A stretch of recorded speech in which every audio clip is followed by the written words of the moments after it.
You know, it's really cool as a streamer when you start up your stream and you guys get to click that button. And then I go, why have I not finished the tech to give like Biomart and Zoo giant ass buttons for Patreon and shit? How? Sorry, I gotta do the intro. Boom, boom, boom. But that's a small button, Beep. Let's be honest. Beep, you need a type of button. Sorry, the intro.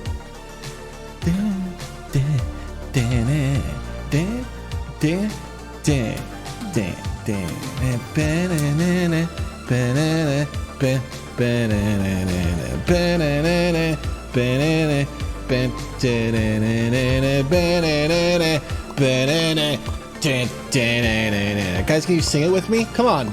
You all know the words.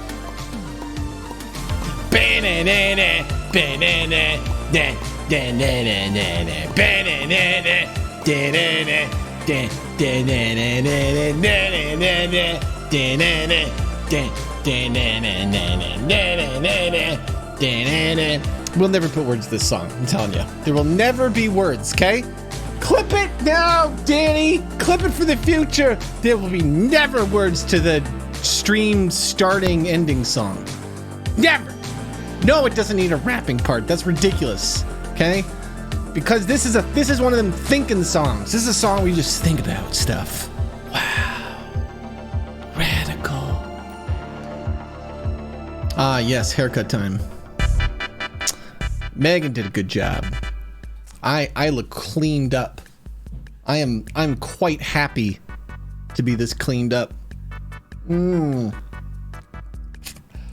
Because I need to pull out some fucking like maximum level energy going into these last few months. Okay, like Christmas is coming up, and I gotta make sure you gotta have a good Christmas special. Okay.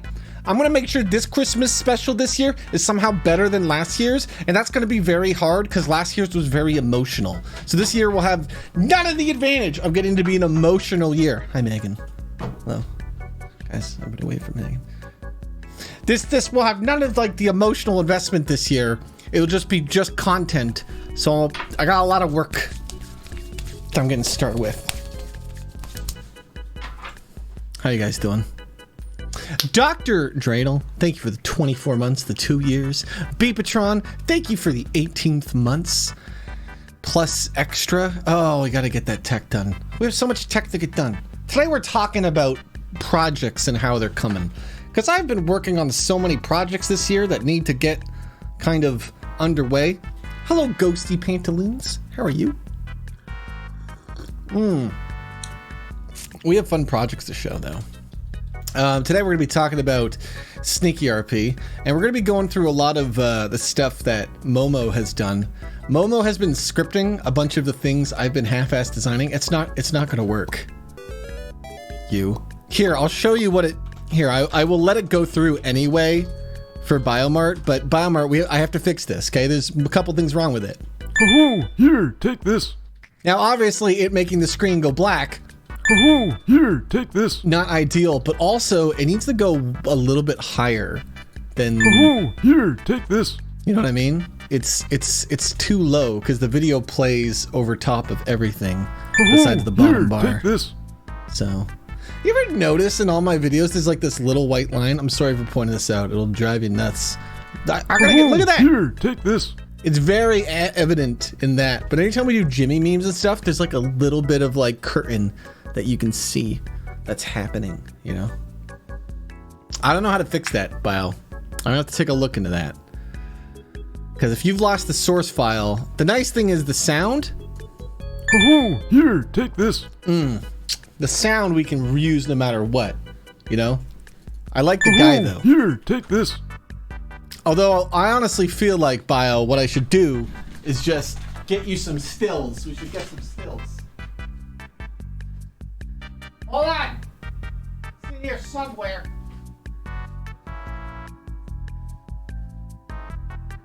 I've had it in here somewhere. It's been reorganized. It used to be like right here. Oh, is it out there? Hold on. There's a top hat.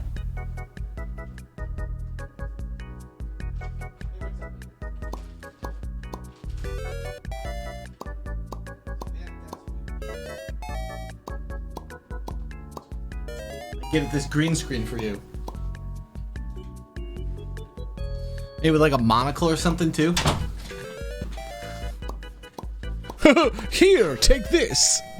But then we use your voice and sound. I'll just do an animated pop-up to your voice. Okay. You can have it for Christmas, Bio. Put that. It's Bio. If I don't have this done for Christmas, and you have the time to show up at Christmas, you can be like, Rob, I demand it right now. Okay. Because the way I plan my Christmas shows is I just plan those fucking half-hour, 45-minute windows where I do nothing and talk to you guys. So if I somehow have forgotten, you yell at me and I will get it done in the middle of the Christmas special. I'm gonna get it done.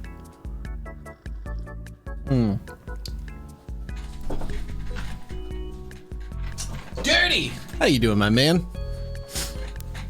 22, hello, Forever Charmed Train Joe. How you guys doing? So I got a bunch of stuff to talk to you guys about today. Can we not make clips anymore? What do you mean, Mark? Like of the channel? Why? Why not? Is that not a thing?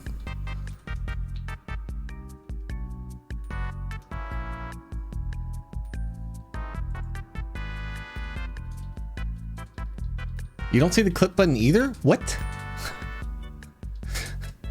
I mean, to be fair, y'all have been pretty lazy with clips. For how often I make things that are definitely clip worthy. But what happened to the clip button? I wonder what that is. I wonder if Twitch is like changing something or rolling things out. I don't know. You've lost clip. That's definitely not a thing. This is definitely not a thing. Like, I mean, I guess you could probably make it so only mods could do it, but if Danny can see it, then it's just a thing. I don't know what that is.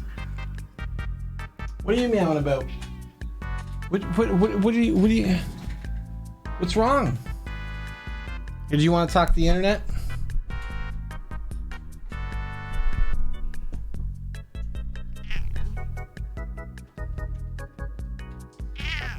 So, what are your thoughts on, you know, Christmas starting up? What do you think, Illidan? That's interesting. Now, are you a fan of dog food? Have you ever tried dog food? No? You don't want to talk about dog food? Are you done talking? He can tell. He doesn't like talking once he has the attention of the people.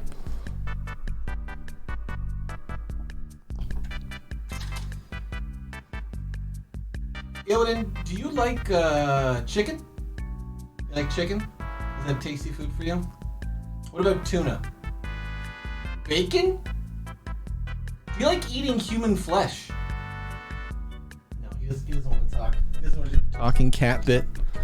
I wish he did. He loves to talk to me, but I've noticed that once he has my attention, he immediately doesn't want to talk anymore.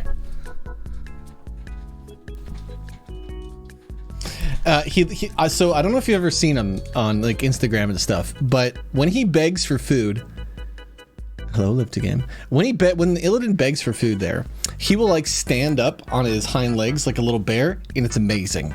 And the trick is to get him to do this is to not look at him, because the second you look at him, he stops doing it. Hey, you know what he wants? He wants to sit next to me. That's what it is. Here you go, buddy.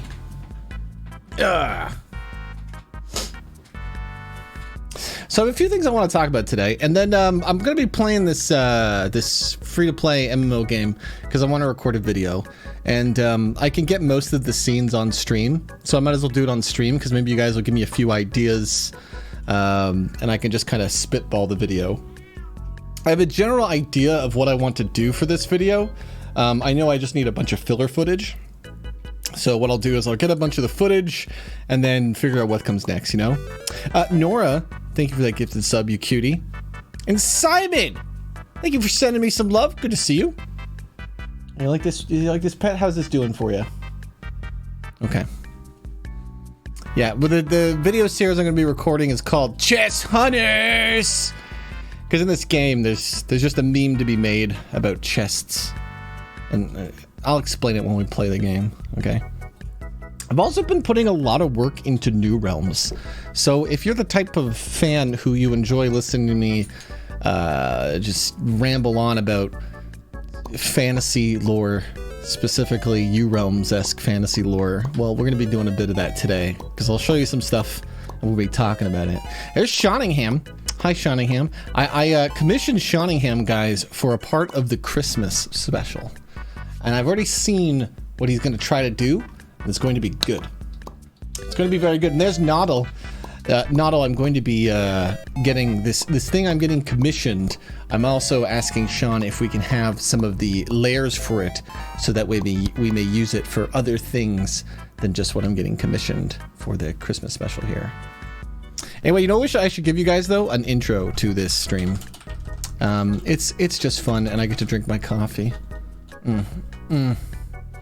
And the other thing is, I need to keep playing this intro because I'm pretty sure I may be retiring it soon. I think I'm gonna get a new one. That's what I'm thinking. This is my kind of fun. Yeah! Here we go again, it's me, your bud, Mr. Robert Moran. I'm here to stream, I'm ready to meme, and I wrote a meta song with a disco theme about all you nerds who could be my boss. If you give me the money, I'll serve up the sauce. So pick your poison, I'll make anything fun. I'm a fresh man-sized tasty cinnamon bun. Danger!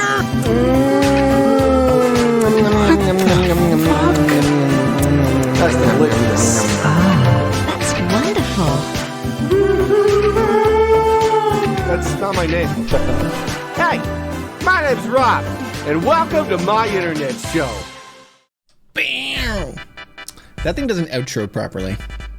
It needs to give me more of a fade. It needs to fade back into me instead of just ending dramatically like that. Lady Outlier, it's good to see you. I worked on a little creative thing for Lady Outlier. I don't know if I could show it to you guys.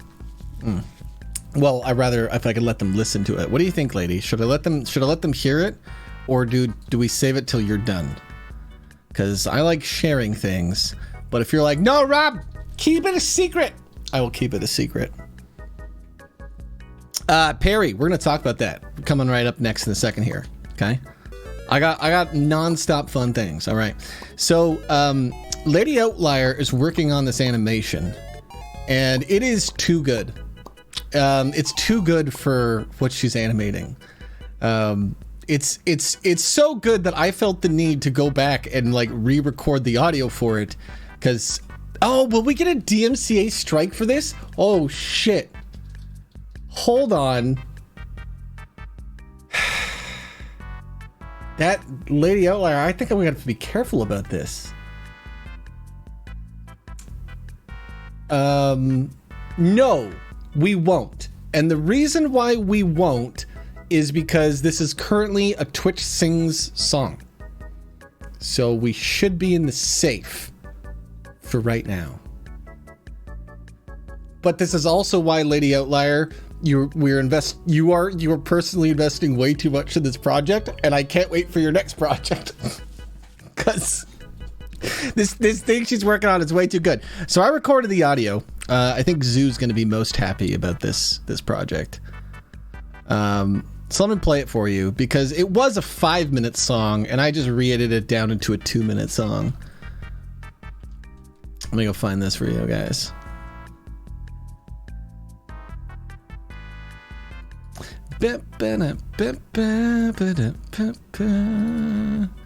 GTA. All right, so this is the new remix of Cheeto Bandito singing "Taking Care of Business." Oh my god, yes, I love this song. This is how I want to start my day. Oh yeah, here we go.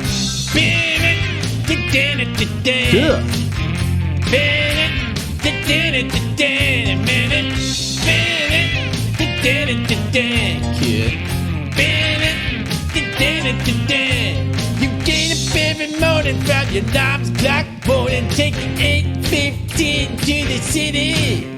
There's a whistle up above it, people pushing, people shoving, other girls who try to look pretty. Oh, it's so pretty. And if you train downtown time. You can get to work by 9 and start your saving job and get your pay. Ka-ching! If you ever get annoyed, you can be self-employed. I love to work for nothing all day. Oh boy. And I'll be taking care of business every day. I'll be taking care of business every way. I'll be taking care of business. It's alright. Taking care of business, working overtime, work out.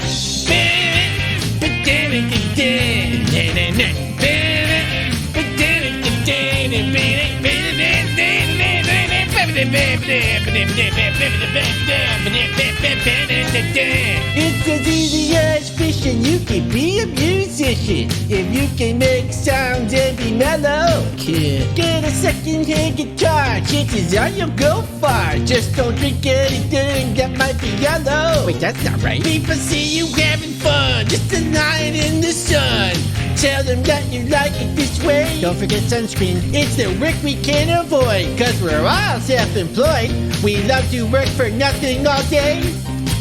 And I'll be taking care of business every day. We be taking care of business every way. I'll be taking care of business. It's alright. Taking care of business, working overtime.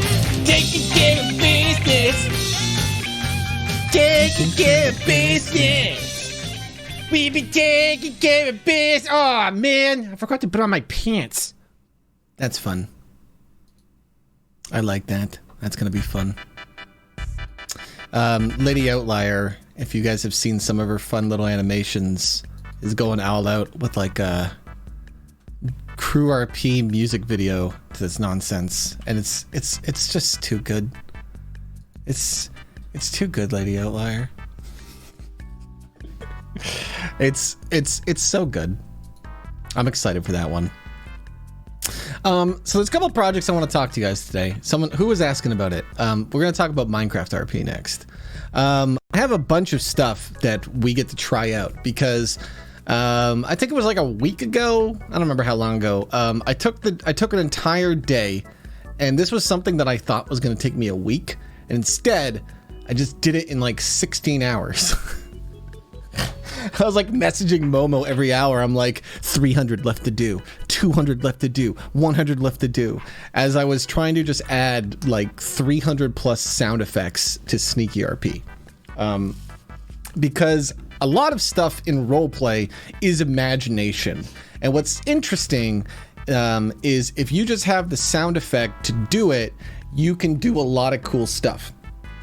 Like one of the things I did in the Crew RP was I had a ticking sound. Tick, tick, tick, tick, tick, tick.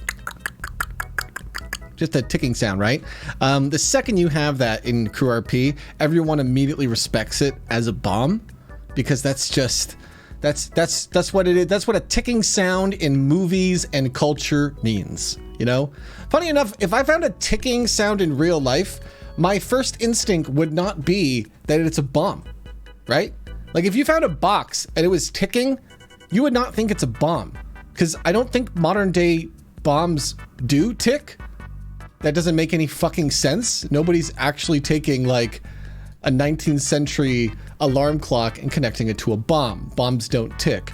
But in movies and media, bombs tick. So the second you're in, you know, that roleplay environment, you hear ticking, you're like, that's a bomb. But if I got a package... So the bottom part, that's still just you consuming too much media. Because if you got a package that is ticking, you'd be like, oh, there's a clock in here. You would not assume it's going to explode, right? But sound effects are powerful. And so the nice thing about Minecraft RP is the power of Minecraft resource packs and what we can do with sounds. And so I did the massive legwork to get us our first sound pack in, and now adding sounds will be very, very easy going forward, which is fantastic. Oh, hold on, I got this on quiet mode because we were listening to a song. Madagascar, my man. Hey Rob, I've been watching your videos and streams for 5 years, and I really enjoy the content you put out. Thanks, my man. I appreciate that. I appreciate that a lot. Now let me show you the content that's coming out next year. Okay. To be perfectly honest, if we really wanted to, we could push this out sooner. this could come out sooner. But I want to focus on Number 5. I want to focus on the Christmas special coming up here, and I don't want to rush anything out, right? Time set. What is it? Why is it slowly moving the sun? Is that new? Do we need that? That's weird. So this is Sneaky RP, and the idea behind this community is that we want to do a full build server for people who want to make content. Okay, that's the idea. This is a place where you want to roleplay with the idea that it is for content of some form. Even if nobody is necessarily recording it for content, we still want people in the mindset that they're practicing their roleplay for content, right? And that's either live stream content or YouTube content, or I don't know, whatever the future of fucking this nonsense world is when it comes to making fun stuff, right? And Minecraft is an amazing platform for roleplay. Years and years and years ago, as I know a lot of you in chat will remember, we used to do a lot of role play content on my YouTube channel in the Lords of Minecraft server. Now, the Lords of Minecraft server was not a role play server per se. The Lords of Minecraft server was a plot server that basically became a soft roleplay server, but the roleplay was always kind of secondary. It was still mostly just the plot server with some gameplay mechanics involved, right? Gameplay mechanics that kind of ran the world. In this, gameplay doesn't fucking matter at all. It's fucking whatever. There's no gameplay. The gameplay we put in is only to facilitate roleplay. Because right from the get-go, we're gonna get members of this community to understand that your goal is to kind of slowly develop as a role player so that we can give you more privileges and power. My goal would be that every single member in the community has the ability to spawn any item or have unlimited money or transform into any monster, right? The second we know you're ready for more roleplay power, we want to give it to you. So rather than creating a community where people are just grinding currency, like an MMO, we want a pure roleplay environment. That's the dream. That's what we're going for. And so I think if we create this interesting totem pole of power, someone can come into the community and it's just, hey, if we can get to know you, we can start giving you more and more, you know? And if we give somebody a tool set and they use it inappropriately, we can just take it away until we can reevaluate and give it back to them so that people can learn from mistakes and we can grow a really mature roleplay community. Not just for Minecraft RP, honestly, for roleplay in the future. Because the truth is, I'm already scouting people, okay? Like, I got a list of 30 role players that I want to invite to my Christmas special to have them come out on Meme Street, because I've role played with them over the last year in the crew RP, and now I want to get them, bring them out on the Christmas special, because man, I would like to get Meme Street more and more consistent. I'd like this show to kind of evolve, and if it ever does well on the internet, I would like it to be the type of thing where 3 episodes a day can come out.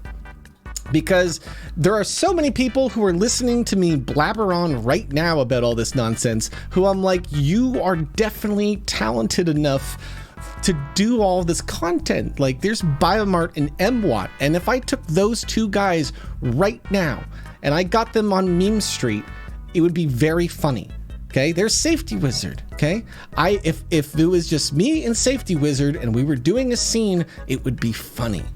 And that's why I'm excited for Minecraft RP, because we already have a very strong roleplay community. There are so many people here that are so amazing and clever and funny, and also they all seem to want to help me and themselves teach other people this roleplay. We're all on the same team here of everyone is like, yeah, let's build relationships and teach roleplay, which is really cool. Because last year when I first started like the crew RP, it was just like a roleplay community, right? But after about the first few months, I kind of very quickly wanted to go from like just doing the content to like trying to teach and learn with people how to do role play, because I was growing as a creator so much quicker, right? I did. Hold on, we're gonna distract Ricey. Me and Megan worked on this thing, and then Megan chopped off my hair. And see this, it's pretty good. I think Megan could have done better. It was her first haircut. It's because I had too much hair. I don't know. Do you guys remember how much hair I had? Go look at the last VOD. The thing is, I told Megan the top of my hair doesn't matter. I wear flower crowns, and flower crowns are designed to make just your hair look nice. They are cheating. Okay, I will. Is Silent still here? Silent has a flower crown. He won one this year. Silent, do you agree that does it help your hair? The more your hair grows out, the more you'll just be like, I need a flower crown. That shit just solves everything. It just gives you mad compliments. Everyone will tell you your flower crown looks nice. And if they make fun of your flower crown, they're probably not a person that you need to spend any energy caring what they think. So it's pretty win-win with flower crowns. Make your hair look good and very quickly decides who is going to be a positive person in your life very quickly. I wish flower crowns were appropriate to wear in the Air Force. Noddle, I don't know if a flower crown would work with like your aviator helmets you wear. I think they would just get crushed. Just if you try to put a helmet on that, trying to put a headset on this is a challenge. I kind of have to put them on in a certain order already, you know. Noddle, I've enjoyed seeing your videos of you flying, by the way. Oren, thanks for gifting a sub to safety. Slickster with 28 months. Appreciate it, bud. So anyway, Sneaky RP is coming along. This town is basically done. Okay. There's details that needs to be done, inside stuff. But it's the type of thing where once the roleplay starts happening, we're gonna fill that shit out fast. That's a big thing too. Link, my man, with the 5 gifted subs. Like this casino isn't done, for example. But this casino probably needs some help from us scripters, because like these machines, I think we can make these operational, like 100%. Let's see, how do I get some sounds going on here? Sounds. Oh shit, sounds are coming through my speakers. That's not ideal, but makes sense. I was working with my speakers the other day. Can I fix that, or am I gonna have to relog? Oh, I'm gonna have to relog. Okay, hold on, chat. I want to fix this because I mean, I want to be able to hear all the sounds. Because I added a bunch of sounds, like I added slot machine sounds, right? Because the thing is, when I was picking all these roleplay sounds, I went through and I got us a ton of magic sound effects so we could start building out our magical spells. But then I started just cherry picking things, and I was just like, this might be good for RP. This might be good for RP. And one of the things I think we need to do is brainstorm sound effects that would be good for roleplay. In fact, we're gonna write that down right now. Speaking of fun RPers, here's Crixu, my man. Good to see you. Good to see you, Crixu. Crixu, I have no idea if you would even be interested in our Minecraft RP project, but that's what we're kind of talking about right now. It's something our community has been working on, because I love the atmosphere of the city of Grand Theft Auto. But one of the hard parts, and I know you know this, is when we're trying to teach people roleplay, if they fucking learn conflict roleplay first, god damn, they don't learn shit very well. And it's hard to build relationships, you know? So I'm very interested in Minecraft RP from a content creator point of view, because I think it could bring so many new people into roleplay that might then get interested in Grand Theft Auto roleplay, but also give people that normally might do purely conflict roleplay a place where they're more likely to do light pranks and goofs and build relationships roleplay. All right, hold on. All right, sound effects that would be good in RP. Go. Okay, this like, if like there's, I know there's a bunch of you in chat that are role players and are going to be trying out Minecraft RP, I want you to know something. Right from the get-go, you have access to every sound, okay? There is a command you can type in-game. I'm pretty sure it's going to be just like sound SFX space, the name of the sound, and then you can trigger it. And so the idea is, even before we have the tools in it, you could just cherry pick it. So if you just want to do for a bit, you know, this sound effect, you could do it. Farts. I gotta let you have that one, okay?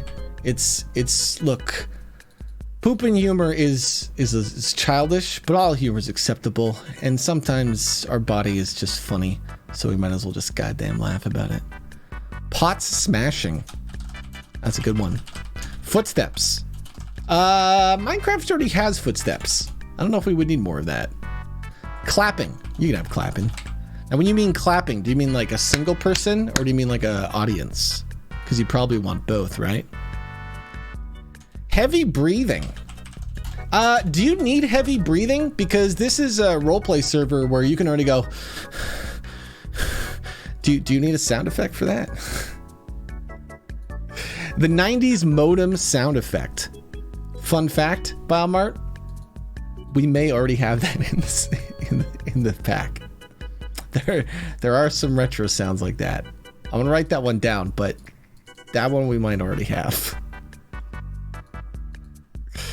90s modem. Owl sounds. I think we have that because I think we already have an owl monster. Record scratch. A classic.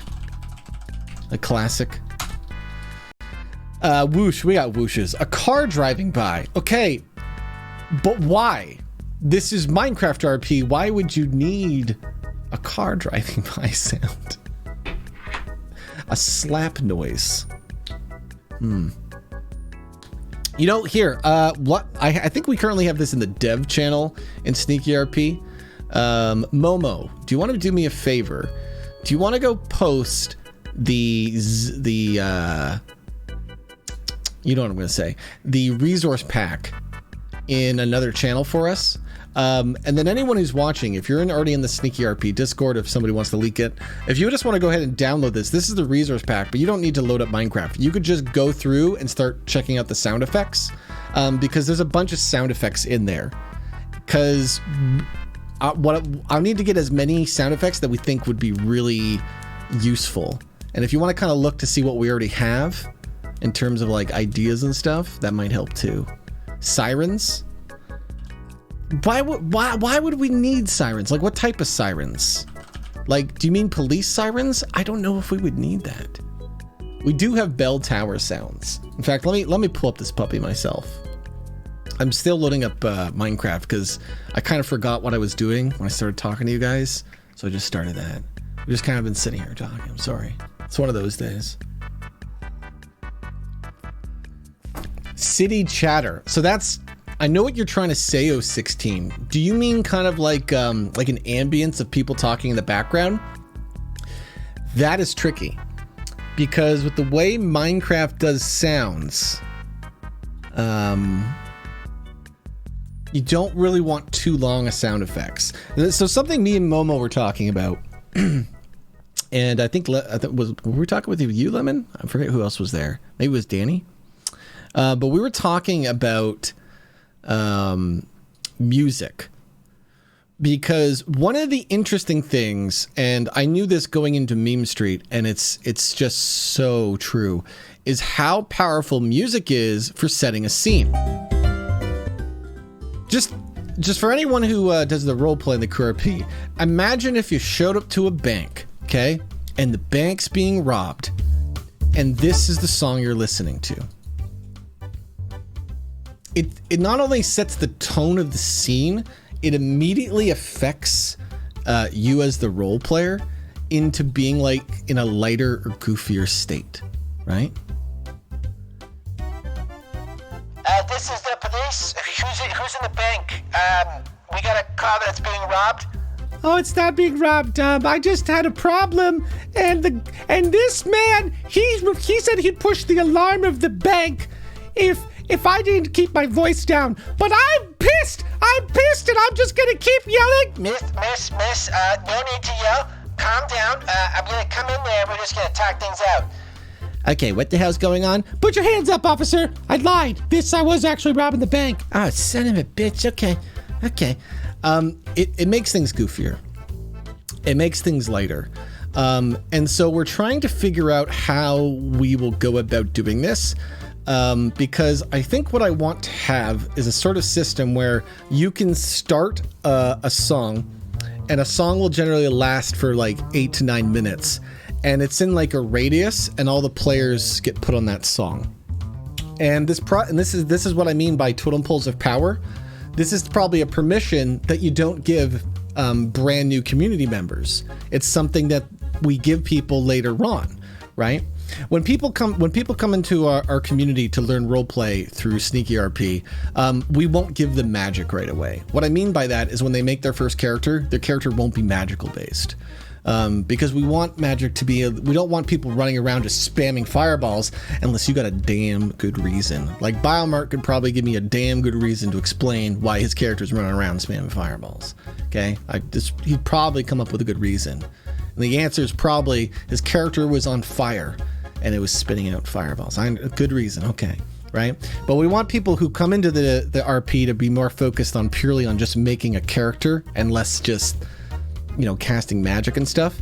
And so a lot of these little things are going to be these permissions that we kind of then just keep giving to people as they request them, and they've been part of our community, And what's cool is going to be when we start off, I already know so many of the role players that will get involved initially that it'll be very easy for me to just give you a ton of power very quickly, because I know you guys, and I know that you'll be able to handle this level of RP ability, right? Because this song makes a scene funny, but this song,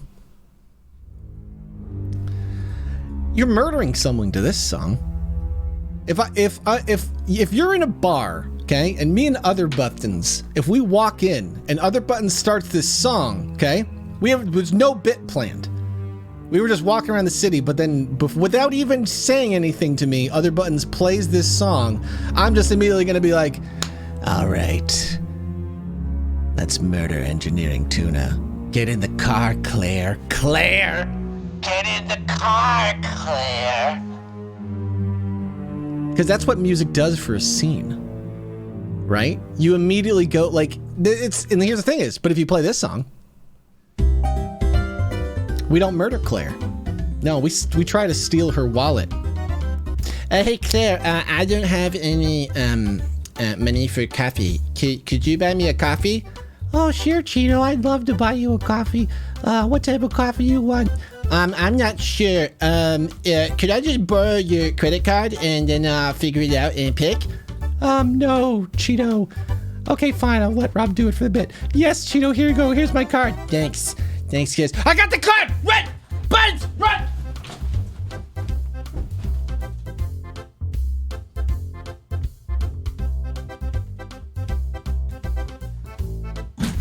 Ow. I like how Engineering Tuna is not going to really fully understand what's going on. She just shows up to stream and So that's one of the things we've been talking about is having some of this music that you can just start a scene with people. I'm trying to figure out the logistics behind that because it's hard to tell if somebody's already listening to a song. For example, say I'm in the bar and I'm listening to this song because somebody else has turned it on. And so it's a goofy scene. Now somebody else walks into the bar and they start a different song because they don't know the song's being played because they weren't in the scene. They joined the scene, right? So that's the trick. So there's a couple of ways I could do it. I could make it so that songs are more like auras. So that if you walk near somebody that's playing a song, it just starts playing the song. But then what happens if two people with two different auras bump into each other?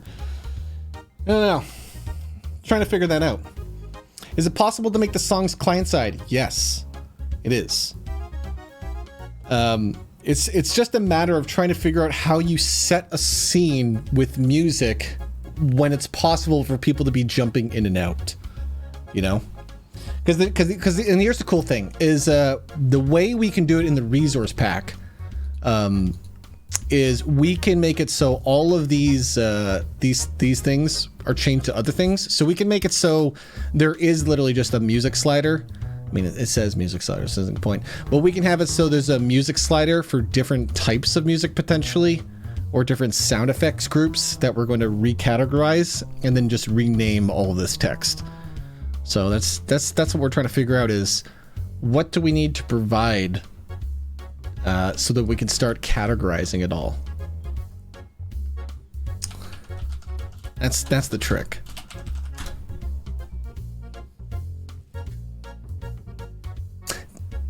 Things are coming along though with this. So here's how we're thinking of launching this too. I think what we're gonna do is once the new year's over, we're going to start going down the checklist of everything that's left to do. I think a big thing is, and this Lemon, I don't know if you're still here, Lemon's working on /me. Because that is a big deal. It is such a big deal that when I edit Meme Street videos, like I put the me text, I go and edit that in because I think it's very funny. I think it adds a lot. God, I wish, this is just me, but I wish in our Grand Theft Auto roleplay that we said our me's out loud. Okay? Because in Meme Street, they're the funniest fucking thing in the world. Okay? Now, in Meme Street, we have to do it because we can't /me. It was just a natural way of doing it. But when you literally go from your character voice, hey man, sure, let me try that. Eats burrito. Oh, that is one good burrito. There's something quirky about that I love. But they're very important that we keep in the world for just showcasing how just for the flexibility, you know. And then the other thing is we need is notes too. That's a big thing. It's still super jarring for me. Alan, I'm not gonna lie, that might be something that only like role players enjoy. That might be the type of thing where it's like the audience doesn't enjoy that, just the creators. So it's less jarring in the YouTube. Definitely when you watch it live, it's jarring because you don't see the text. In the YouTube video, it's better because you do see the text for the action. So that's a big thing. So Momo has been just knocking it out with scripts. He's been taking a bunch of my soft designs and starting to like script out the items. I haven't even taken a look at this. I was like, fucking, we'll just do this on stream because he's been working all sorts of stuff. So this is just Christmas here. This is what this is. What am I looking for? Music. Man, that's still quiet.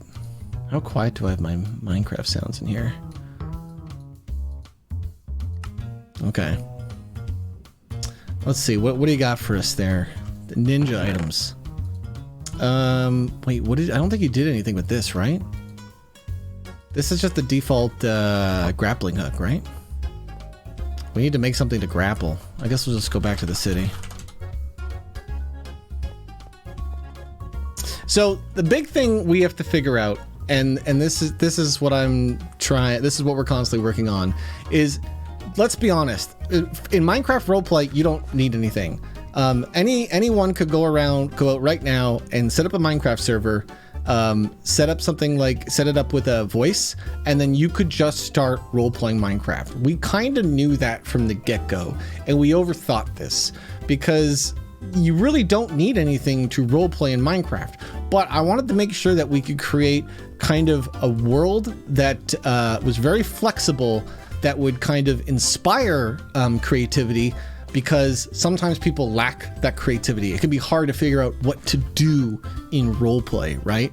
So we wanted to create a world that has so many things that have no real purpose other than there's something you could definitely do with this in roleplay, and it's just a matter of thinking about all the fun little combinations, right? One of the things, I think Inns, I gave the suggestion to Inns, and I think he's taking a look to see if we can add it to Crew RP, was the idea of, can we create a pipeline where you have an idea for an item, we get it made so it's usable in game, and then when you use that item, it does one of the 300 plus emotes that are in the game. Because that means people could make an umbrella thing, right? Because it just does the umbrella emote. You could sell coffees and it puts a coffee in your hand. You could make weird things. You could make this pill that when you eat it, it makes you just do a weird emote. and you're always warning people may cause you to break out and dance. You know, there's so much fun little creativity right there. Have a good night there, Safety. And so my goal right now is can we fill up the Minecraft world, city world, with lots of little different interesting things, right? So this is the grappling hook that I think the ninja roll is supposed to have. This is one of the modded items. Oh, this thing's gonna be fun. This thing's gonna be fun once I understand how to use it. This is going to be for scaling up buildings. And because you can just like drag people, it really is when you make a game world that is based around roleplay and not about gameplay, all of the things that are bugs just become features, right? I'm not really worried about people using these things to quote unquote exploit, because there's nothing to fucking exploit. You're either here to roleplay or you're not. There's nothing to do besides the roleplay. That's amusing. Oh, I like that how you get the little leap at the end. There's a little, once you get up to the top, you can kind of like jump up. That's good. That's amusing. Can I make that? I can, but I don't know if I'm gonna be able to get up. That's fun. That's fun. Mobility is a big thing that we need to build for the Minecraft RP, because mobility adds a lot of interesting things you can do in roleplay. God, I left that song going the whole time. It's just such a little jam. All right, what else we got? Let's go through some stuff. This is just the blowguard done. Did we do anything special with these, or did you just name them? Ah, you can conjure the darts. Is that the cheese sound? Yeah. I think there's a cooldown on this. We should remove that cooldown. I'm gonna make notes. Remove cooldown, summoning, blow darts, give it animation. Okay.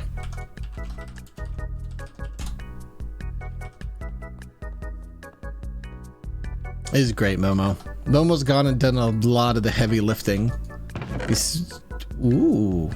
So what are these ones? These are wizard? Okay, wizard had some of the more complicated spell items. So let's see, which ones did you try to take out? Summons a powerful snowstorm, spray cold winds forward. All right.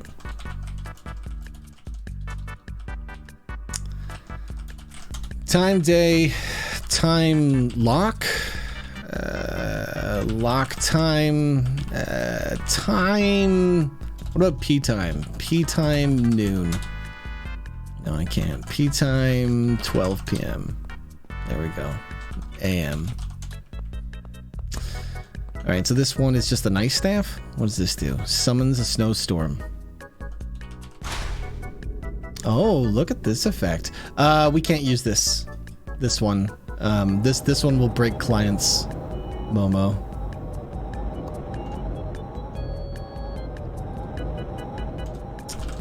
Check snowstorm. I think there is another snowstorm-esque spell, but this thing eats up the entire particle client. So, what is that? That sound must be base in it too. Was that a cast spell? It was. So this needs a start on cast sound too, and you need to be able to interrupt it on movement. That's the other thing. All right, so what's this trinket do? Conjure a feast. Interesting. Okay, so it conjures the items to your inventory though. The conjure. So a big portion of all of these things we will make is they have to be animated, and we have to make sure we add lots of sounds and stuff, you know? Because like this mage trinket summons foods, summons your target to your location. Does this like kind of just target what? Yeah. Let's target like a horse and summon it here. Worked on this horse. Is there a cooldown? Okay, so that's the other thing we got to do is we need to figure out a way to make it so when something's on cooldown, we can tell. And I think we're gonna need like an error sound, like a. I think I put that in, so I'm gonna have to add error sounds. That's a big thing too. Bowl of crystals. Dump the crystals on the ground, turn them into smooth stone. Oh. Oh, it just destroys the item. That makes sense. I just poured out my crystals and ruined them. Okay, excellent. Excellent. Excellent work. Oh, this is a fun one. Oh, how did you do this? Because this is a DBZ spell. Charge the bow and fire 3 emerald beams. I think this is a work in progress. Yeah, I don't think you finished this. This one is we just have to copy the old DBZ spell though. All right, what do you got for me? Oh, the pirate ones. One of the things we're doing is we're making it so every food item is throwable too. Oh, Momo, you are lazy. You are late. You didn't copy my food spells. Momo, we have to add something to these fish here, because I realized what's it over here? Is there a food chest over here? I'm calling Momo lazy, but he did like 5,000 scripts this week. So you should look at my food scripts, Momo, because when we made it so all food items are throwable, but I knew it's kind of hard to make it so you can have different ranges and stuff. So I did make it so when you hold shift, you can lob them, because I do know it's important to be able to have like different options for how far you throw things in roleplay, because there's so many reasons and bits and stuff for that. I think we need to add a little bit of like RNG to it as well, because I think there'd be a benefit if sometimes you throw something and it goes a little bit further and stuff. I gotta take a look at that. Crazy Grinder, my man! Thanks you for the 23 months. Next month is our 2 years. So what do we got here? Blunderbuss, what's this gonna do? Spread black powder around you, making everyone dirty, but hard to see. I'm guessing that blinds people? Oh. Shoot pellets in a cone, knocking everyone back and making them dirty. Oh, this is gonna do the dirty effect. That's right. Because we have a bunch of like effects you can put on people. I want to shoot you, horse. Hold on. I have no idea what the cooldown is on this. Oh, we also need to make it so when you summon items with durability, you summon them with infinite durability. That is a conjure option. I'm gonna write that down.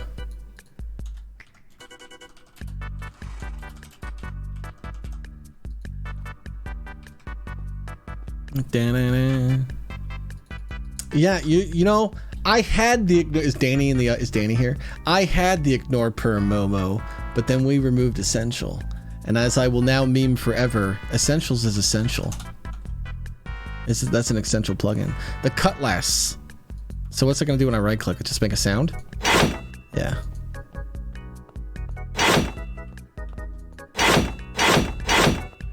There's some Momo that they should have no cooldown. Like this one, the parry. Other than like reducing the sound, like we'll have to do a lot of sound balancing too. There's no reason why we wouldn't put something like this on a spammable cooldown, because why wouldn't we? This isn't a magical thing. This is just like it's just like a little thing you do. Also, we're using, I don't know whatever this cutlass sword is. That's funny. I'll have to make it so it doesn't do that. We're using this cutlass sword. What we want to use though is, let me think. It's not a shield. It's a normal Minecraft sword, right? No, not a normal Minecraft sword. What tool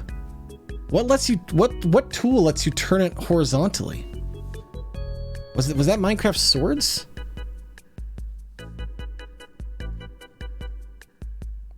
Didn't you use... I can't remember. They may have changed this nonsense because they put shields in. Shit, they removed that functionality for shields. Oh, I hate this stupid game and how it's updated. Damn. Because that's what you would want. So we're going to want to use a shield then, Momo. We're going to want to retexture this so that we can actually have it do the parry animation. So when you use it, you actually go into some sort of defensive thing. And we just retexture this to look like the sword. It'll you won't hold the sword correctly though. You'll hold it as a shield. Ah, crap. That sucks. Okay. I'll have to figure out a way around it.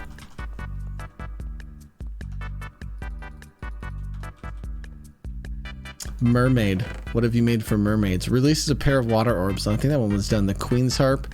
Blows a kiss to a friend. Plays enchanting music. I'm gonna go kiss these horses. Ah, that's a classic spell. Needs a different sound. Needs like is that a sound? How do I play sounds? You know, if this was essentials, I would just type /sound. I think we have to do cast sound.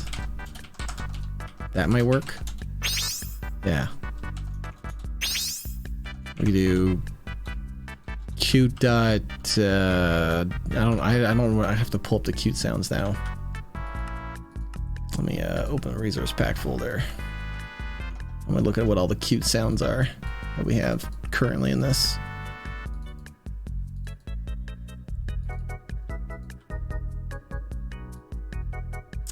Ba-dum-ba-dum-ba.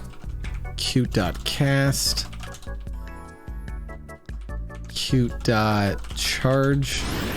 No, cute.explode. I think cute.appears. I guessed it, the first one. Or maybe cast. Momo, how come I'm hearing your sound effects? You're doing your sounds weird. You're doing your sounds globally, Momo. Cute.fall. Unfortunately, we'll have to get a custom script to play it easier. Maybe hit? No, that's what it would sound like when you get hit by a kiss. Okay, hold on. I'm playing some music. Is this just a Minecraft song you've queued up? That's what you've done. Is there a way to interrupt it though?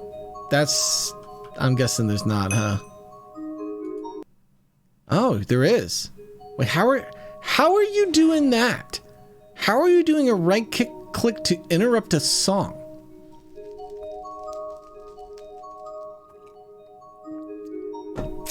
That's interesting.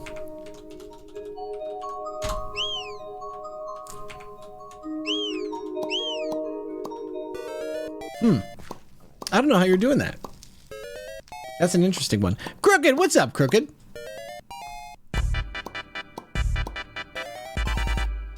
Pretty sure if that's from Donkey Kong Country, this one? No, I'm pretty sure this is from Minecraft.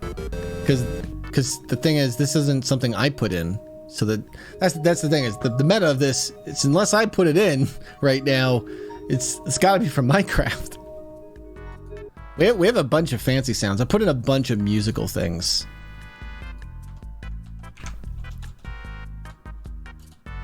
Musical.aliens come. No, did I spell it wrong? Aliens come. Musical. Musical. Oh, that's an amazing sound. This fucking sound in roleplay. That is literally like a what the fuck was that sound? And then you follow up with this one.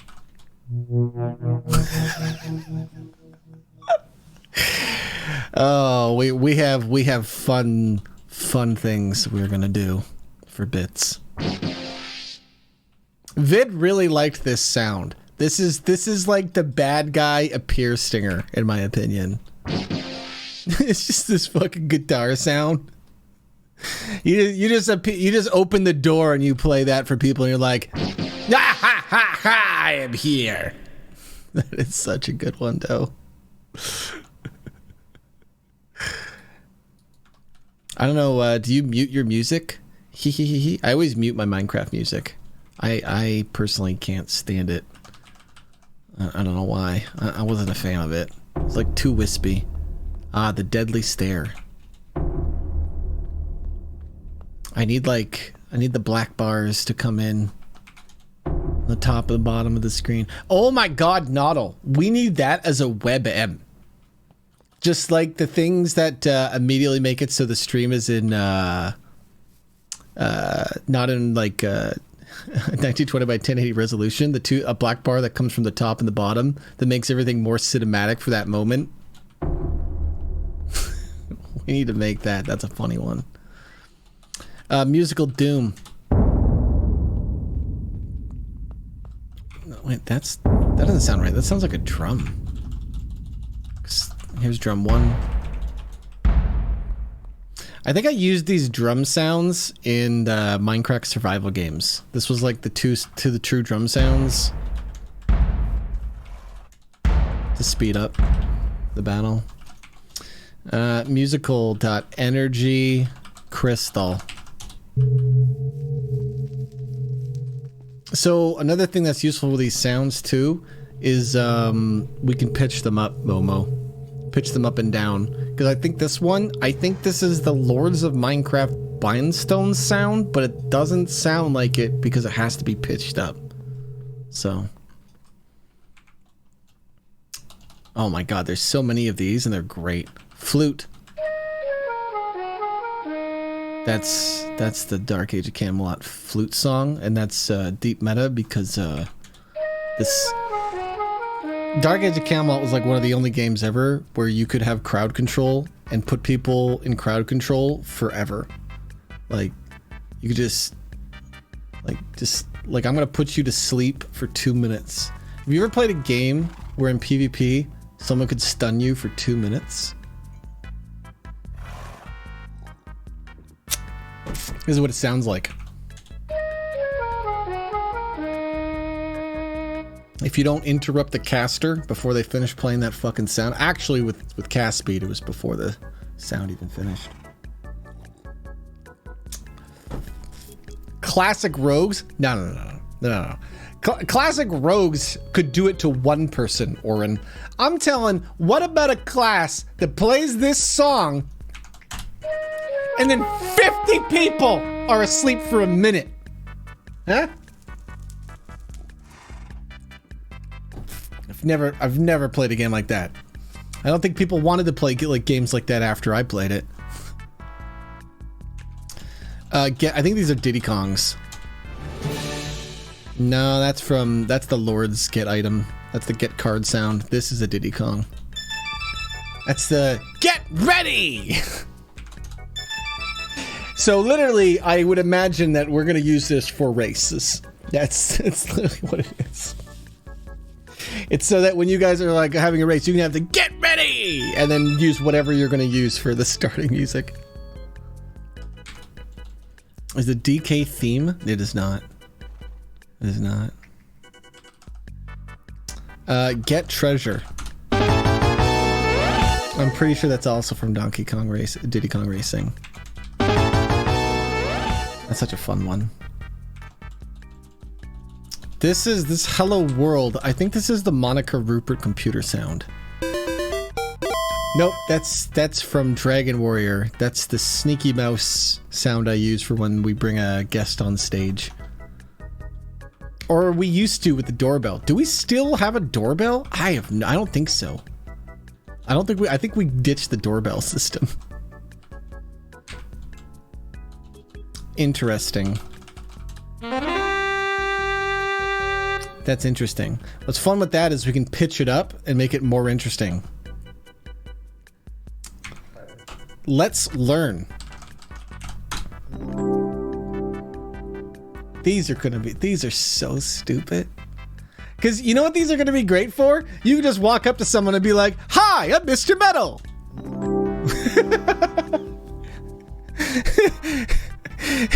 They're just little things you can use for your roleplay that could just add a lot to if it's roleplay specifically for content, right? You can just have these like little things for your character and stuff. Oh, it's fun. Level up. I think this is the Phineas. Yeah, it's the Eurom's level up. Meme responsibly. You guys know what this one is. I just felt like we should put this in. Just because it's a roleplay server where we're teaching people roleplay, you guys might as well be able to say, "Hey, meme responsibly" to each other, right? I put this one in because it's too great. You know why? There's some sounds that for role players, when they hear it, they know what it means and how to react. And this is the classic Metal Gear, "Oh my god, I just got spotted" sound by a guard. So it's very just like Pikachu face as a sound effect. Surprise Pikachu face, the sound effect. Monica computer. Okay. Wait, Monica computers.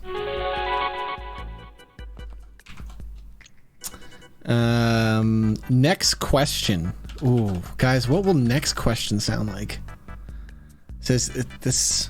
Is it gonna? Do you think this will sound like next question? Let's see. That sounds like next question. All right, next question. Who stole the cookies from the cookie jar? This next sound is called "Oh no."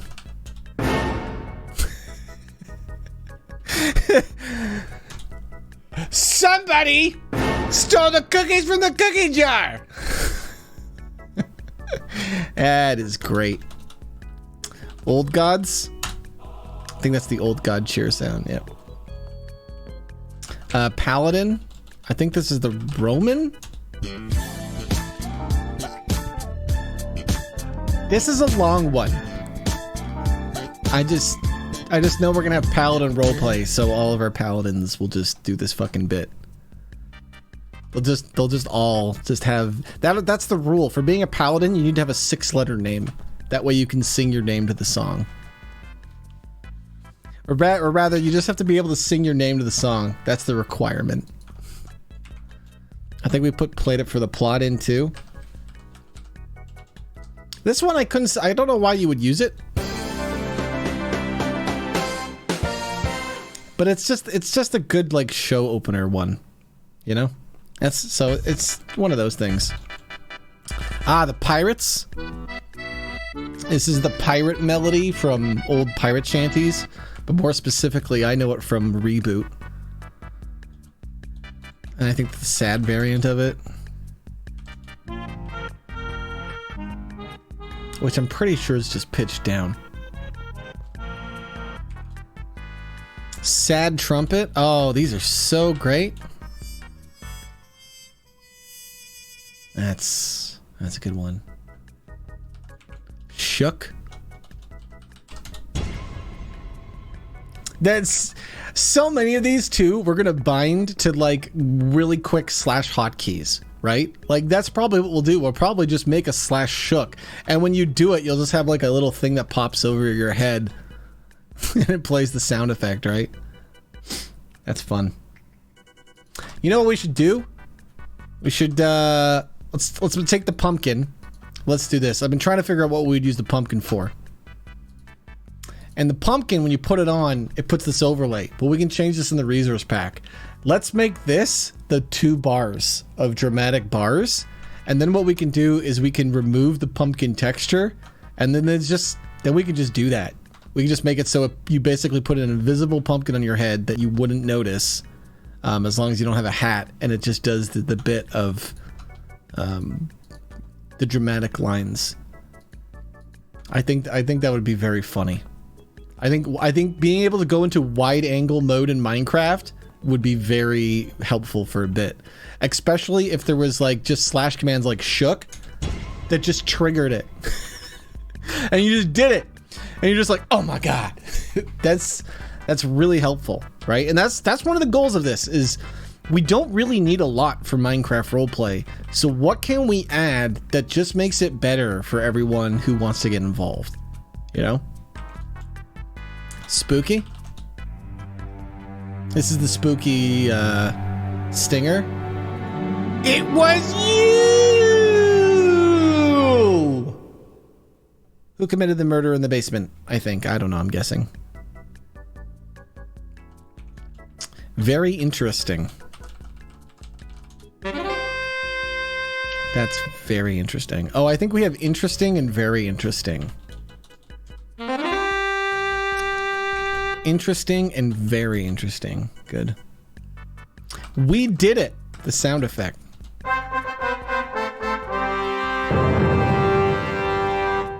We did it. The sound effect is called whoosh, but it's musical whoosh. That's not really a musical whoosh. Why is that under musical? That's categorized wrong. I don't know why. Do you have a detective song? So we don't have any songs in per se, because like I was just discussing, doing music is interesting. The only thing I've added is musical stingers per se, right? Let's grab some cleric items. Let's go through some other Momo things. This is so helpful, Momo, because as you know, sometimes it's just so much work just to like get things made, like the start. So like going through to like clean things up. Ooh. Oh, that's fun. What's this? Shoots a load of lightning bolt. That's amusing. Probably need to make it so... Oh my God, that horse. That's such a terrible sound. I'm gonna go back to killing pigs. I don't want to kill horses. They are brutal to kill. They gotta scream on them. That's good. This thing is limited to one entity. Alright. I need some pigs for lightnings. Alright, what's the right click? Summons a massive lightning storm.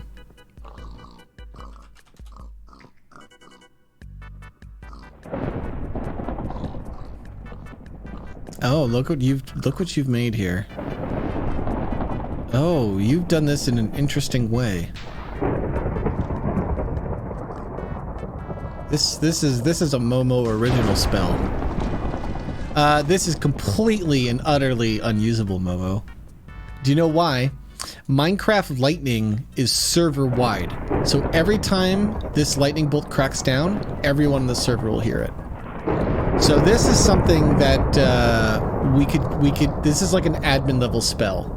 This is not something we'd want to have in general roleplay, because it would be fucking annoying if people ever used it. Yeah. This is a really cool one though. I like what you did. That it just kind of creates lightning in almost a natural way. That's going to be a good weather effect. Totem Blessing heals a target and cures them of any ailments. Probably need a player to target for that one. Creates a healing circle. Oh, this is not holy enough. We need to get some yellow in here. Does it follow me or is it on the ground? It's on the ground. Let me go put a healing circle in the grass so we can actually see it.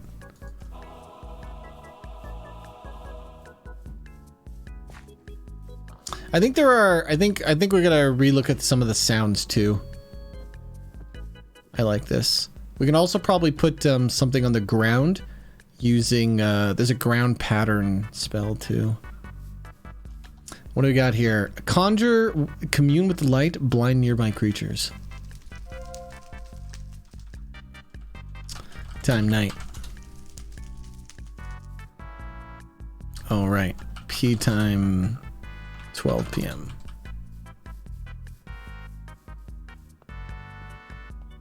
Oh, that's cool. I don't know if you realize this, the item you're using, the Holy Lantern, also just generates light when you're holding it, which is definitely good. There's a few items that do that, and it's important that we cherry pick them right. Look, I know it's Optifine, Danny, but that's the type of thing where, like, if you're gonna play on the server, you're gonna need Optifine. Not even for this effect, just because without Optifine, you're gonna be chugging, especially if you're trying to stream. Well, let me cast out the spell. There we go. It's because it's trying to place this block. Oh, it's a cast time spell. Wait, what's the right click? Blind nearby creatures? Momo, there is a sound effect called start cast. If you look at the vampires, you can see how it's done. There is a lot of spell effects that are designed to be startup spells. So, for example, we got cast. Let's go with earth.cast. No, it's the finishing. What is it? Gathering sounds? Sounds that kind of like sound like you're charging up. Is there light ones? Light.gather. Yeah. That sounds like a Dark Age sound. Cool. That's cool. So this is what I mean is Momo's been pumping out scripts, and so like the two of us, we're gonna start consolidating them, kind of cleaning up some of the fun stuff. Hey, what'd you make in the vampire? Bowl of blood. Oh, yeah, because you made all the bull spells. Shove it on people's heads. That's funny. Oh, here's the bard ones you were working on that. The instruments. Disguise yourself and nearby companions. Wow, you already did this one? This is a good one. Let's see. The shock bombs.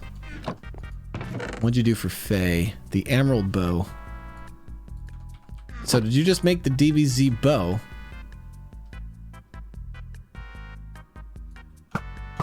Oh, I see what you've done. Oh, you made it on charge. Oh, that's interesting. That's completely different than how I thought this was going to go, because I was going to make it like I was literally just going to copy and paste the DVC Emerald Bow script for that. That's good. Hey, Shane, how you doing?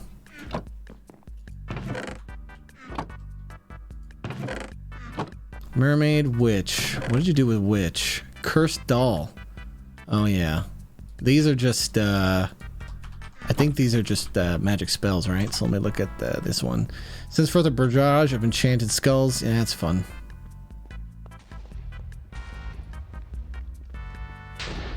I like how those things light up too. Projectile shadows come to your aid.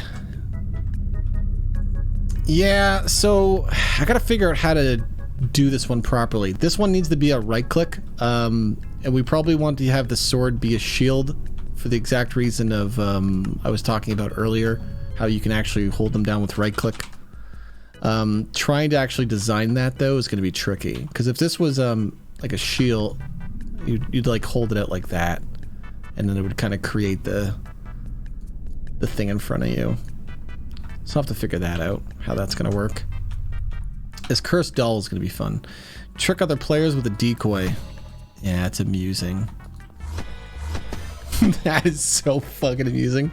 Nameplates. Can we spawn this without nameplates?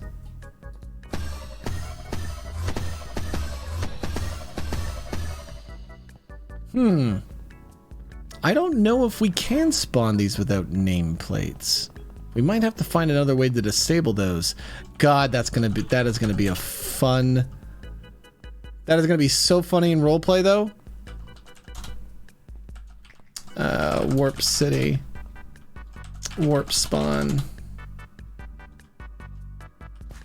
Yeah, we might be using the nameplate system for something else though, Danny, so we'll have to see. God, that is going to be so useful.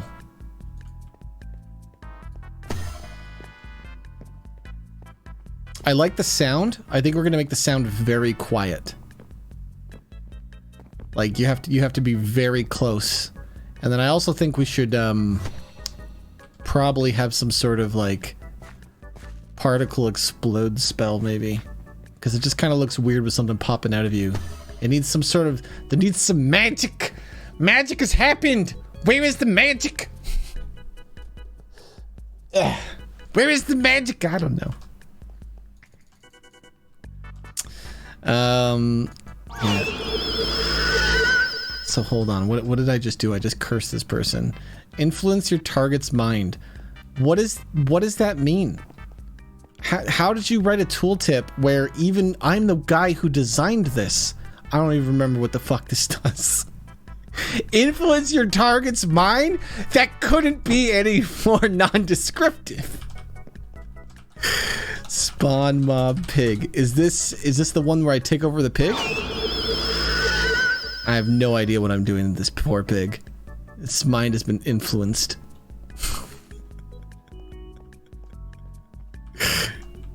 I don't think that's blind. It's influenced their mind. Here, let me go look up what it says in the design doc. Cuz I think Witch has some, what I love about Momo is like he's done some of this stuff you've done, Momo, is harder than it had to be. Cuz I think some of this stuff just has spells that like I was entirely intending on you to just use, and then you've made like custom spells. Cuz let me look at Witch. This is Cursed Doll. Yeah, this is supposed to be the possession spell.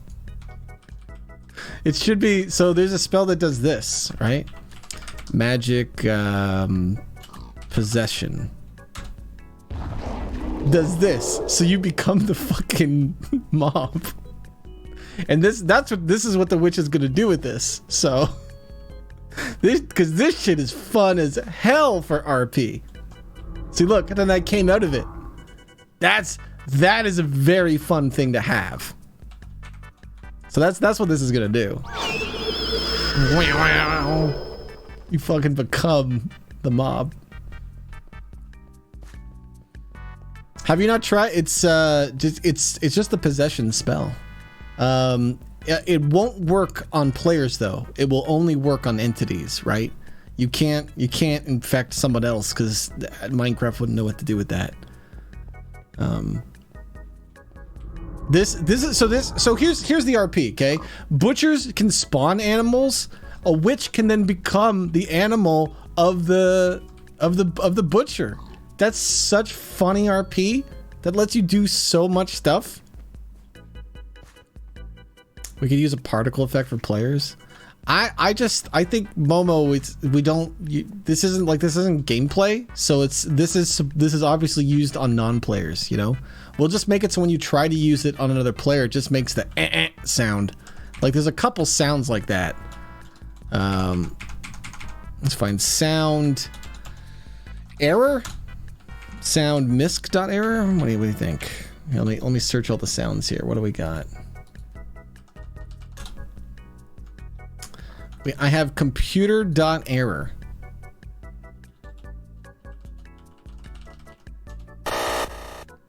That's probably 2 on the money. Is there? I think there's another sound that's lighter. There's a few computer sounds. Like that. You make that quiet? That sounds like you just fucking failed sound. That's what that sounds like. You're wrong. You did it wrong. You did it wrong. That's what that sound is. So we just attach that to things like that's a wrong target on cooldown. It tells you something is wrong. That's the only feedback you need is a sound personal like that. That's even a little bit quieter. That's too loud. So that's fun. Like this possession thing. There's so many bits you can do with this thing. It looks so cool too. It does a really cool effect. That's amusing.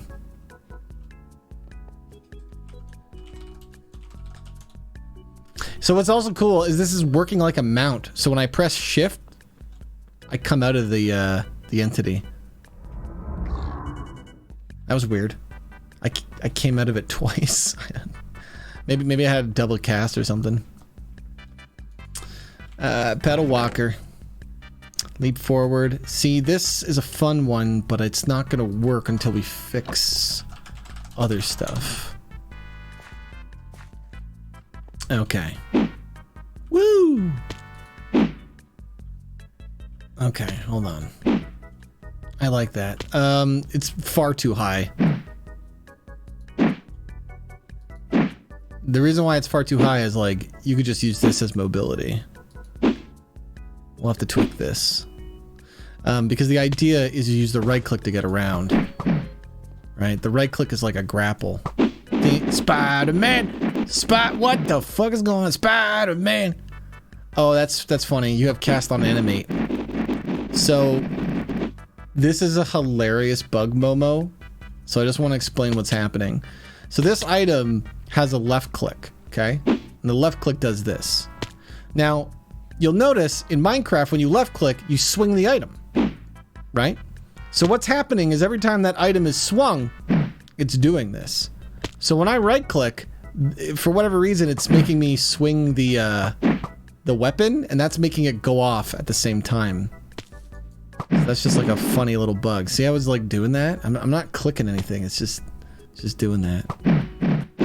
And the problem is that's immediately breaking the vine because you're jumping out of the vine. And then if I look down, I'm just fucking breaking the whole thing. That's interesting. Scythe of Forest. Which one is this? Send out a mighty tornado. All right, let's see your tornado. Now, mind you, you could have just used the tornado spell from DBZ. So what's your tornado going to look like, Momo? Oh, you're just using the tornado spell. Okay.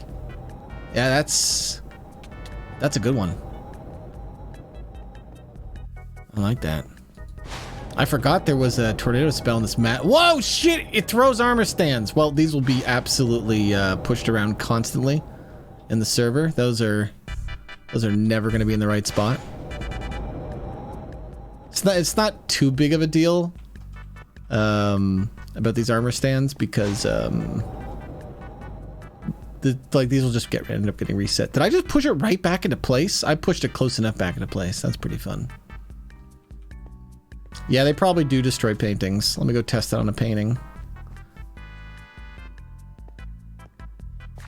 Let's try banners. Is it going to destroy banners? No, there's paintings up there. It's not ripping those off the wall. So it's probably good. Did you guys fix the NPCs? Wait, did you fix NPCs? Because I haven't been touching NPCs for weeks. Because like, I don't know. So we updated something and we broke all the NPCs. Yeah, I don't think we have the NPCs. The NPCs are still broken. You never saw them broken? Danny, when was the last time you saw the Dead Bones NPC? Like, there's no NPCs anywhere in town. I mean, like at this point, we've had the NPC tech has been broken for like a month and a half, but I was never worried about it because the NPC tech gets added last. I don't care about that until everything else is done. Because look, like the guy here isn't here anymore. I don't even know how to open that up. Was it NPC?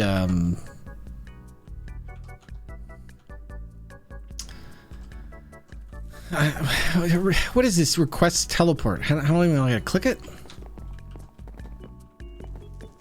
Yeah, I don't see anyone, Danny. Were you telling me you see them on your client? That's interesting. Then it's a client-related bug and not a server bug. Because on my client, there's definitely nobody here. That's interesting. I just assumed this had been broken for months. I'll have to look into why that is, because that's an interesting bug with that mod. Assume the aspect of a bear. I don't think transformations work yet. Yeah, player model spells are not implemented yet. What does this do? This just roars? Summons a wall of leaves. As a bear. Oh, I guess I'm currently a bear, so it's swiping and roaring. I don't think that would be the sound you'd want to spam. That would be the sound you'd use to transform into the bear. Cool.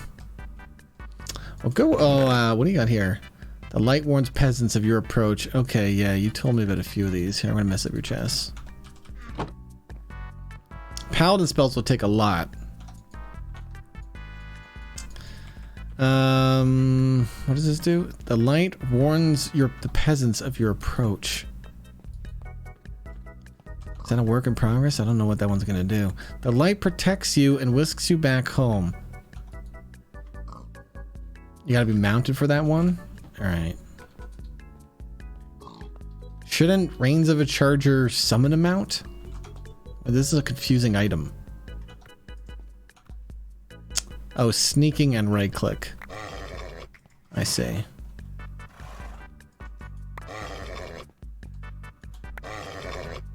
How come it doesn't put you right onto the mount? It's very obvious you were trying to do that.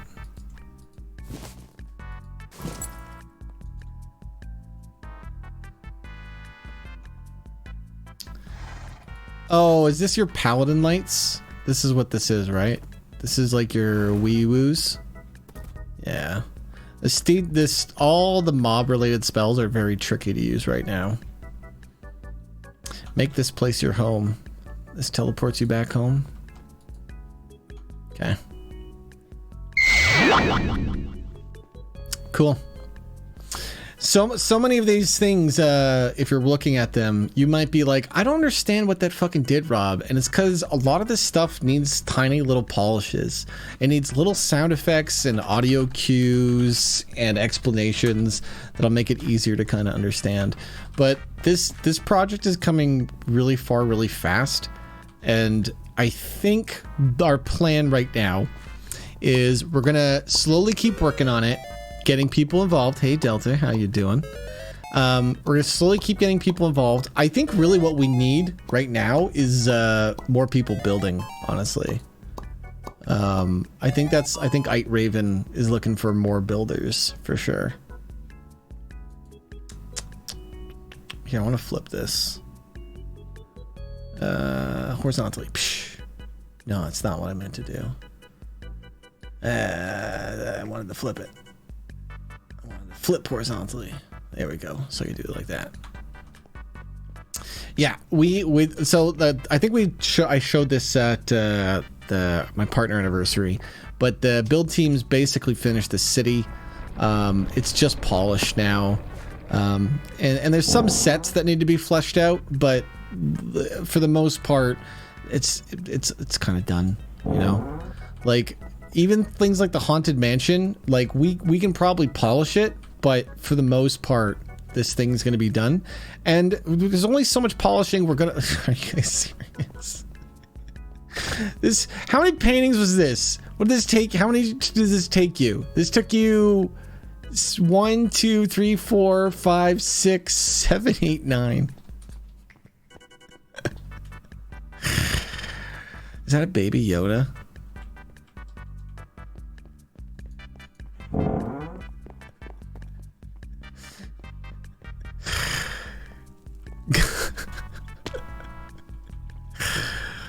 Oh my god.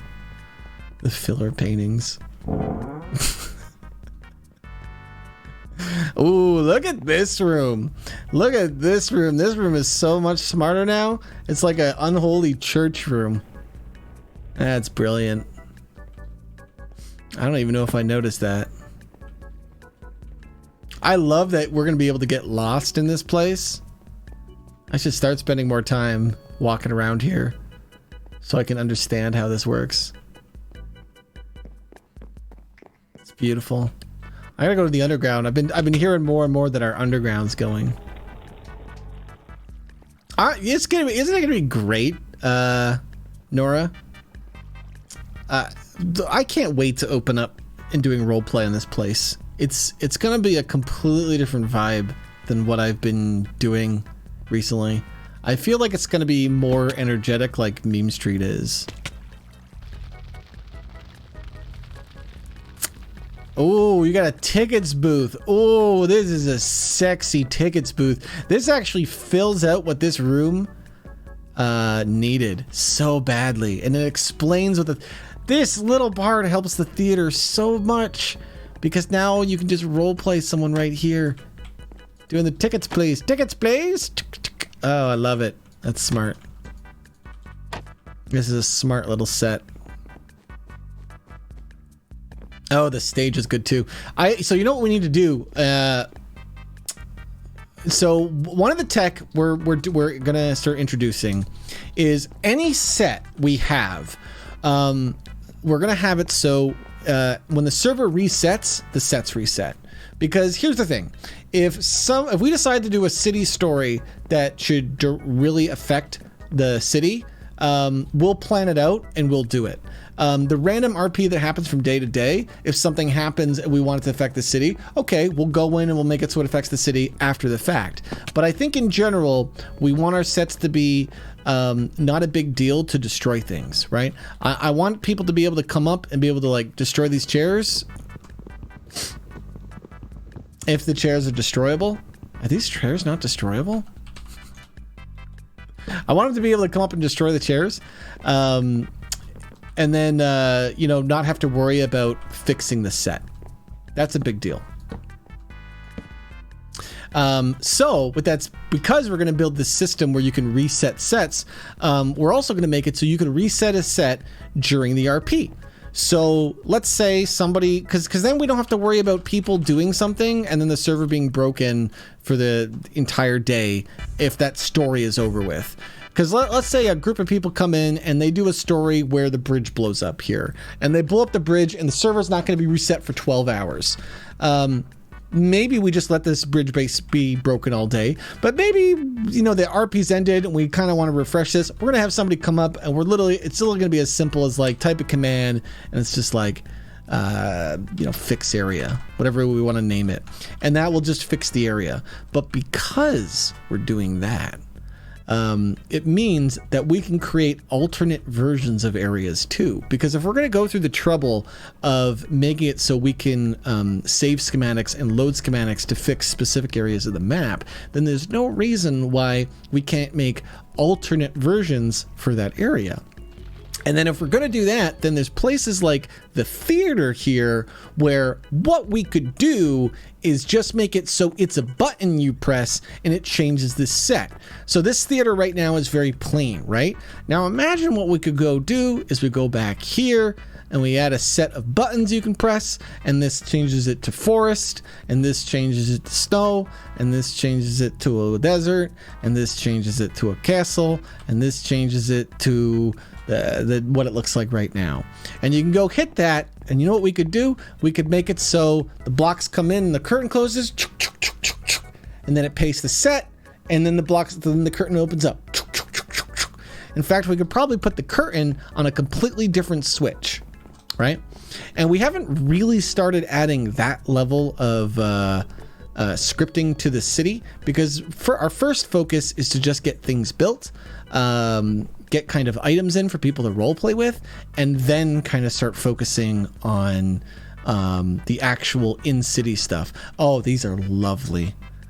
Oh, you guys did look at this back room. Can I go up here with rope? Are these ropes? Oh, these are, so I can climb into the rafters. Oh, this is hilarious.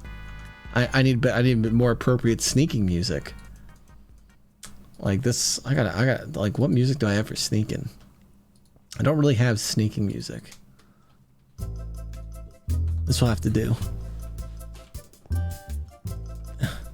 Climb the ropes and get up the rafters. I need one of those items that lets me like jump backwards. That'd be so much easier for me. Oh, this is lovely. This is such a great bit. Somebody's doing a show and you can drop things on them. Just imagine. Spawn mob pig. You got a pig and you're just like pushing the pig down. What do you think about this?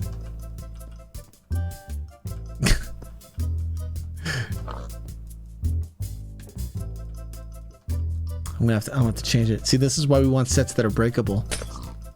So somebody has no problem breaking the glass. It's glass. They'll be like, hey, come here, pig. Come here. Come here, stupid pig.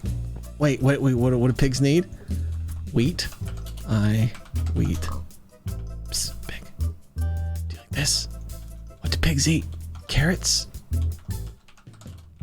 I don't remember what Minecraft's pigs eats. Carrot. Carrot. Carrot? I don't know how to spell carrot. Did I spell it right the first time? We can't give you this. It's not an item. I'm pretty sure carrot's an item. Carrot. Yeah. I want that. Oh, thanks, Momo. Do pigs like carrots? There we go. They do like carrots. Come over here, pig. All right, now we can push him down onto the stage. Shit. There we go. Shit. This is a bit in itself. Dude, trying to push a pig down onto the stage while there's a performance, hilarious bit. Oh, shit, he fell on the rafters. That's not what we wanted. Ah, shit, now the pig's walking around on the rafters. Oh, shit! Okay, this is gonna be a really funny fucking server, dude.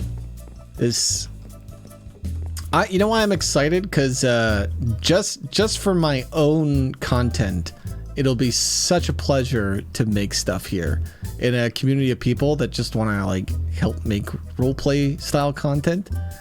But what I'm more excited about is the unknown factor, is the people who don't even know about our server and our project right now, who are just gonna see the completed thing and be like, I'm getting involved in this because this shit looks great.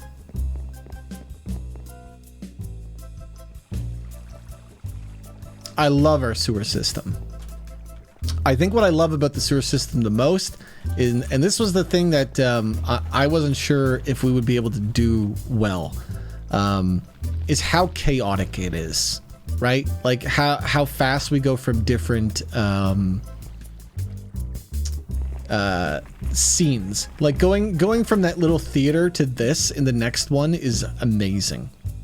Because if you want, you just RP slow and you can RP around what you want in your scene or not. So just the idea of like traveling around the city through the sewers automatically from a roleplay point of view is dangerous. Like the sewers are so dangerous. There's all these chemicals and ways to fall and burn or hurt yourself, and it's dark. Oh, it's amazing. I like what's going on in this room with the pipes. This room needs some more lighting. It's important that we don't have too many dark places in the server, and this is just because, like, think about it from like what you're watching right now on stream. This is right now is a room you can see, right? This is a room you can see everything going on. It's a good viewer interaction, right? Whereas like these dark rooms, and I've always tried to avoid this when I play Minecraft in pretty much any game as much as I can. You can't see shit. You can't see nothing. God help you if you're on a cell phone. How are you going to see anything? It's too dark. What did you miss? I'm just walking around the sewers here, Benz. So the build team is now moving on from the city to building their first out of city building. Don't get me wrong, there's still a lot of polish for us to do. But it's good to have a bigger project to work on as we're kind of polishing it, because polish can be kind of boring, and sometimes it's nice to have something big to sink your teeth into. So we're going to try to build the dungeons outside of the city. I recommended we start something in the forest biome, because we should really just start with the plain and simple, dungeon-esque thing.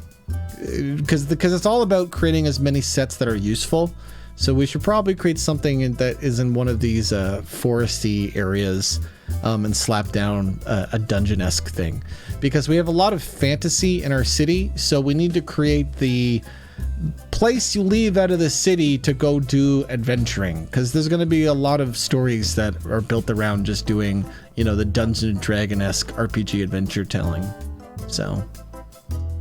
See, Bree, I think about these things from the viewer point of view.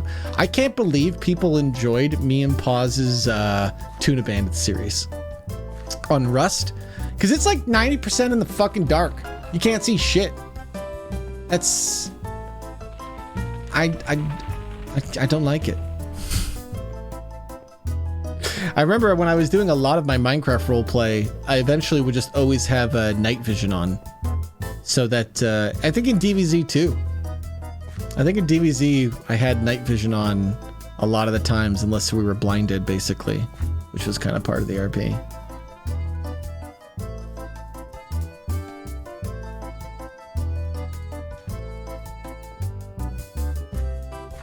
Well, one of the things we have buttons is what's called the Tower of Ultimate Wizardry. And the idea behind this thing, I'm assuming you might already know, but just in case you don't know or other people might not know, is this is one of those, it's a TARDIS thing, right? It's bigger on the inside than it is on the outside. So the idea is we want people to go into the dungeon and they basically, they go to different rooms randomly, essentially. So probably we'll have a way to enter and then you just randomly go into it. So like, I don't even know what's in this actual dungeon because whatever's up here isn't actually anything, you know? It's because it's almost fake. We've kind of started putting rooms in here, but we're gonna have to make like a whole suite of rooms for this.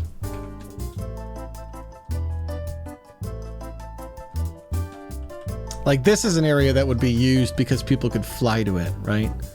Mobility is a big thing of how you can get around. Like, let me show you. I think a lot of you have seen this because this is something we've had since we started the town. But like the fairy wand.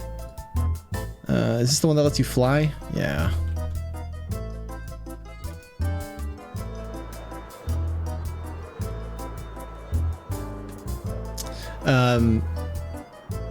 This is what makes fairies really special, honestly. It's just because we give them not only the wings, what are they called? The Elgato wings? I don't remember what they call these wings in Minecraft. But they give you the wings, and then the thing is you can right click to gain height and momentum. So you can basically just fly infinitely with these things as a fairy. And then I think left click lets you stop on a dime. Looks like it also shoots a gust of wind. And right click and go right back to flying. The Electra.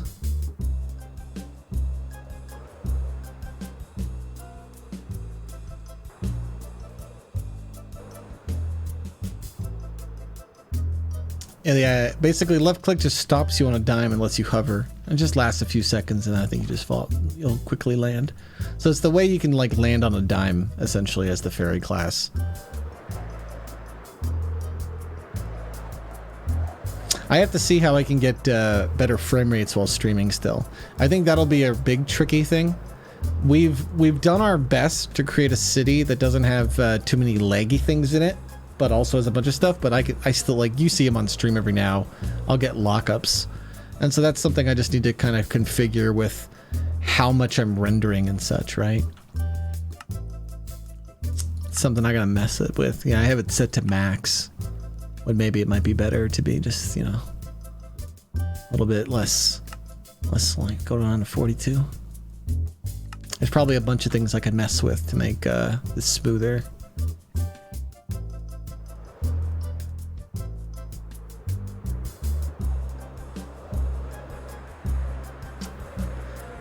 See, I can't see the city, but what happens if I fly through the city once? Then will it load? I think it'll be there once I load, right? One of the reasons why we tried to keep the city so small, if you want to call this small, I call it small in comparison to other Minecraft projects we've built. It's definitely not small though. It's small maybe in Minecraft map size, but in terms of density, I don't think we've ever had something this dense in terms of usable roleplay locations. How many sets do you think we have? I guess Ite Raven or Maris might know best. But I would say if you start counting rooms by their uniqueness and what they could be used for in roleplay, we're probably up to like 50-ish sets, right? Because even things like the boat here have multiple different places you could do role play. You got like the captain's quarter, you got the below deck, you got the above deck, and we got 3 different ships for that. They're all a little bit different, you know. You got the casino, multiple little they're just like taverns and houses and stuff, right? That fill out this middle.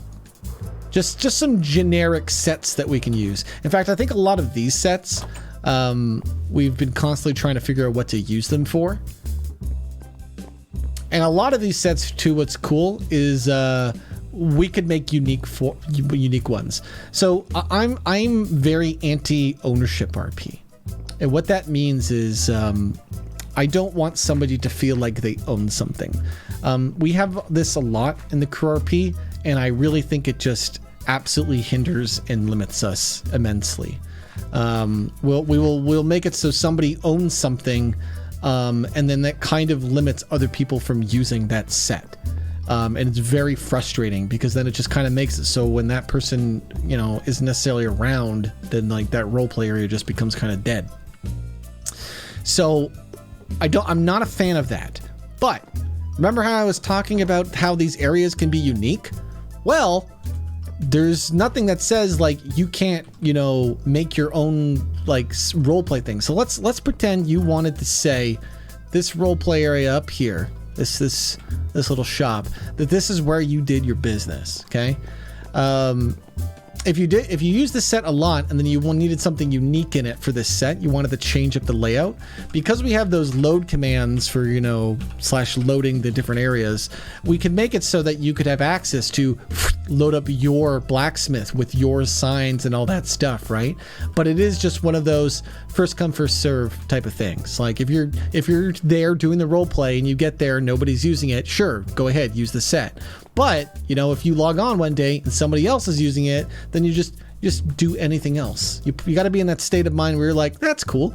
Somebody's using it today. I'll do something else, right? It's never important. It's so important that you need it for your role play. It's only something that could add on to it, if that makes sense. Because that could be extremely useful. And in that way, it'll make our city even more dense. Because if you then have a couple areas in the city that you have custom options for your role play, then you could it's like a secondary set that you can load up at any time. And that'll be really fun to mess around with. But this project's coming along. Like I said, I don't think we'll be doing role playing to the new year. And I think how it will work is once we get in the new year, we're going to start consolidating our scripts, polishing them more and more. We're going to kind of get out of the make new things and get into the clean it and get it out stage. And then once we're kind of a little bit cleaned up and we're ready to get some people in, we're going to do like weekends, and we're going to get everybody hyped, get people excited, have a day where everyone logs in and can make characters and we can help them set up with what they need to set up.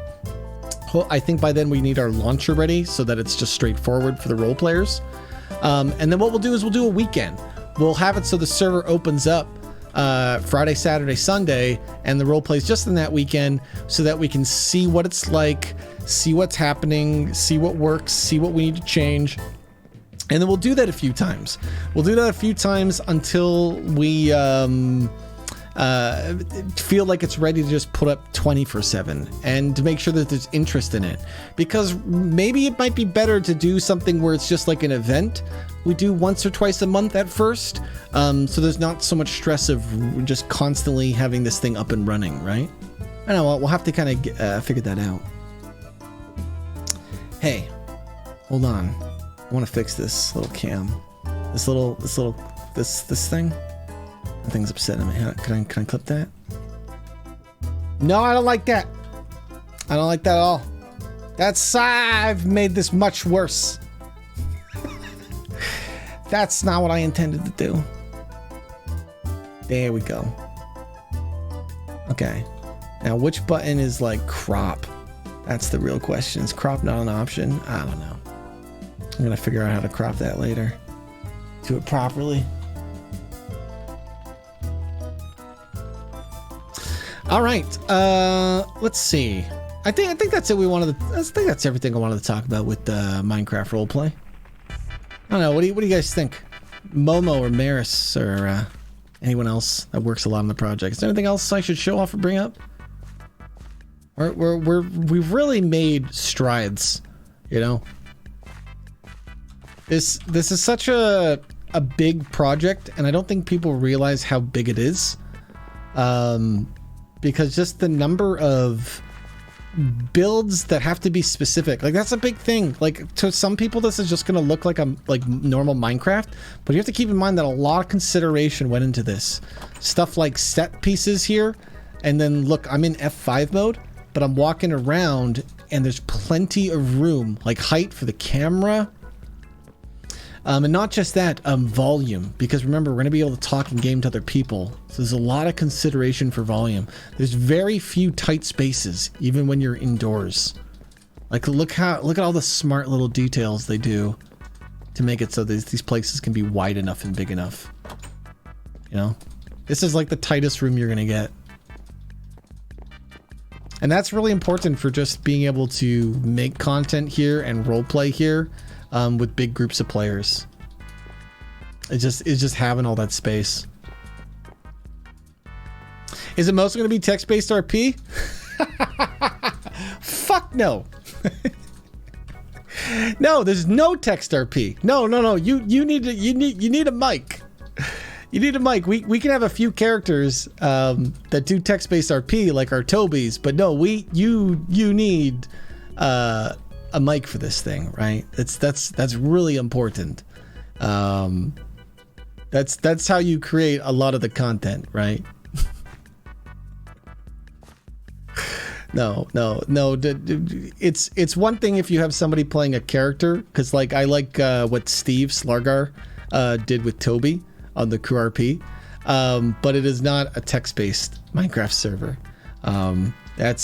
This would be so much investment for text-based RP, because like I said, this is content creating focused, right? We want everybody to be in a vibe where they're practicing teaching roleplay, and they're also in that mode of, you know, some people are going to be streaming, some people are going to want to record for YouTube, so we're always trying to perform for each other, right? That's a big thing.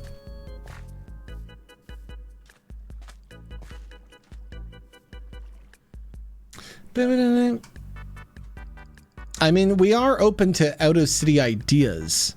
Absolutely. I think there's a brainstorm doc going on for that. My biggest thing is whatever you start with first, it basically has to be a dungeon. So we need that first. That's a big thing.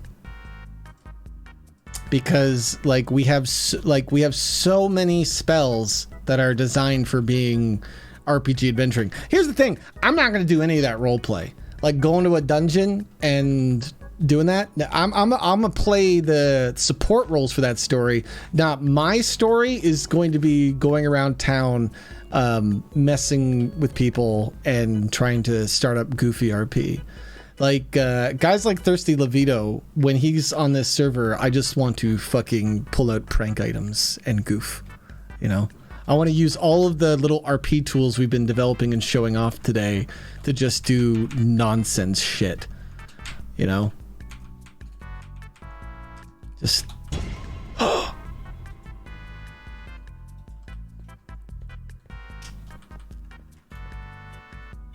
A big challenge we have is we have this lovely water mod, but I think it's still breaking stuff. And that's a big thing we have to figure out how to fix next. Because if we can't fix that, then a lot of things have to change. All right, though. I think it's enough Minecraft. I gotta figure out how to make my Minecraft smoother too.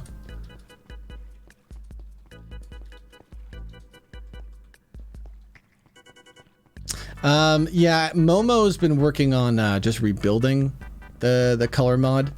But this, like I said, we all have like a million small things to kind of work on, and I think when we fixed some other things, the color water mods stopped breaking some other things, so kind of have to look into that. I'm not sure.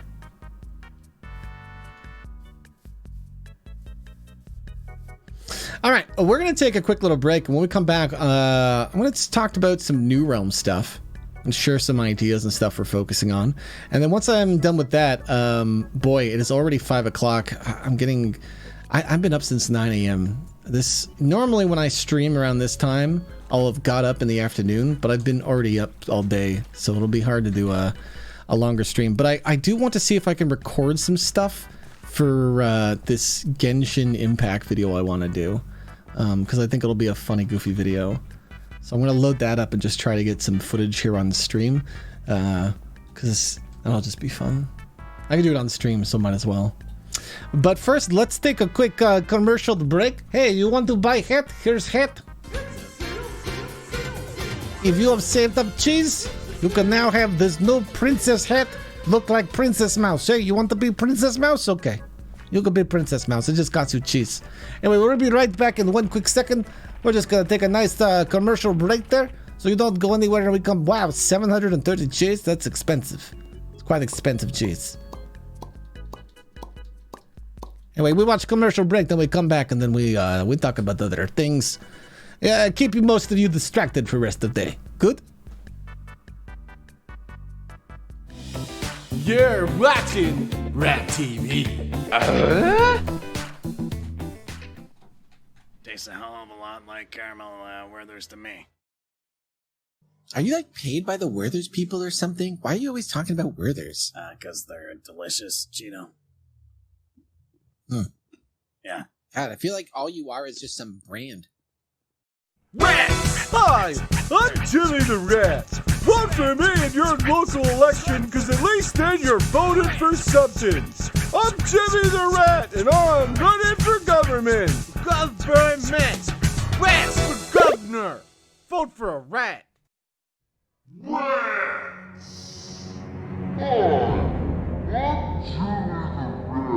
But I ask you this, critical thinker, who is Jameson the Rat, also known as Jimmy the Rat? He says he's running for government. Government! But something to me says that he's running for something a little bit more than government. Jimmy's not a rat. Wake up, Jim. Rat! Hi, I'm Jimmy the Rat. You may have heard of the recent scandal where I wasn't a rat. But you should vote for me anyway, because I'm still running for government. Government! Rats for governor! Vote for a rat. With my really cool spaceship destroyed by Baby Man, I had no choice but to return back to French Guy's house and ask for his help once again. Hopefully he'd be able to help me one last time. Hey French Guy, my ship's broken. Can you help me fix it? Ha ha ha! Oui, oui, mon ami. Ah, cool. I think we can get this fixed in like one montage then. Ha ha! When the times are tough, you gotta commit. You can't give up, not yet, not ever. Don't quit, I said. That's the way to do it. You can always improve it. Just get up and believe in yourself. Come on, spaceship. When life's got your back up against the wall, you gotta stand right up and act real tall. I said you can always do it. Just get up and move it and believe in yourself. Believe in yourself. It's not too late for you to become a better you, is what I see. So don't give up. And just remind them of how sweet you used to be. Come on, spaceship. Show these people you still got it in there. Come on, come on, come on, come on. Yeah, that's what I'm talking about. Thanks, French Guy. You really are something else. There's no problem, mon ami. You have a safe travels, okay? Thanks, French Guy. I don't know what I would have done without you. Goodbye, mon ami.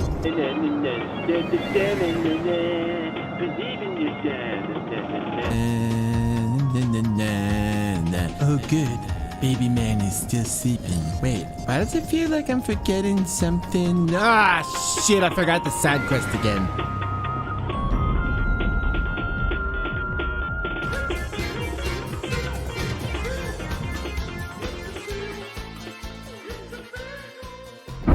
Legal crime. EMS, he's still not breathing. How do I make the people breathe again? If you have your medical training, start CPR. Okay, I'm gonna try CPR again. 1 and 2. Staying alive. Staying alive.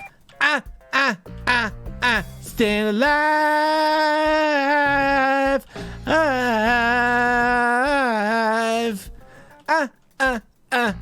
Staying alive. Staying alive. Oh my fucking god, it worked. Oh my god, you just threw up on me, Ryan. God. Throw up. Make me throw up. Legal crime. Oh, I need to make more of those. Oh, I got so many good clips for those. Dang, dang, dang, dang, dang, dang, dang, dang. How you guys doing? Oh my god! Hold on, I'll try. Nope.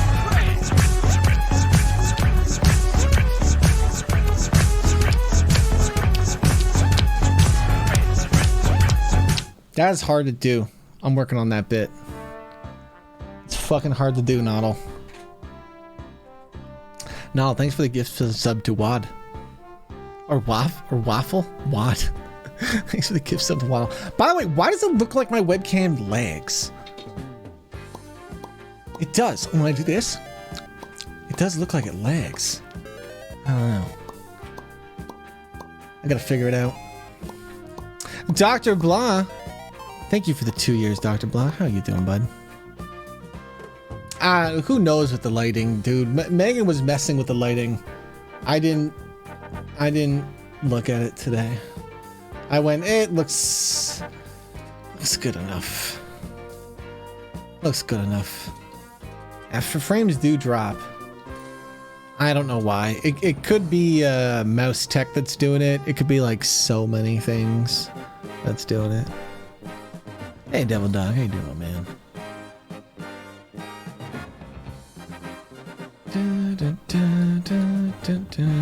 Hold on, let me close a few things. Sometimes I just like go from like work mode to stream mode, and then I just like leave too many other things open in folders and files and little side softwares for editing things running, and it's kind of bad. I should be more careful about that.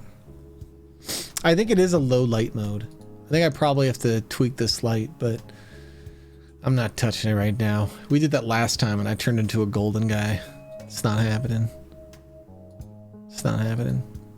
So I've been working on a project with Megan called New Realms. So for those of you who don't know, I used to work on a show called U Realms. And it was a tabletop roleplay show that I was the game master and created the world. And what's cool is we didn't just build a show and play D&D. We built a whole custom game from the ground up using just a lot of the ideas I've had in previous things. Because U Realms Live was based off my old internet show Unforgotten Realms. So it was like deep meta on top of deep meta. Purse, thanks for gifting a sub to Devil Dog. You've seen me alt tab? You're like, how bad's my alt tab right now? Let's see. It doesn't look that bad. I think I could take a screenshot to show you guys. Wait, I need to look goofy in the screenshot. Wait, hold on. Okay. Well, let me show you my alt tab. You want to see my alt tab? Okay, it's not that bad, vid.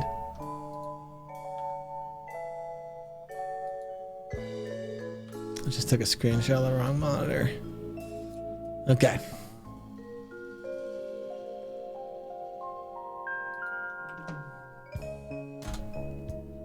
Yeah, that's normal for me. It's This happens constantly. People will find out I made something from 10 years ago.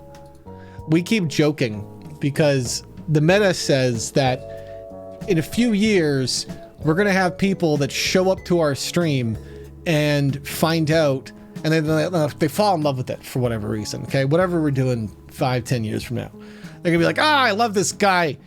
He does the greatest roleplay show in Hello Kitty Universe, the game. And you guys are all laughing. You're like, yeah, Hello Kitty Universe. Okay, I could design a Hello Kitty Universe game that the whole internet would be addicted to, okay? You put me in touch with the cute companies and I'll be like, you want me to make you print money? I'm telling you. I'm telling you. See, here's the thing. Every video game, I'm trying, main man. Every video game focuses on combat. Okay, we are so underdeveloped in like the non-combat games, which is why all of those simulator games do well. Dude, we were talking about in the Discord. This Genshin Impact, this free-to-play game. I'm gonna play it later because I'm trying to make I'm trying to make a viral video. Okay, I have an idea for a video, and I really should have made this video the second I had the idea for it, but I'm too lazy. So I've been putting it off. But this Genshin game, I was like, damn, dude, they have an energy system. First off, energy systems are just insulting. I hate them so much. Hey, Johnny, I hate energy system. But I was just like, man, imagine if these guys had their energy system and they just tied it to a walking app, dude. Imagine if you could refill your energy by walking. Where is that game? Why doesn't Blizzard have this in World of Warcraft yet? Why can't I earn herbs and mats walking around outside? When will we get that? When is it happening? No, thanks for gifting us sub, Johnny.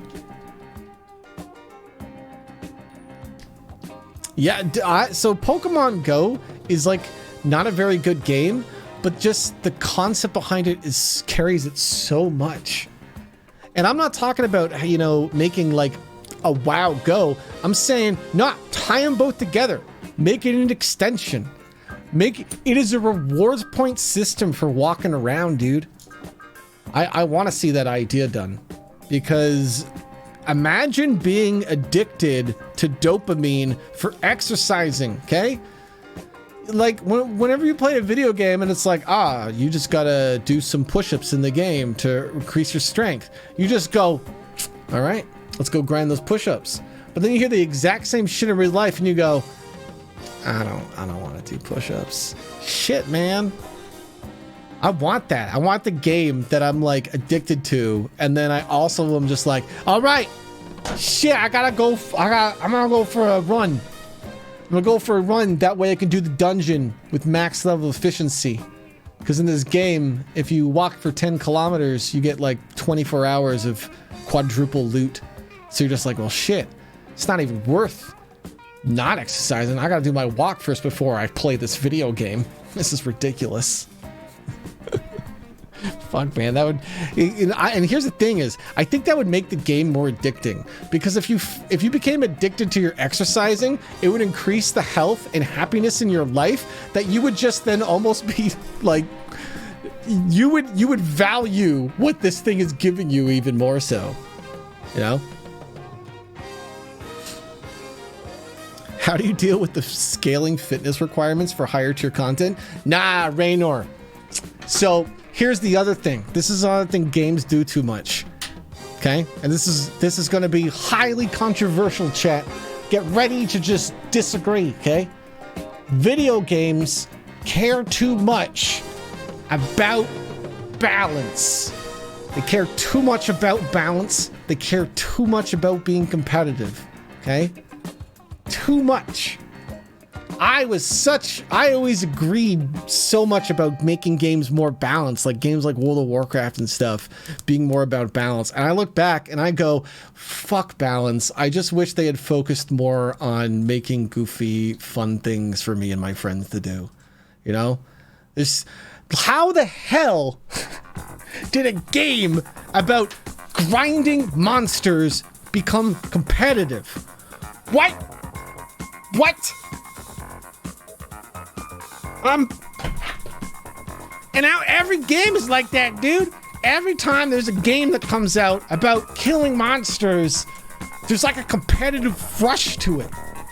And like a lot of gamers will feel it. They'll just be like, I gotta go. I gotta stay with the pack. I gotta get to max level. I gotta do the content. It's like, why? Why? You know what you could do? You can fuck around in the tutorial zone for 3 hours.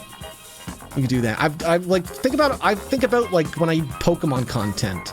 And like when I did Pokemon content, it wasn't like I was trying to play slow, but I was trying to create content. And so I was very creative in taking my time because I always knew in a Nuzlocke, the next battle could kill me. So whenever I would get to a new town, it was like, don't have to worry about the stress as if we're gonna die. Let's go around and talk to NPCs and perform bits, you know?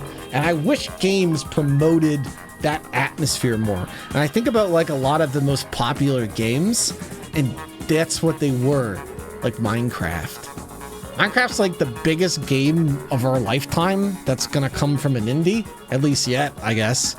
It's a literal billion-dollar enterprise now, and it wasn't competitive or balanced in any way,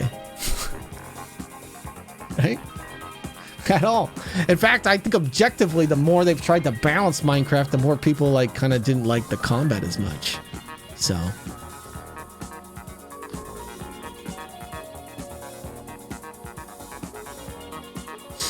I don't know this. So this is because I've become a role player. Like I've played video games for literal profession. I'm streaming for you, you know. And when I play video games, especially if they're single player, I don't think how can I beat this game in the most clever way. I always think, can I do something funny here? Is there something fun to be done here? You know. Like when I'm playing a horror game, I've used examples many times. I played that stupid Amnesia game and I found bricks that you could stack, and I just spent like 15 minutes on stream stacking bricks. Because it was too fun. It was just like in the middle of this horror game, just be like, let's build a tower out of bricks. Let's go. Right away. Just a tower out of bricks. What's crazy is like, we focus so much on just the idea of killing things in games that every time a game comes around that doesn't involve killing, we go, shit, this is kind of amusing. You know? Like, you know, another big indie game, Stardew Valley, and it's just Harvest Moon. It's just Harvest Moon. In fact, it's Harvest Moon, but they added killing. it's what they did. Hey, they were like, you know, Harvest Moon's got a weakness in the fact that they didn't make any new games in a long time, like way too long, that are just what people kind of want and just updated. It was multiplayer, right?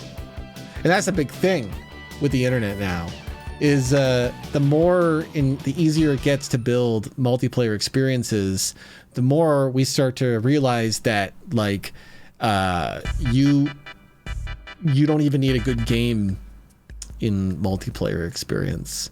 In a multiplayer experience, a bad game could be better than a good game.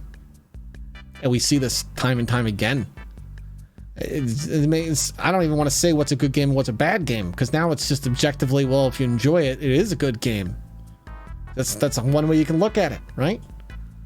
And you can say, yeah, but a game filled with bugs and broken and incomplete, that's a bad game. But then I'll just, you know, Minecraft.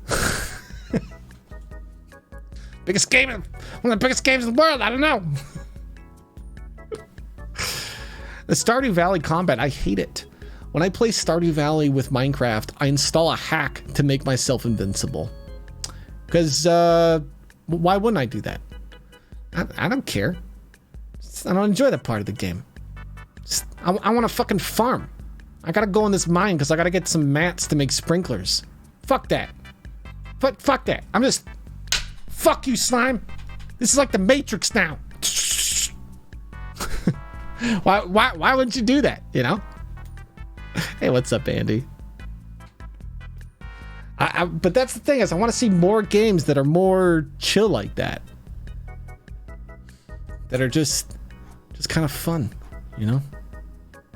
But anyway, so I have this project, this New Realms thing, and let me show you my picture. I shared this picture in the Discord. It is an awful picture, okay? But we're going to take a look at this. Because the idea is Megan wants to take all of her maps, and she wants to change them in little ways and then make connector maps to connect them all together. And to connect it into one big world. And then how I would envision this looking is like eventually there's a website, and the website shows like a big world map that you can kind of click in and go through. So I want to then build my part to this, which is I want to give Megan a bunch of ideas to fill out her world, but then also plan it so that I can build just a complete world for people to play. Because that will make people will use that not even for U Realms. People will just use that because it's a giant map world with basic ideas that they could then translate into stuff, right? So let me show you this map, and then let me tell you some of the ideas I've been writing up, because I'm up to 4 pages now of nonsense I've written for this. Mostly just right now, I'm just consolidating old lore. Because you might ask me, like, Rob, how does this connect to U Realms Live? Fuck it, man, U Realms Live died. So this is me kind of like cherry picking all the stuff and then being like, how does this work? What parts in U Realms Live make sense to kind of keep and add and would be cool? Because this is something for other people to experience, not fans of the show necessarily having all of the exact lore, right? It's like it's using it as a template type of thing. So here, let me show you this map. Giant cheese wheel I want to include, but I'm so close to cutting. Okay, I'm so close to cutting. Okay, again, this is not the most impressive map. Leave me alone. This is a work in progress. Okay, so the first thing I had to figure out is how do I take the existing maps and how do I build a world around them? So first off, I'm doing one big body of mass.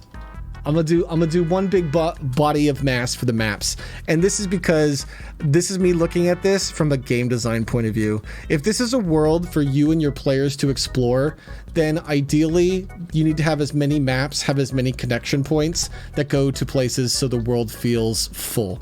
And water sucks. Water sucks to play around. I don't want to have giant bodies of waters on so many maps. That's just not gonna be fun, you know? I mean, so by the way, I haven't drawn anything, okay? If you're laughing at my drawing, you're ignorant. All I have drawn here is I'm pretty sure the body of mass will have to look like this vague shape. That's it, okay? That's all I've done. It's a vague shape, okay? So I'm trying to figure out, okay, where do you start? Megan's presented me 200 maps. I don't have 200 maps on here. I haven't done it all right. Where do we start? So all of Megan's side maps for Dead Realms or for Patreon things, they're not U Realms canon. We'll just fit those in where they fit in, okay? Boom. Any map that automatically is too weird to include, Tower of Ultimate Wizardry floor, problem solved, okay? There's some maps that will just be like this, I can't put this anywhere. I'll show you a map like that.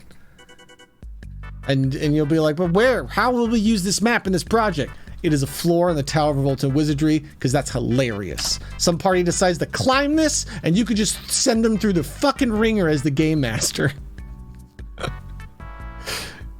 My hope is to build an entire like game master companion guide for all this, so that people can just run this campaign. But I know that it's gonna take me forever. Like here's the one I want to show. This is based off Treat Realms, right? So used a bunch of the same assets. Oh, I just broke aspect ratio, 1 sec.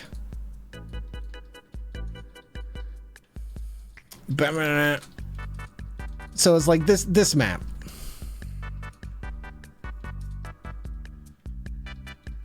this doesn't fit in with you realms.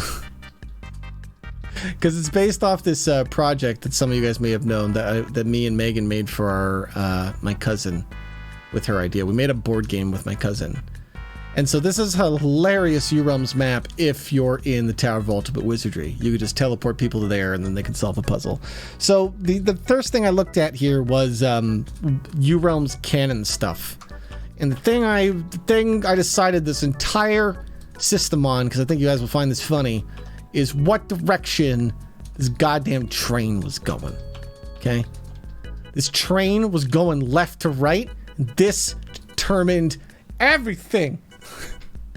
I decided everything based on the train map, okay? Because we know that this train is going to the Silvermine Mountains. Now, we could assume that the train go back and forth, but just based on the campaign, the train is going this way, which means that the Silvermine Mountains is on this side, okay? I knew that the north or south had to be winter. We went with north because we have a map that's like the North Pole. So just made sense. I'm not gonna make a South Pole. 2 ice places is too much work.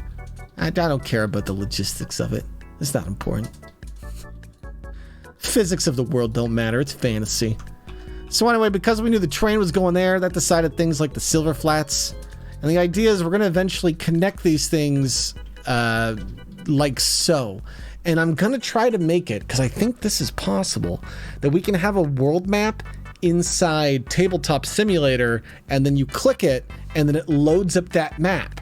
And so I think I can make one giant mod for it where the game master can set up all the tiles on every single map in this giant world. And that's probably what I'm going to do, is fill it up with a lot of tiles and then information on those tiles. And then you can just run campaigns. And the idea is when I get to that point, well, then we will do new realms. And I'm going to do a few campaigns on it. I think I'll probably take a bunch of role players and run through it, but I'd also just like to do a community run version. And I have a couple ideas of how I could do that, where it's like I play with chat.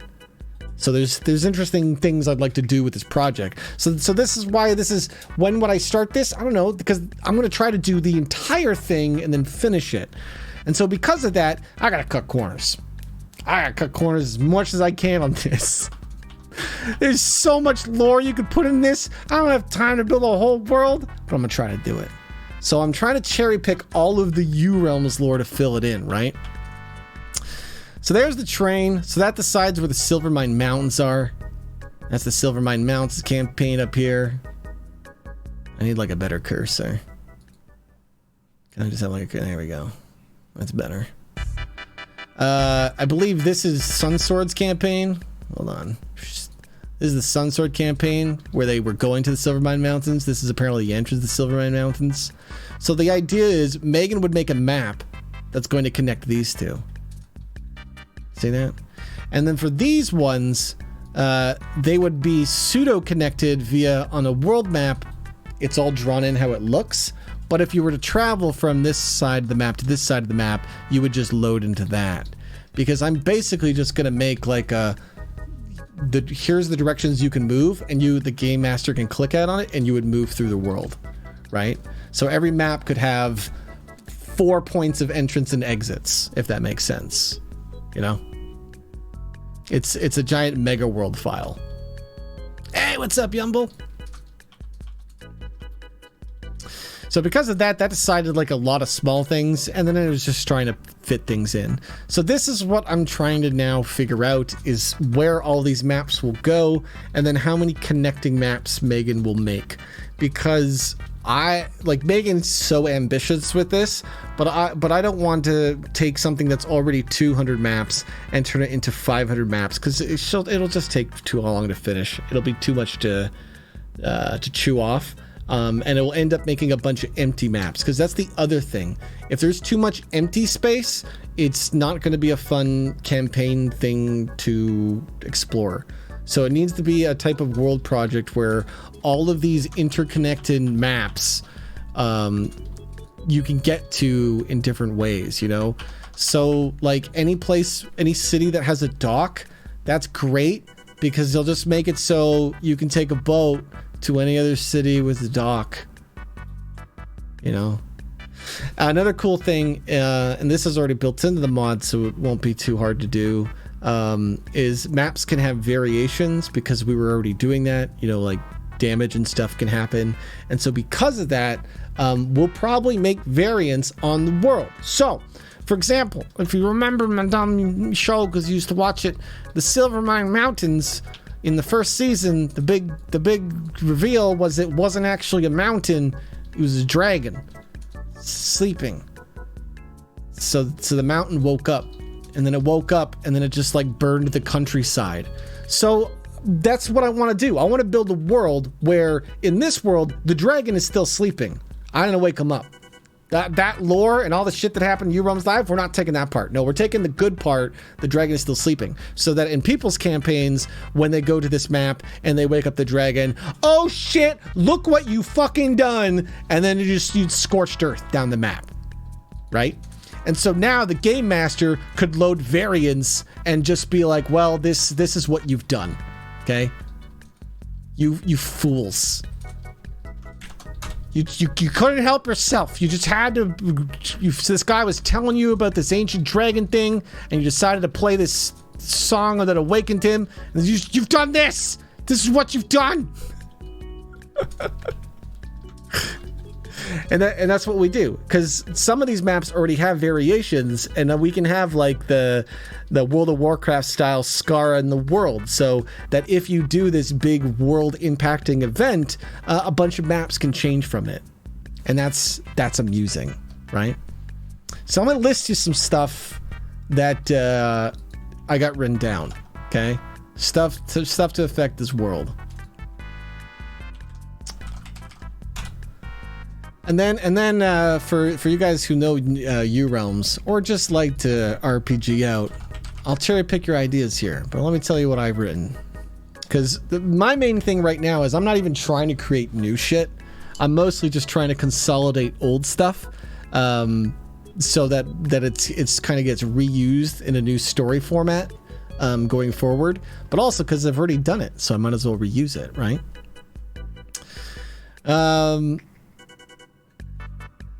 Okay, there's the first one I read is so deep. So the Tower of Ultimate Wizardry.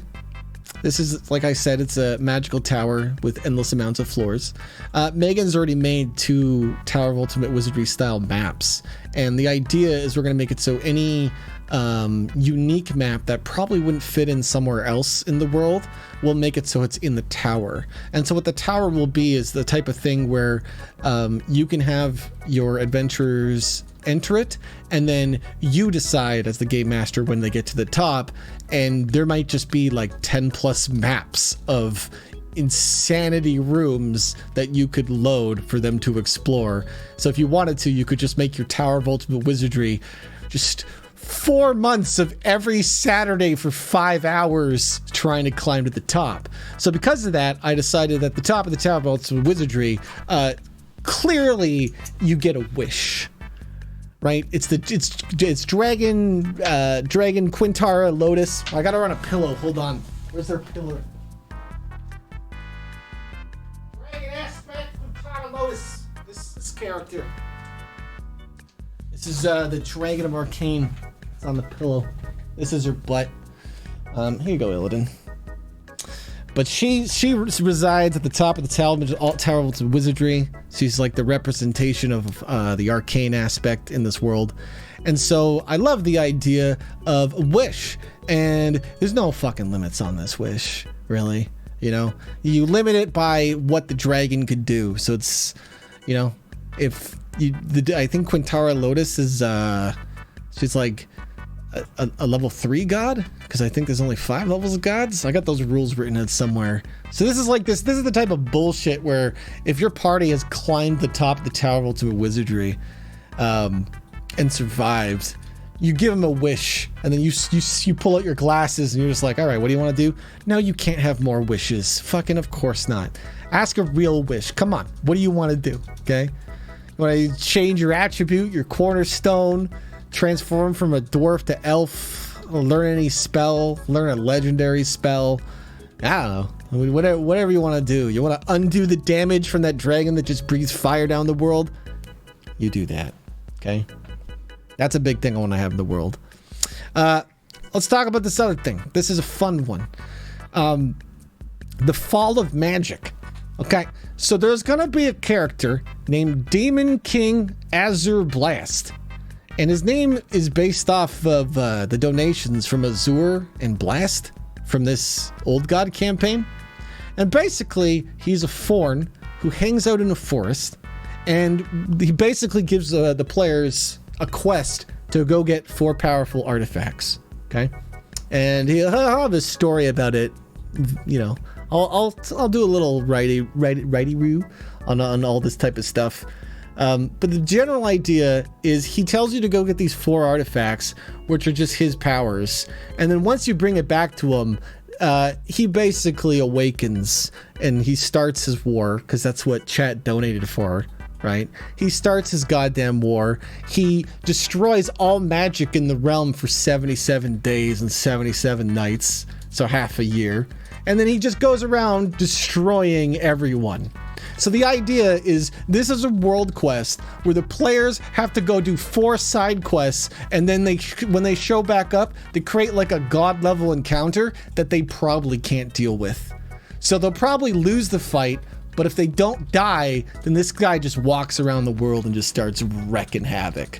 And I love that. I love that because this is such a different type of content if I were to perform this, because it's one super long campaign essentially, right? It's one super long campaign, because this makes it so when you have done your super long quest and you help the sad fallen faun, he goes, "Thanks, motherfucker," and he grabs his sword and all his artifacts and shit, and he awakens as the old god divine he is, and he raises a forest and he goes around destroying the world. I'd love that, because then the players can like kind of lose and then still deal with the ramifications of what's going on, because it's just like that dragon event that scars the earth. He just goes around from town to town destroying it, and you have to find a way to deal with that, right? And that's what I'm trying to figure out now, is all the things that came from U Realms Live that can get remixed into cool parts of the world that I need to then plan for, right? Becoming a dragon. That's fun. I make a joke in the original one for Honor Realms. It's like one of my first jokes. It's like, hey, can I be this? And Rob picks up a dragon. Okay, that's hilarious. And so I made that lore in U Realms Live. There's a song of dragons. I believe in the song you gotta train your body, you gotta focus your mind, you gotta master the light, you gotta always be kind. Okay, and so the idea is we have a list, and the dungeon master, he's sitting there. I need my glasses on my table so I can do glasses bits.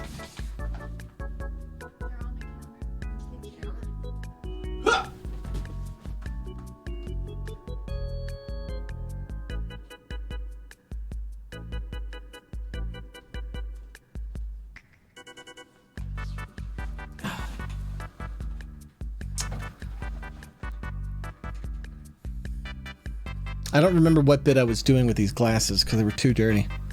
The dungeon master is basically, the game master's sitting there checking to see what you've done, okay? So train your body. Yeah, you need like 200 stamina. So probably there's ways in the game now to slowly raise your stamina. The stamina's not going to matter. To be honest, I was telling Megan this. What is cool about this type of content when this project is done is that there will be no reason to have unnecessary combats. I had so much combat in the original U Realms Live because it was a game and it was a show. And as it progressed, it became a lot less of the game part and more of the show part. Because I don't enjoy doing the game part unless it matters, you know? Like I don't really like having just, you gotta fight trolls now because it's Act 2 and it's time to fight trolls. And so what's cool about this type of world is you will only really fight something if you want to fight something, you know? And I want to see more role playing where conflict is avoided as much as possible, because when combat is avoided as much as possible, then it makes it so when you do combat, shit matters.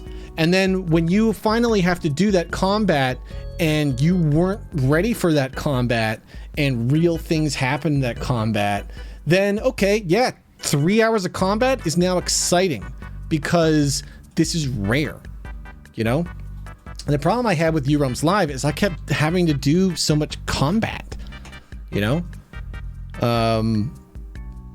But I don't think that'll be the case in a world like this, because I'm really going to look at it as most things in the world aren't really trying to kill you. I want to make a world where the only reason you're getting into combat is if you're putting yourself in it, you know?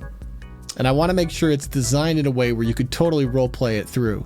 Because, hey, you know, if you want to get a bunch of PCs and go around and kill every NPC, you know what? That's a fun campaign, too. That is a amusing campaign of murdering the world. We'll make sure that we have some meta-level characters that fuck you over completely, and we'll get to that in a second. But that's funny. I like that, right? Train it towards the walk system, but this is something you play with your friends. It's not a giant game. This is a, you know, an RPG campaign.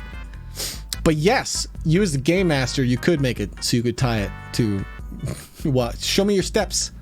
You want to become a dragon, Sam? Sam, you better have been walking your kilometers. You see that, Sam?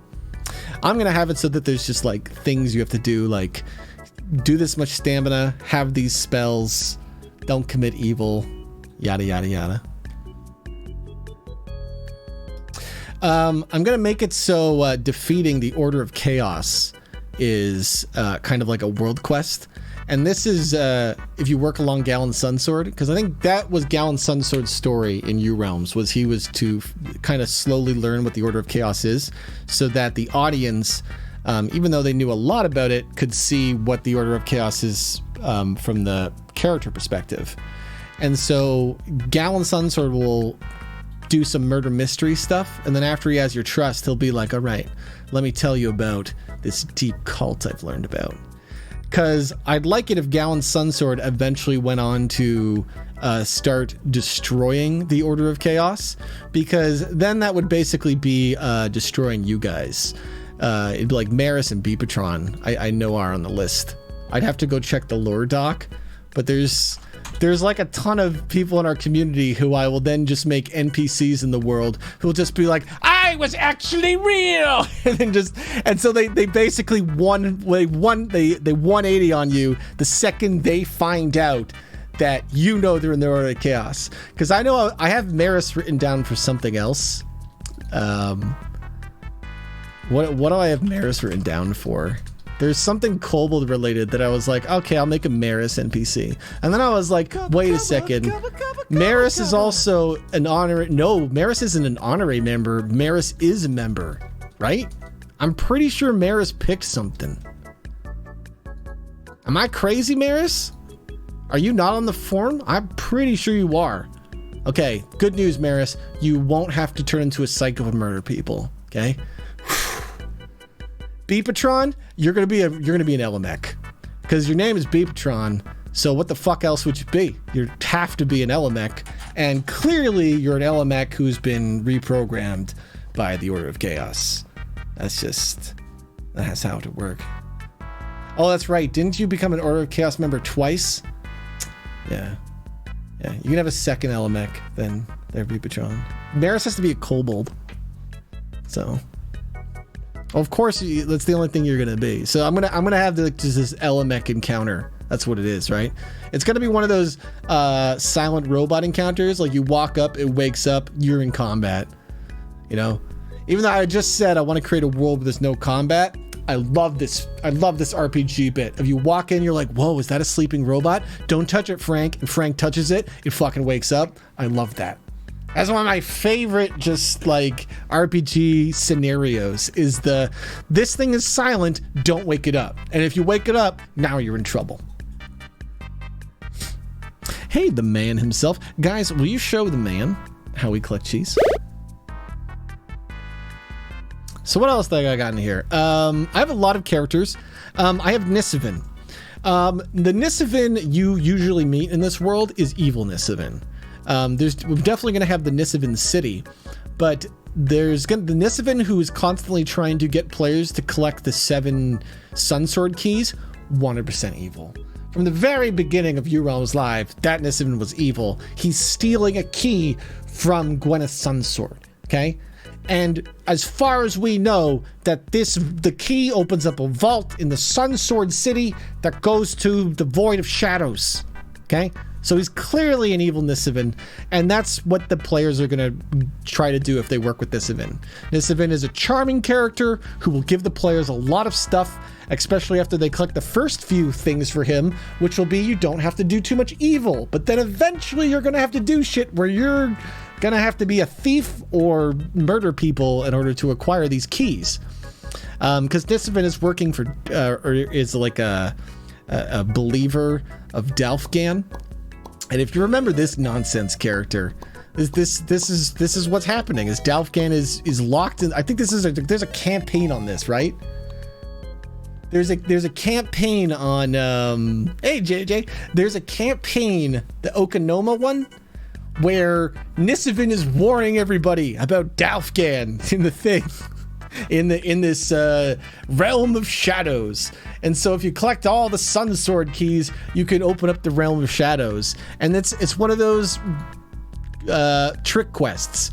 It's like you keep working with Nisavin, and eventually he gets all 7 keys, and you show up and you release a goddamn ogre who knows like god level magic on the world.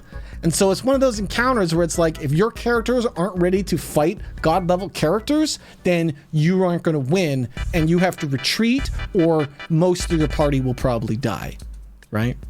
Because Dalfgan will come out and he'll just come out swinging. I know we're going to do fun things like Chimera and Impusa, who were like Kobold's, Maelstrom's Kobold relatives. I'm going to have them so that they're already ahead in the world. I'm gonna make it so Impusa is the mayor of Silver Flats. So it's kind of like they won that campaign and now she rolls over it. But that's not how lore works, right? This is just like, because this is a new world, we're putting her there. And Chimera, I'm gonna do the same. I'm gonna put him as a leader of a city. Porbo, I'm gonna make him so he has the mirror. And I'm going to have him probably trapped in the mirror, because I think that's where he was. So it's one of those things where when you explore that port cave and you find this mirror, at any point, if this mirror shadows, this guy just comes out ready to fight. just like these weird little things, because that's the thing. It needs to be a world filled with things, so players go and explore and go, what does this do? And the answer is something awful. I'm gonna open up this present. It was a bomb. That's basically tabletop roleplay. And I'm not even at the point where I'm writing new shit. I'm just writing things that have already kind of happened or basically happened, so we can include them in the world. Because one, for any U Realms fan, it will be fun to go into this world and kind of do things in any way. But also there's so many fun ideas already to play with, right? So let me tell you about the other old god divine, Lorlius, the Binu old god divine who rules the realm. So I don't know if you guys remembered this, but chat donated for this Binu old god, and this character is insanely broken. So as far as I can tell, this is the most powerful character in the game. I think. Maybe like Douglas Winchester is technically stronger, but Douglas wouldn't fight you. Unless you I guess if you just wanted to fight him, right? So let me read off what this character can do, because it's kind of a trip. What this character is supposed to do, because I wanted to include it in this world, but I was like, damn, including this character in the world changes the fucking world dramatically. So this character is a Binu puppet master. I gotta pull up these cards. I'm just gonna read you what these cards do. Cause like this is gonna be like essentially a god level character that you can't beat. I don't know how you beat this. You have to basically be a god yourself. I think that's the only way. So I think it's the type of thing where like if the players even encounter this character, this is the one time the game master goes, you're fucked. And there's nothing you can do. It's unfair. You should not be here. The fact you're here means you missed. There were so many warning signs. You should not be in this room. So it'll be very funny when I watch some of you guys stream this and you take people who have no fucking idea what they're doing and they get overly cocky and they follow into this room and then you're just like, well, you're dead. Cause, hold on, let me read what they do.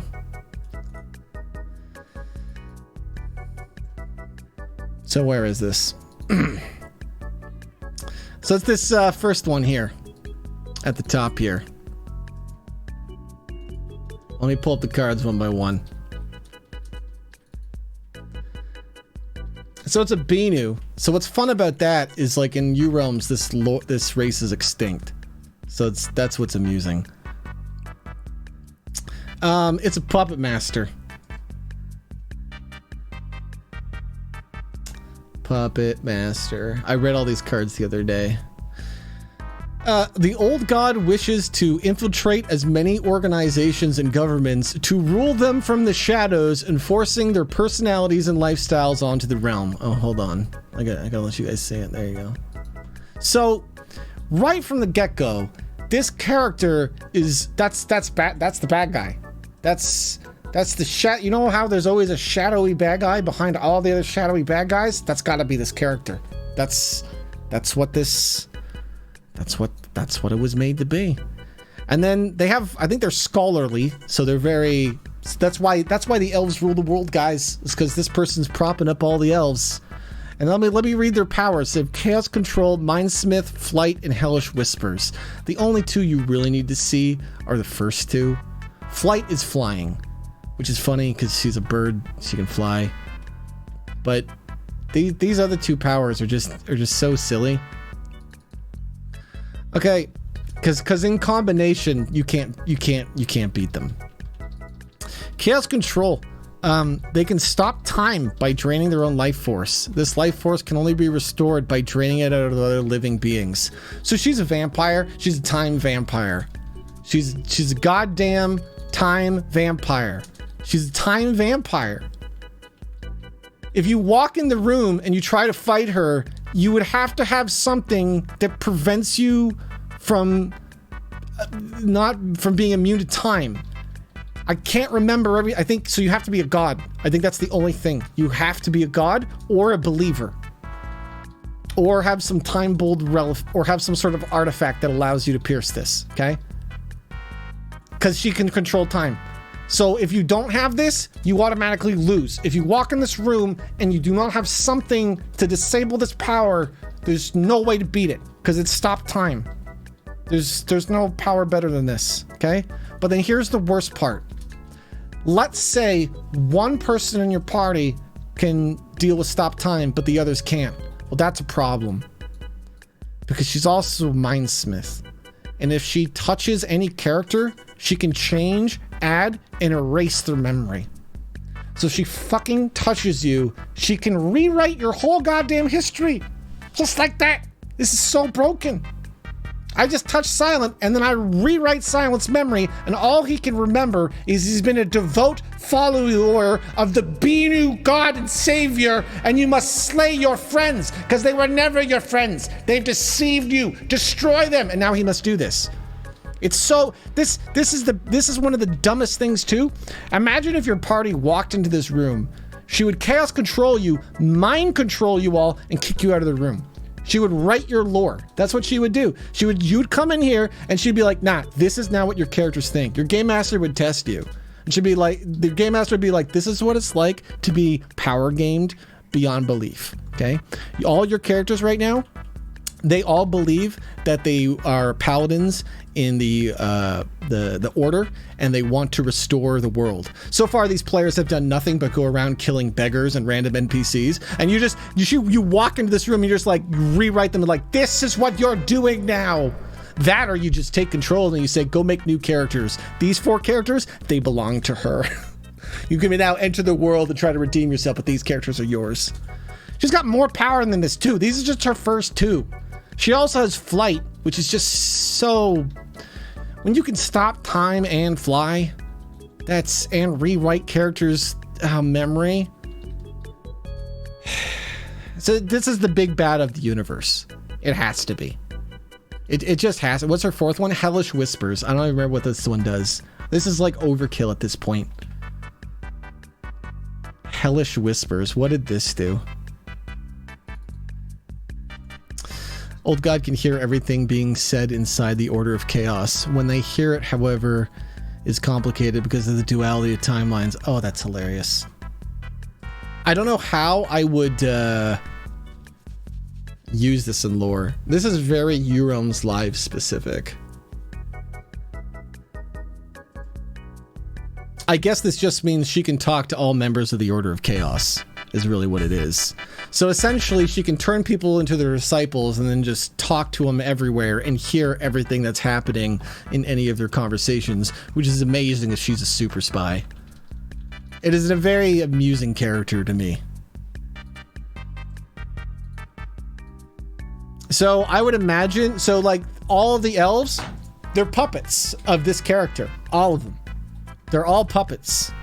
So every elf character at the highest levels of government has had their mind written by this character. I would imagine any character that's ever met her has been affected by her. So there should be no characters other than the players who even think she is evil. Because in my mind, if she is a meta level character that is self-aware that she is in this world and is trying to take over the world, then she has written everything. Yeah. So Silent, let me show you what we're working on. This is a project because Megan needed some inspiration, and she had this idea, and so now I'm just trying to go like nuts with it. And the idea is we're trying to take all of the maps she's made and then build one giant map world. So Megan can start making all of the maps that could interconnect and kind of filling it out so that we can have one giant campaign template. And then when it's done, I want to take that giant campaign world and make content in it. And I'll probably do it in a few ways, probably run some campaigns with it with some of my favorite role players. But I also want to try to do like some other interesting ways, like how can we play with it with chat, or how can we do something where we play with like a lot of role players at once? Like maybe I have them in different parts of the world and maybe they eventually interact. I don't know. There's things I want to explore with it, right? But it's a much different idea for a project because it is one big super world. And so because it's one big super world, I'm going back through all the Eurealms lore and I'm cherry picking what goes where and what experiences players would want to re-experience, right? So like in Eurealms Live, the big bad mountain dragon is awoken, but nah, fuck that. The dragon is asleep so that the players can find that stuff. You know, because that will be fun if you take a party and they go into this dungeon and they do this crazy ritual with these crazy NPCs, like the fools they are. And so the mountain wakens up and now all of these maps change, right? Now all these maps just fucking change and there's like an actual scar on the world. The world's just destroyed because of your choices. Oh, what have you done? Because we already have a lot of alternate version maps, but we want to make some of these big like world changing things too. It's kind of where we're at right now. Let's talk about different things. Like so Bopin, like so first off, all of you guys, this is spoiler heavy, obviously. I don't think it'll matter, you know. This is such a far off project, you'll forget. But things like Bopin, for example, I think I've said this multiple times. Bopin was the sword, right? And so Bopin is a very fun encounter if you're a game master in this world, because theoretically you can destroy Bopin at the very beginning of everything, because he's an enchanted object, and his only weakness is knowing he's an enchanted object. So as long as the players don't know that he's an infinite power enemy that can be destroyed instantly the second they know that, right? So I like encounters like that, because that's one of those things where you can bump into this character. He utterly destroys you if you pick a fight with him. And then eventually you can, and then you can go out on a quest to try to fight him, or there's other reasons. Maybe you're working for the Grand Paladin Order because you bumped into those characters and they're trying to do it. And it is one of those, you find the secret to it and then you go beat it. Yeah, he's the sword. The idea was Bopin was a sword crafted from the gold of dragon aspect Aurorus, so the light dragon. Because Aurorus, he did this ritual with all the dragon aspects to try to resurrect the moon and restore the realm, and they failed. They failed because I believe the audience forced the birth of magic, so they unknowingly killed the dragon aspect. And when he dies, his spirit and his body are broken together or are ripped apart. And so they take his spirit and they put him in a goddamn lamp that Thor holds onto until he eventually puts it into his son, who eventually dies. And then Virgo merges with him, and eventually he dies, and then he's merged with Gwyneth. God, that's complicated. Luckily, the Gwyneth merger hasn't happened. We just have him at the Virgo level, I think, because I think Virgo exists. Bruce is dead. Is how we keep it. But when he was killed, he's transmuted into just a big pile of dragon gold. And so what happened was Thor was to take care of his dead dragon dad's body, right? And he's got this big pile of gold, which was his dead dad's body. And then he's got this lamp, which is his dad's spirit. And it's like, I guess he could probably come back to life, but I don't know what Thor's doing. This Thor lore is always comical, because it's always supposed to be like, we don't have the full story yet, and you only hear it in dumb half context, because it's amusing. But anyway, Thor eventually puts all this into, he creates the dwarves with these people, and he gives the giant gold that is the body to the dwarves. And so the dwarves split it up like a treasure, and King Dundanborough takes the gold and crafts it into a sword for his son. And what he does is he gets somebody to enchant the gold so it is an enchanted sword. But when he does that, it becomes sentient. And then because the blacksmith is a perfectionist, even though the sword was turned sentient, they keep reforging the sword while it is alive. Now, the idea is the blacksmith didn't really realize this. He just thought it was an enchanted sword, and the sword was just talking because it was magic. He didn't realize that it was an actual living being come to life, which is basically a new spirit in the body of a dead dragon god who's starving because he's just made of magic, and magic is gold in this universe. You can literally just craft gold with magic, or you can drain magic, or you can drain gold to gain more magic. We do that a lot.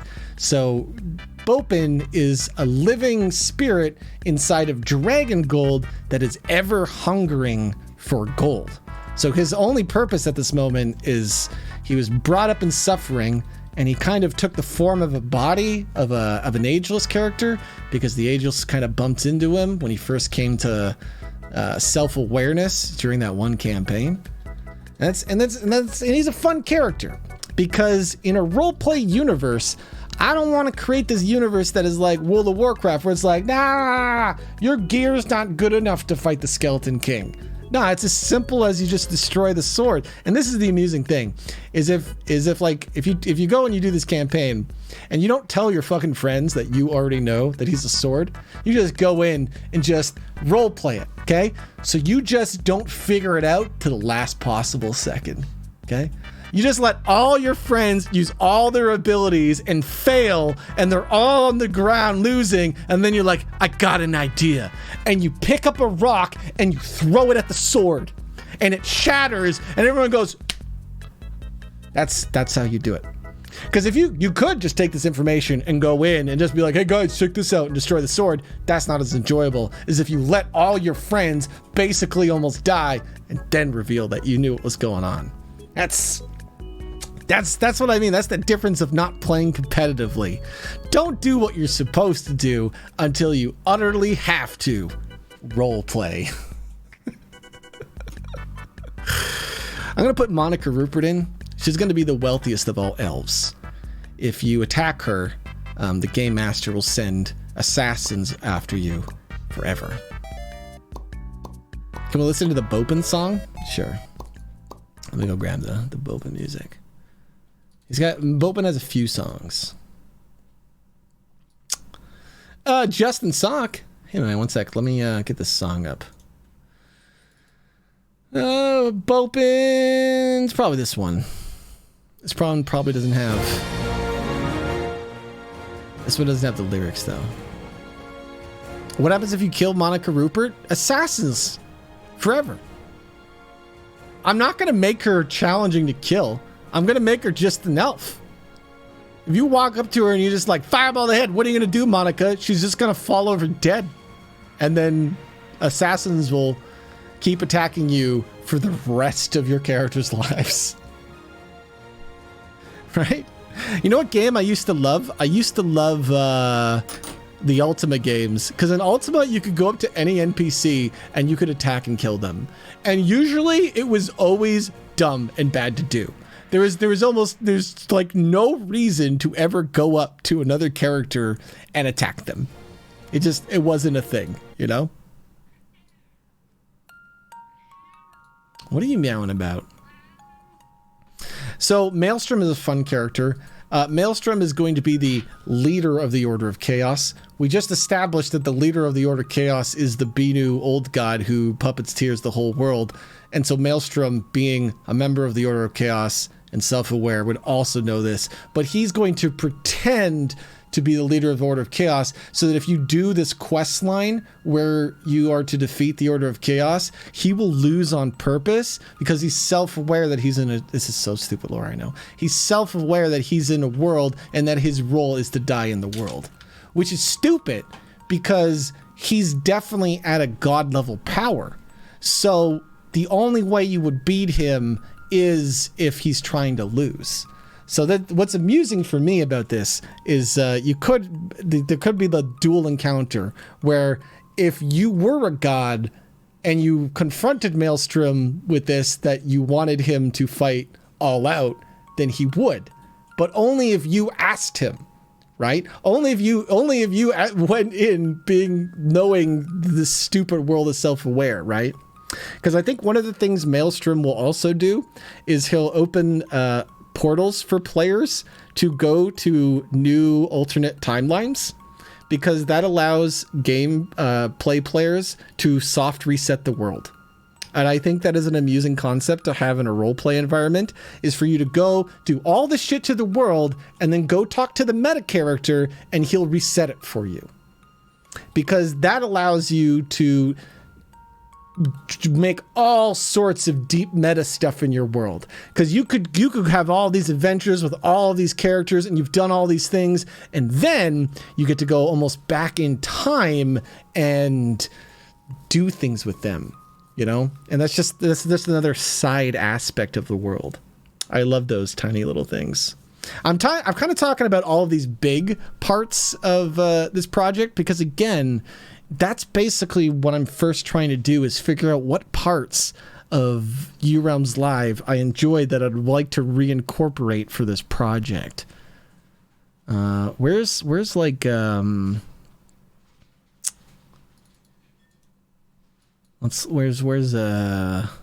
this one? Nah, this is a loop though. See, I only have that song broken up. Do I have that stitched together? I think I might have it stitched. Yeah, this might be the trailer one. I would get a slight leveling system. No. The more I develop as a role player, the less likely I'm to build U-Realms as a gameplay system. Instead, I'm more likely to build it as a gameplay system that's tricking you into thinking it's a gameplay system, but it really just promotes roleplay, right? Because I don't want people to think the way you beat You know, it's fine actually if they think the way you beat Bopin is to get more powerful and get stronger items and spells. But in reality, that's not how you beat it, right? It's mostly going to be a knowledge thing. Because knowledge puzzles are more fun for groups and more rewarding. And that's some of the best parts of games like Dark Souls. It's not the execution. Sometimes the execution part is fun. But I think what's really fun is those first playthroughs where it's kind of like you're exploring and figuring things out. So I don't really want people going in and being like, how do we level up more? Because I see a lot of that in D&D now, where people do like campaigns to make their characters stronger. And it's like the worst part of the MMO put into the roleplay setting. And it's cool if that's what you enjoy doing. But I wouldn't want to build a world around that necessarily, because if it's like if I was gonna build that, I would build that. You might as well build an MMO RPG at this point, because then I feel like there's so much more fun things you can do. I know it's not tabletop, so it doesn't make sense, but I would rather have a one-off where it's a one-off and you can just do it anywhere in this world, right? You could just pick any of these maps here. Pick any of these here maps. And you're just going to do a one-off. People make characters and they just adventure in this part of the world. But then what's cool about that is your one-off then can affect your future campaigns. Because if you're just going to keep doing stuff in this world, you might do something in this campaign and those characters do something and they acquire an item and then you don't play them again. But then the game master could very easily use your characters in the future stories you're telling inside your own world. So... yeah. It's a good song, but not a good brainstorming song. It's just epic intense. It's really difficult to have players pick bad options for the sake of story and characters. Well, I think that's a big part of, and this is something I've noticed, is tabletop role players, most of them aren't role playing. Most of them are power fantasy, where they're basically just themselves in avatar form. So the way you keep those players entertained is you trick them, right? You make it so Bopin is a sword, and that's what they find out. You make it so they can't solve things with gear and loot. They solve it via puzzling, you know?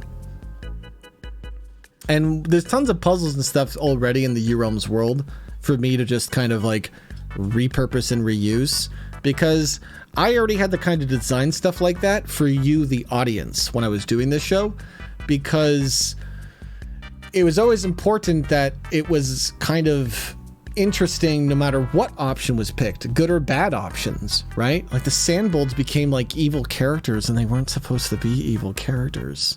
So...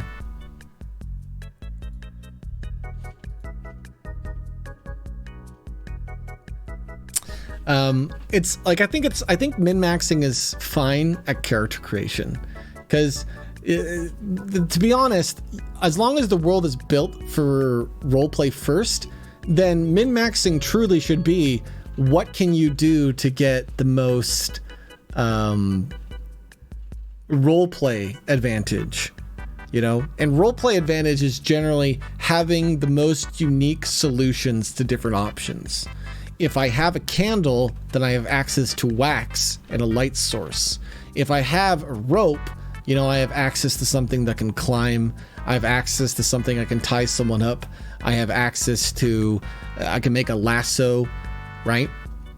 And honestly, I was on that path when I was in season 4, and I didn't get to really flesh out the items, but that's the direction when I spend any time on the cards.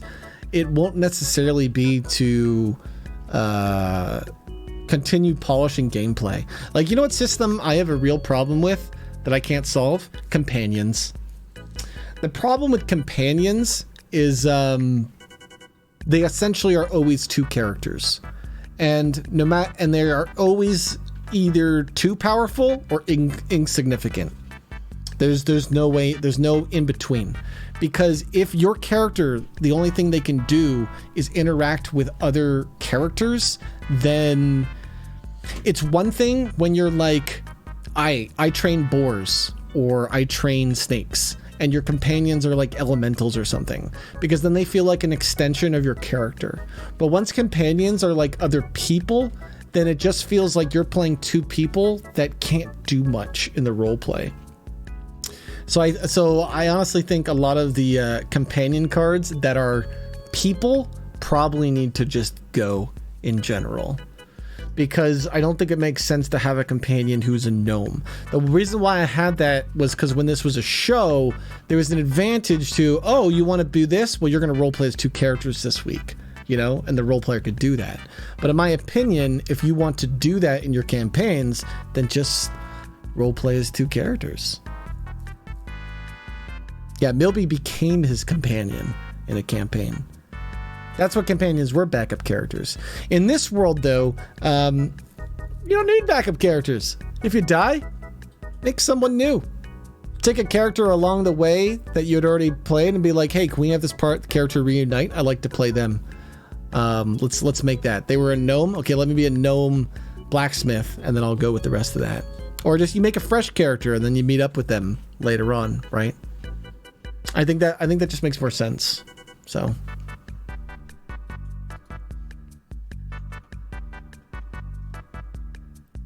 Where was I in this doc? I'm going to include a lot of characters. I'm going to include Salazar. I'm going to include all the dragon aspects. Most of the elf leaders. Most of the main characters or bosses encounters will be reimagined. I'm definitely going to have the behemoth, who's a underwater monstrosity. And you can go and meet and talk to him if you go through the Deadlantis, because we'll have a small place of the world that's underwater, and that'll be the Deadlantis part. Renell, Kane, Duke Darang, Phineas Beringster, a lot of the Beringsters, all of the Willikers family. I will include Tambok. I'm not entirely sure what I'll do with that, but he was a fun character, so just the idea of a non-talking frog. Krungor, Ghostblade, definitely going to use them. So actual characters from the campaigns, probably not. Because unless they are an important lore character, I probably won't include them. I'll probably reuse them in some place, but if I try to be too true to too many characters, it'll limit what I can do. When it'll be better to just be like, I'm going to put you here and you serve this function because we needed another innkeeper type of deal. I don't think that behemoth will be named Colin. I don't know. I think it'll just be named the behemoth. And I think there will be an NPC who refers to it as Colin.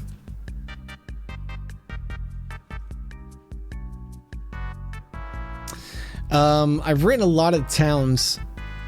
Abracadab, Deadlantis, Cadoral. I know we want to do a new Pork City because there should be a Pork City, and that's always a fun one. Theandrafall, Noma, Ninjaru. Some of these towns are so funny. Karazim, Daniver. God, how do you even pronounce this one? Layla Lula, Reldawin, Silverflats, Cotswell. Cotswell was an easy place to figure out where to put it too. Walden, Zelifatar, the Dingo Isles, Ursazul. There's definitely more. I just have to figure out where's place going. Where's Walden? That's a good point. I should make sure I put Walden somewhere. No, Walden's right next to the Silvermine Mountains. Walden was the town that gets burned down season 2 campaign 1. That was a fun campaign too.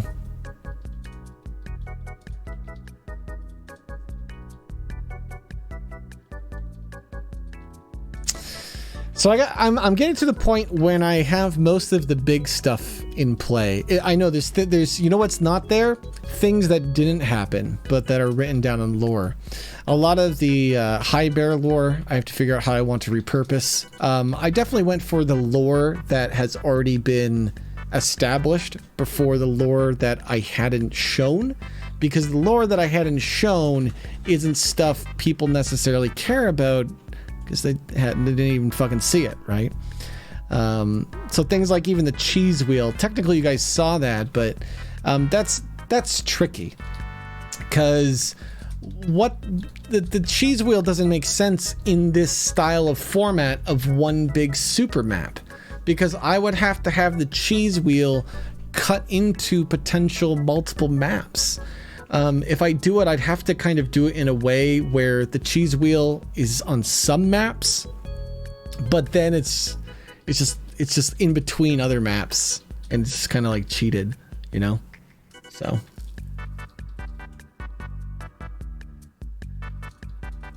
Dun, dun, dun, dun. Gwyneth was a player? I don't think Gwyneth Sunsword was a player. Did I have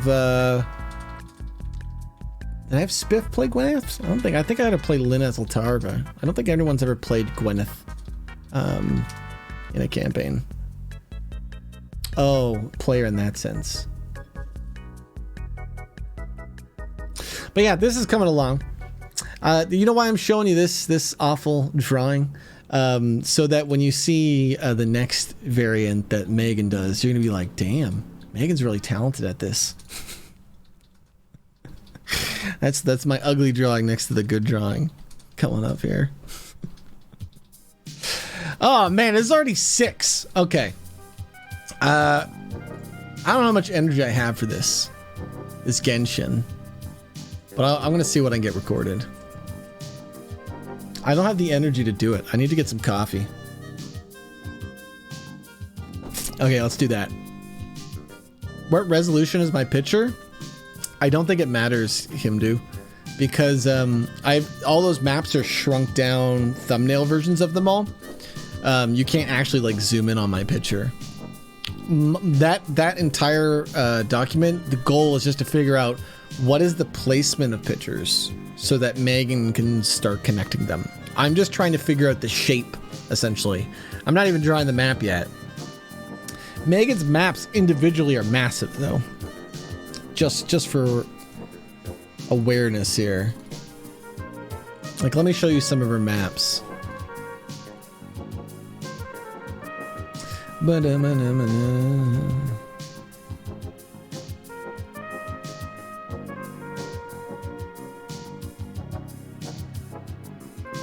So season 1, campaign 1, the remastered version, because Megan went back and remastered them for Patreon.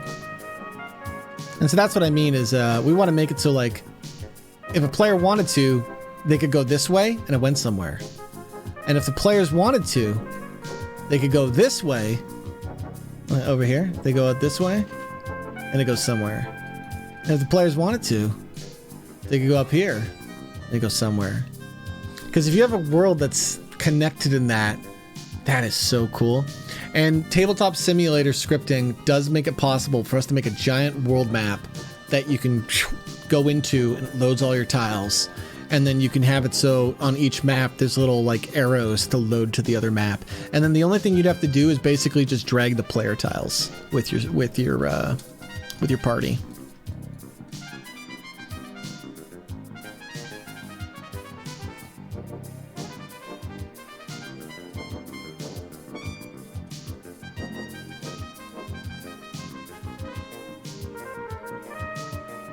See, this is a Tower of Ultimate Wizardry map.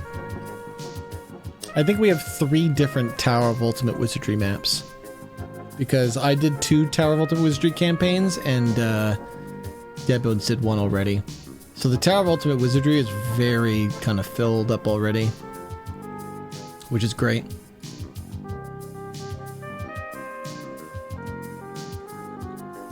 I definitely don't have all of Megan's maps here. I'm missing some.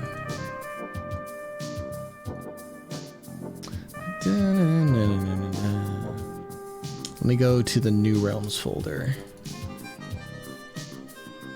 Yeah, here's all the ones. So this is what started the idea. So Megan made a bunch of these. And the idea was, she just made a bunch of different templates. Was so that game masters could make connecting maps already. And so Megan released like a whole suite of these. So that you could take any of the current maps and then just kind of play it off of, here's just something to kind of fill it. And I was like, that's cool. I like that. And then Megan wanted to take it another step further, and I was like, let's fucking do it. Because the thing is that these are okay, but they can't be empty, right? Because if they're empty, then the game masters would have to fill them out. So we want to make it so we make a world where all of these kind of connect in different ways.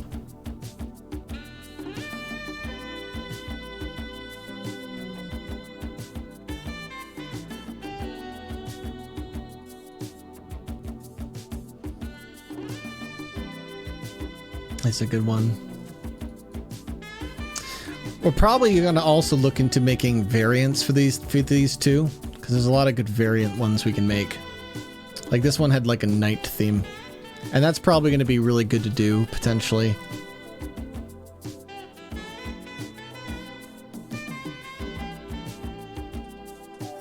It's a big project. But the thing is, Megan already has so many beautiful maps that it's such a smart project, because rather than just keep making more and more maps, if we start focusing on making maps that can kind of connect all these maps together, it becomes one big world to explore. And that is so cool.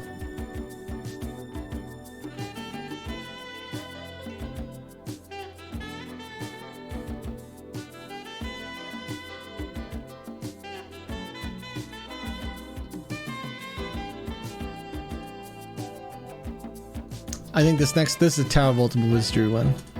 I was working on a campaign, but I kind of just ran out of energy. It was becoming bigger and complicated, and sometimes working on this U Realms this year has been kind of, what is with this light?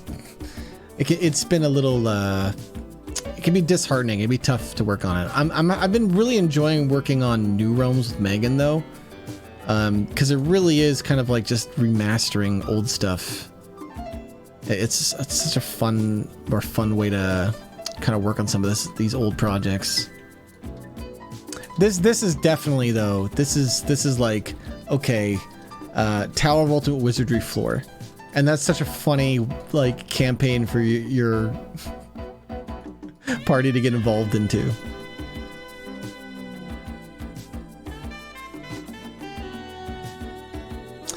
Okay, before I move on, actually. Hit me up, chat. Hold on, I need the music for you guys. Stuff you think should be added in New Realms. So I'm thinking about it as I'm putting stuff together. Go. Give me the ideas. Go. It can be stuff from old New Realms or just random shit off the top of your head. What would you like to see in it? Chat ideas. A global splitting. That's tough. That's a big event, cutting the world in half. That'd have to be like a god level thing. While we're doing this, chat, will you also show how to collect the cheese? No, don't do that, Rob. Don't do that. Chat will spam too much. No, you're spamming ideas, not nice. We will collect cheese after this song, okay? Silvermine Mountains. Xavius. I just showed you and talked about the Silvermine Mountains. A big shoe.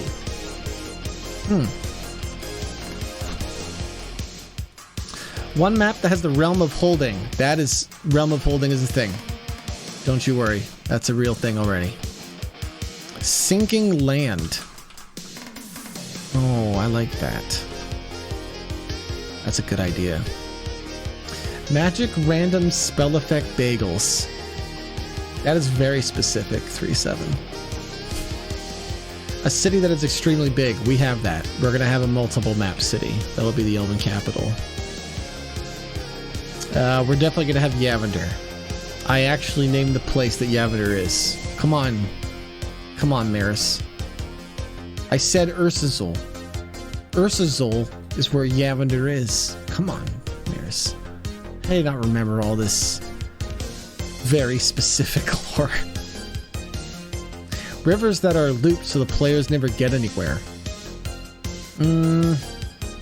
Water travel is tricky.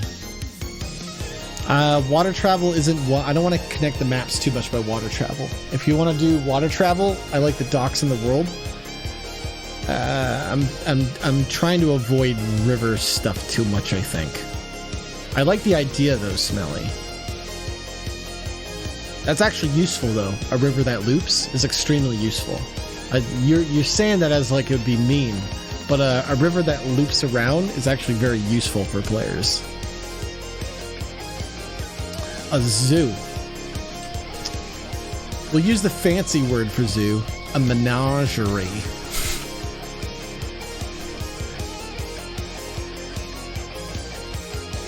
I think Megan's mentioned a zoo before.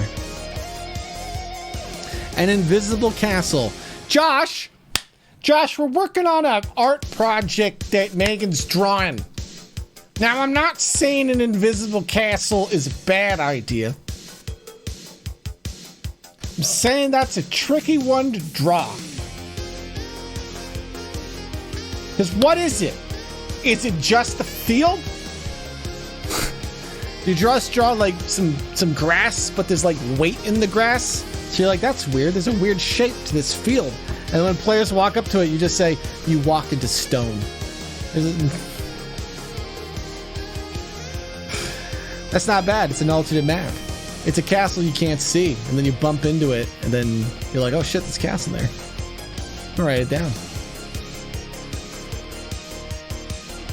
I'm gonna write that down. It's a blank map. It's a goddamn blank map, and then you have to cast a spell or something and the castle appears. Invalid! Thank you for the prime. Catfight Island. How many islands do I need? Okay. Islands are extra maps. I don't like ideas to create extra maps, Dr. Tradle. Can't you just have your cat fights on an already established island? We have tons of islands. We have like 4 or 5 of them. Just have your cat fights there.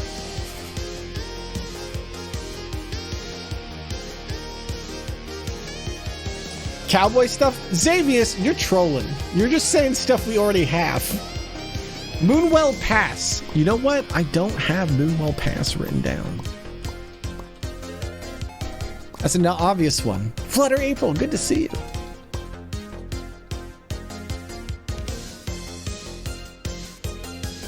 A giant floating island that lifted off the ground. That's just an island with extra steps.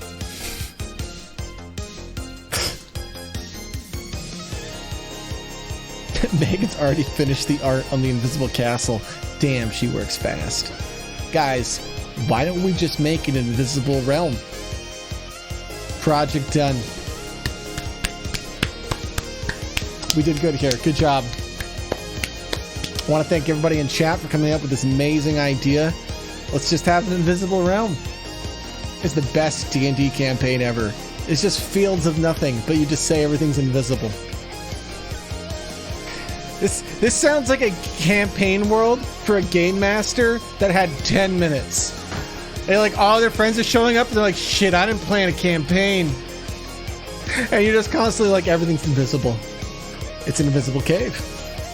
Invisible ogres.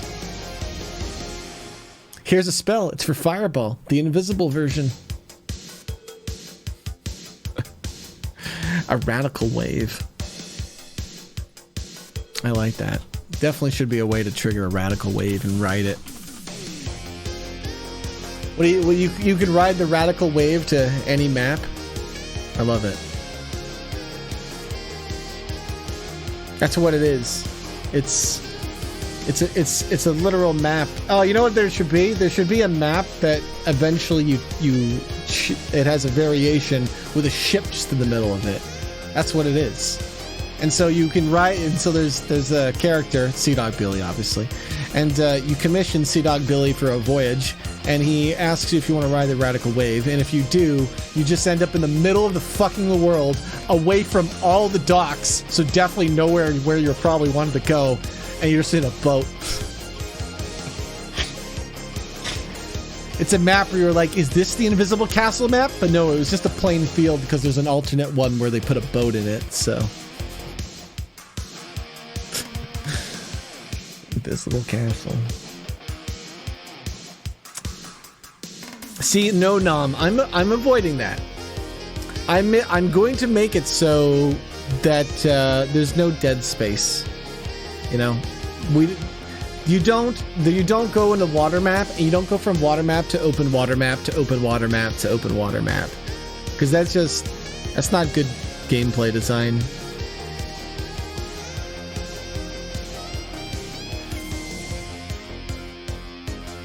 You can go from a dock to one open water map. And that's probably what it is. It's probably like at the dock, you go to an open water map, and then there are 4 ways you can go. And each of them just goes to their dock. And that's all it is. That way you can do your now we're on a boat part of the campaign, and you just stay there until you want to say you've arrived. Oh, hey, Odin. Oh, no, you don't like that hat? Okay. Invalid, my man, thanks for the 400 bits. You were one of my inspirations when I was younger. Hope all is well in the world. It's going. It's going, Invalid. Thanks so much for the support, bud. I appreciate that. You picked a good day to come and hang out with us here. We're doing some nostalgia, you know? A knockoff Tower of Ultimate Wizardry.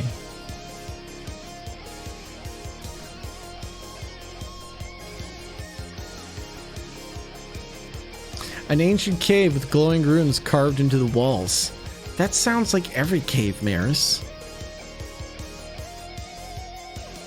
The knockoff Tower of Ultimate Wizardry that only has like a few floors. That's you know, okay, so the joke would be, by the way, the Tower of Ultimate Wizardry, but it's spelled wrong. And the way you would spell it is without the R, so it's Wizard-D. Because in the original Unforgotten Realms, I kept making that mistake. I kept calling it the Tower of Ultimate Wizardy. And I missed the R a few times. And then I think I did a joke where I corrected it. So it would be funny to have another tower and you go in. Because imagine you have a quest to go to the Tower of Ultimate Wizardry and you go to the wrong one.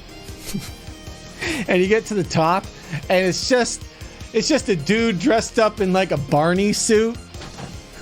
Hi! Welcome to the top of the Tower of Ultimate Wizardry! Here's a coupon for 1 free wish at the gift shop.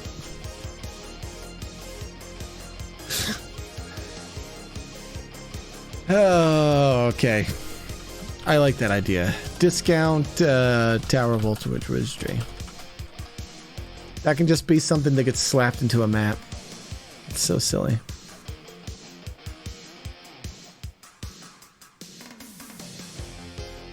I haven't put Jimmy the Rat anywhere in the world. I don't know where Jimmy would go. This world doesn't need Jimmy. I put Monica in because I needed elves. And I love the idea of Monica just being a wealthy elf.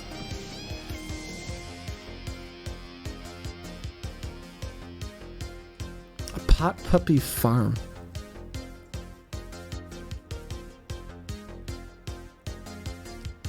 A slime forest. That is actually useful. A slime forest is a good one. Because that's an interesting one to draw. The world bush, like the world tree, but made out of pot puppies.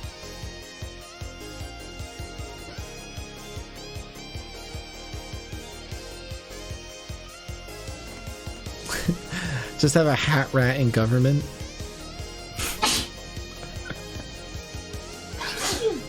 Bless you, Megan.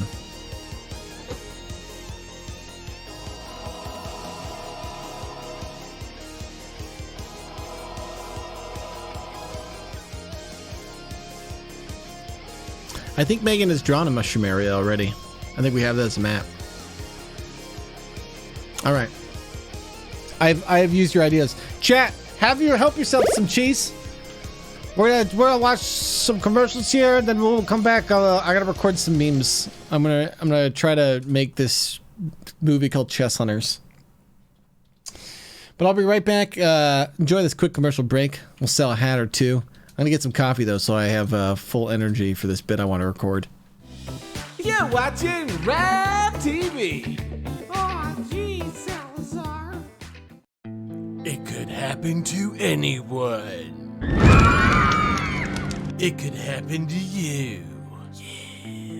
It could happen to your friends. It could happen to your family. It could even happen to your sneaky mouse. Sneaky mouse, oh no, not just sneaky mouse. Rats! Hi, I'm Jimmy the Rat.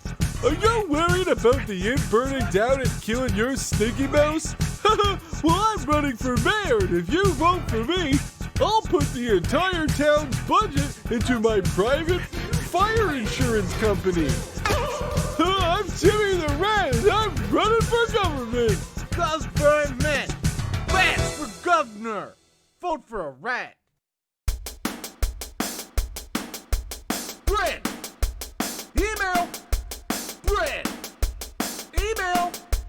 Bread. Bread. Email. Bread. Email. Bread. Email. Bread. Bread. Bread. Bread. Email. Bread. Email. Bread. Bread. Bread. Holy shit, that dude is fucking handsome. Email. Bread Metro email time. Your emails delivered on a bread bus. Farming. It's a way of life for me and my 32 sons here at Jimmy's Family Apple Farm. Jimmy's Family Apple. We grow all sorts of things like apples and purple apples and even these green apples. Hey, catch it, Jimmy. Okay, Jimmy, you catch it, Jimmy. I got it, James. Thanks. We also farm dirt. Hey, did you ever wonder where dirt came from? It comes from Jimmy's Apple Fruit and Dirt Farm. Jimmy's Apple Fruit and Dirt. We also use computers. We're hip and technical. We got the internet. 3Gs. This is Bill, and he's connecting to the tractor to make sure that it, gets all the fruit and dirt good. And there's another guy sitting on a tractor with his computer. Wait a second. That's fucking Handsome Man. Handsome Man. How many jobs do you have, Handsome Man? Why do you need all this money? Handsome Man. Jimmy's Apples Fruit and Dirt Farm. Jimmy's Apple Fruit and Dirt Farm. If you want it, we got it.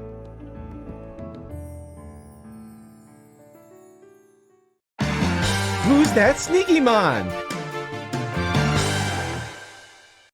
The card I pulled is the Forbidden One. What the? I've assembled all the 5 needed cards.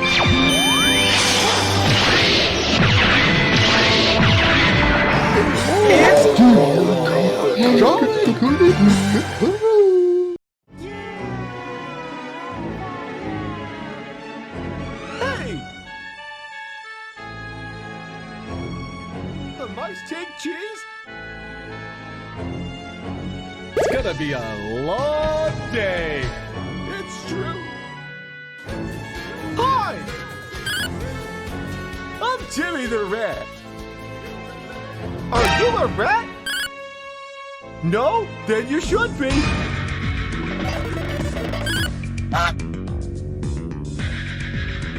Whipped it!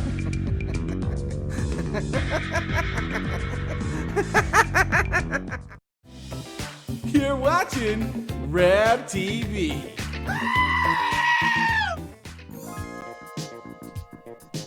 That last one is so fun.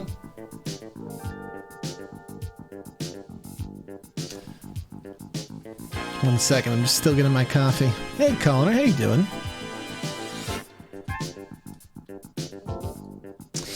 So I'm making this series in Genshin.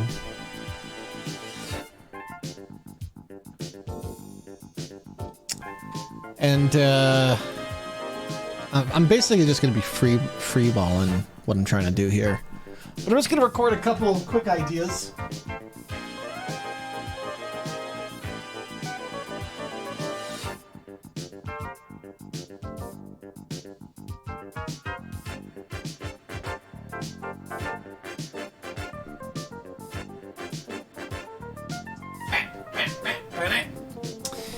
One second, I'm just putting some cream in my coffee. Would you like some horns?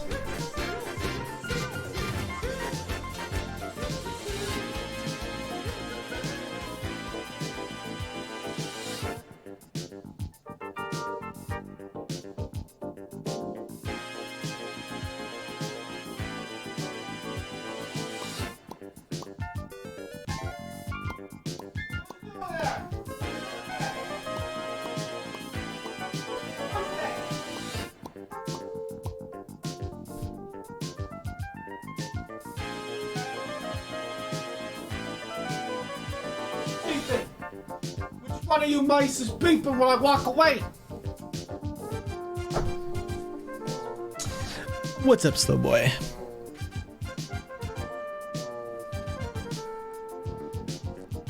Sinister burns, that's pretty normal. I am thinking, guys, that I'm gonna build you. I think we're gonna do it. We're gonna build a hat collector. I think the idea will be when you get a hat, you unlock it, and then you can just spend gems or some nonsense to get your hat back when you get killed in a bet. You guys want to die? Who likes dying?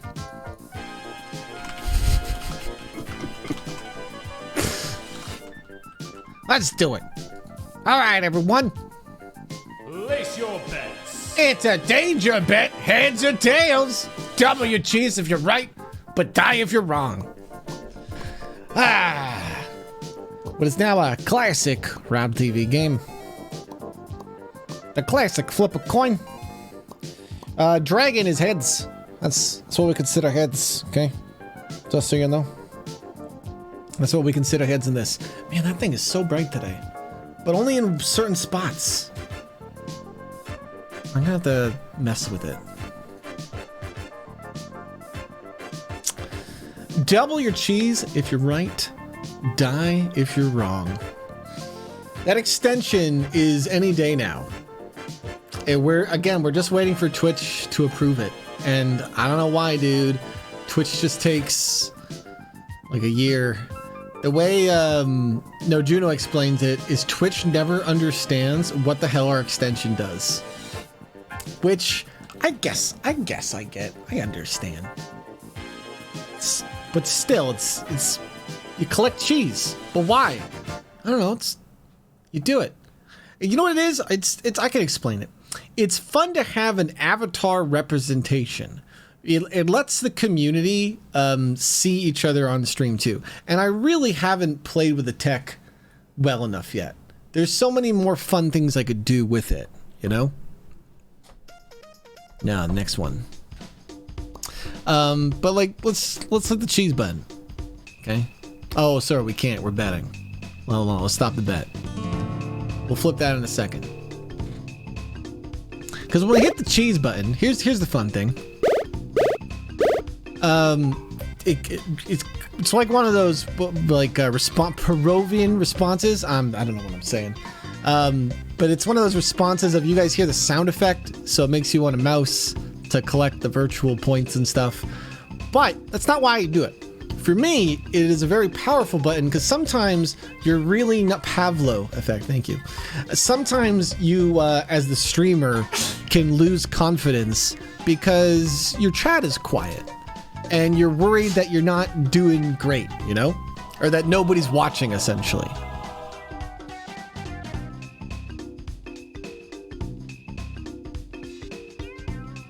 And so when you hit that button, because everyone comes to collect cheese, you suddenly see how many people are at least tentative enough that if you said, "Hey," that'd be, you know, if something exciting happens, they would look over and see what's going. Okay, if something exciting happens, they'd look up and be like, "What's going on in this stream?" Okay, and so I've always liked that.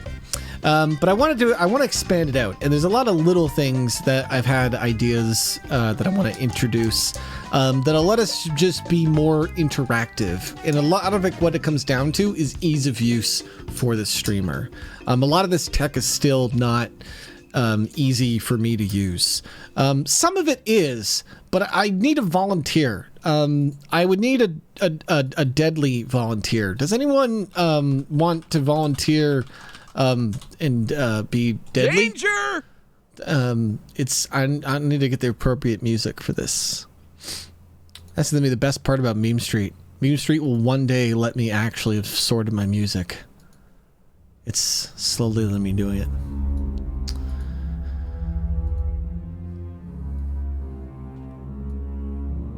Oh, I can't do this to Nora, but to Biomart, okay. Yeah, let's bring Biomart out here.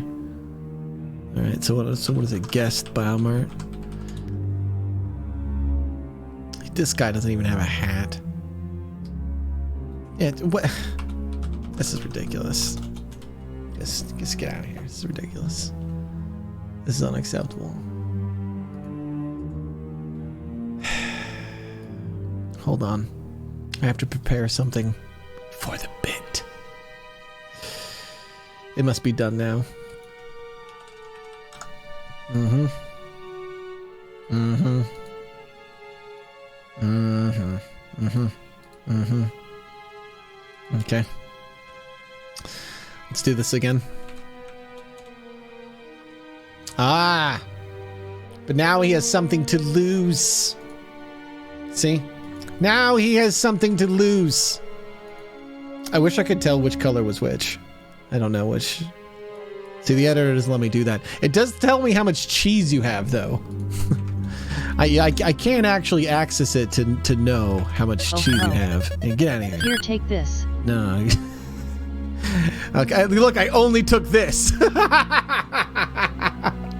It worked. I only took that. There you go. That's the correct hat. See, now he has something to lose. Oh, I could be meaner, Biomart. I could change the color of your mouse. You're probably trying to get to a certain color. Biomart, you have 253 cheese. I used to have 19,000 cheese. Yeah, you have 253 cheese and 53 gems. Alright, so this button says kill guest. I don't know if it's going to work. I think we should danger bet on it. That sounds like a second danger bet. So let's flip this coin. Some of you are still suffering. You don't know if you're going to live or not. Well, we'll find out. We will find out soon. Sounds dangerous. Very dangerous, Biomart. Biomart, are you ready to see if they will die?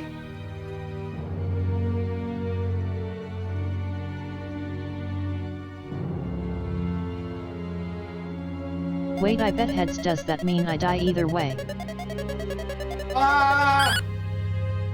Okay, if you win the bet, I'll let you live. Okay, are you ready?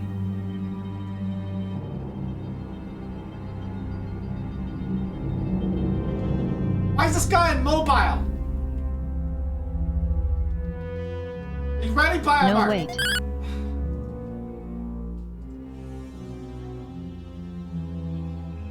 Okay, now I'm ready. Hey, I wasn't ready. Okay, now I'm ready. Are you ready? Wait. I was ready! Not yet.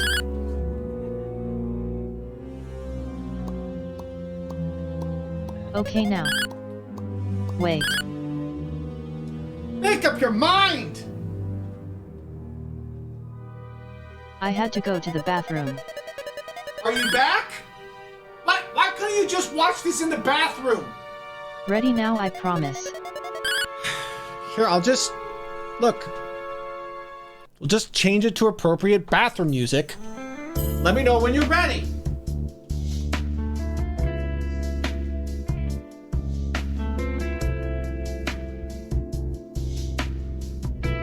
I gotta drain the snake. Biomart, this bit is too long. See, there was a point when Biomart was impressive. I am ready. He's past that point now. Here we go.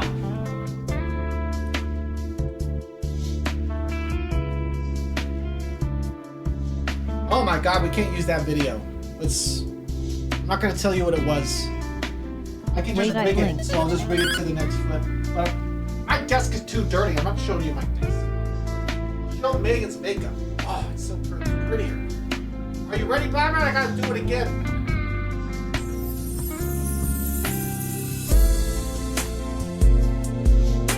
I'm ready.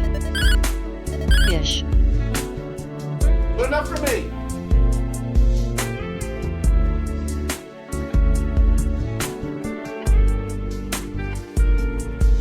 So now we upload this video to Instagram. Because this bit is a marketing stunt. I do this is the Instagram marketing stunt bit. Am I yelling at this at you? Good enough for me. I'm ready-ish. That's good enough for me. Good enough for me. My hand is so sweaty. You can see the sauce. The secret sauce. Good enough for me. By the way, it did flip the same way both times. I don't know if you guys will believe me, but... What's the deal with airline food? What is the deal with airline food? Why is this so bright here today? Megan's done things. She did things to the light. She installed essentials. Momo's gone to bed. Oh, Danny's here. Danny will enjoy that joke. That's just for you, Danny. You're the only one who can possibly enjoy it. It's not Tails. Or is it? No, it's not. Wait, was it? No, it's not. Biomart, do you know the winner? No. Well, go check Instagram, Biomart.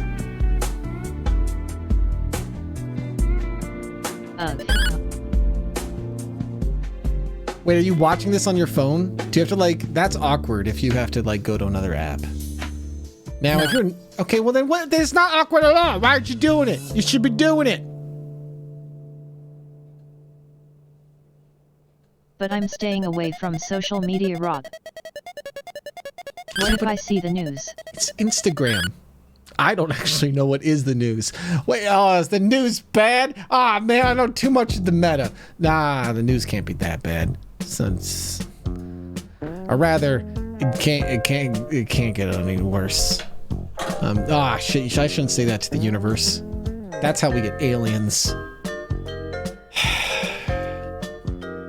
Guys, if the dark portal opened up in Manitoba and orcs flooded through, would you pick up a sword and go to battle with the orcs?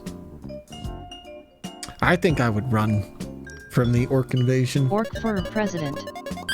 Like if World of Warcraft style orcs just came into the world and tried to start murdering us. You join the horde. Yeah, that's a good idea. Yeah, that is a Umbrella Realms joke. Bomber, did you live or die in the bet?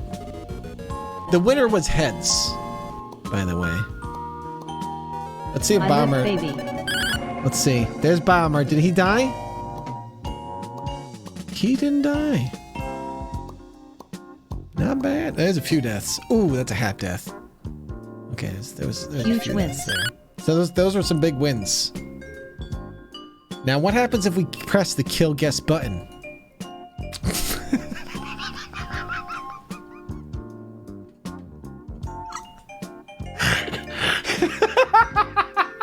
Okay, in my defense, that button used to not work. It wasn't a real button. Juno fixed the tech. You can't blame me. That button wasn't supposed to work, okay?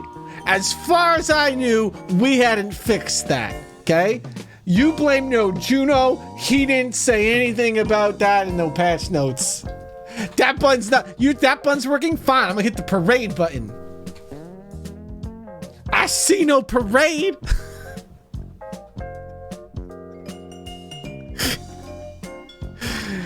Mouse editor. Biomart. All right. For being a good sport, we're gonna give Biomart 10,000 cheese.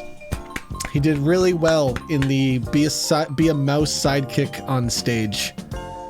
It added something there. Now, he was watching on mobile, so he wasn't talking fast enough. So that's shame. He loses bonus points.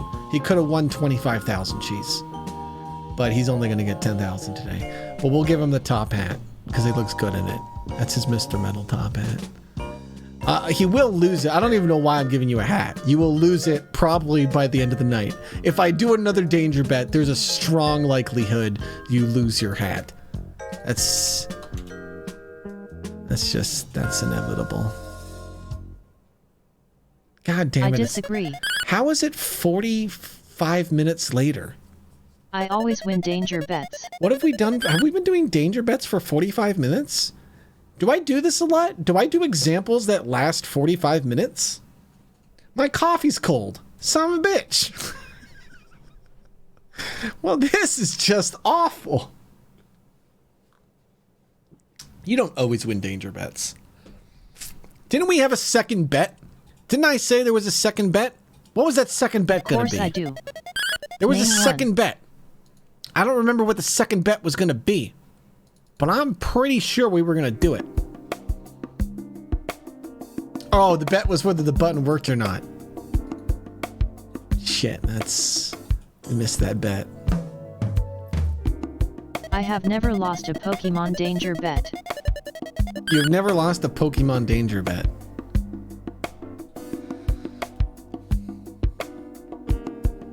I'm just built different. What are you doing Friday, Biomart? What are you doing this Friday? Friday night. We're talking like 6 Eastern to midnight Eastern. What are you doing around then? Getting ready for the LSAT tomorrow. Okay. So you'll be done the LSAT by Friday. Oh, wait, the LSAT's on a Saturday. But I will need a break.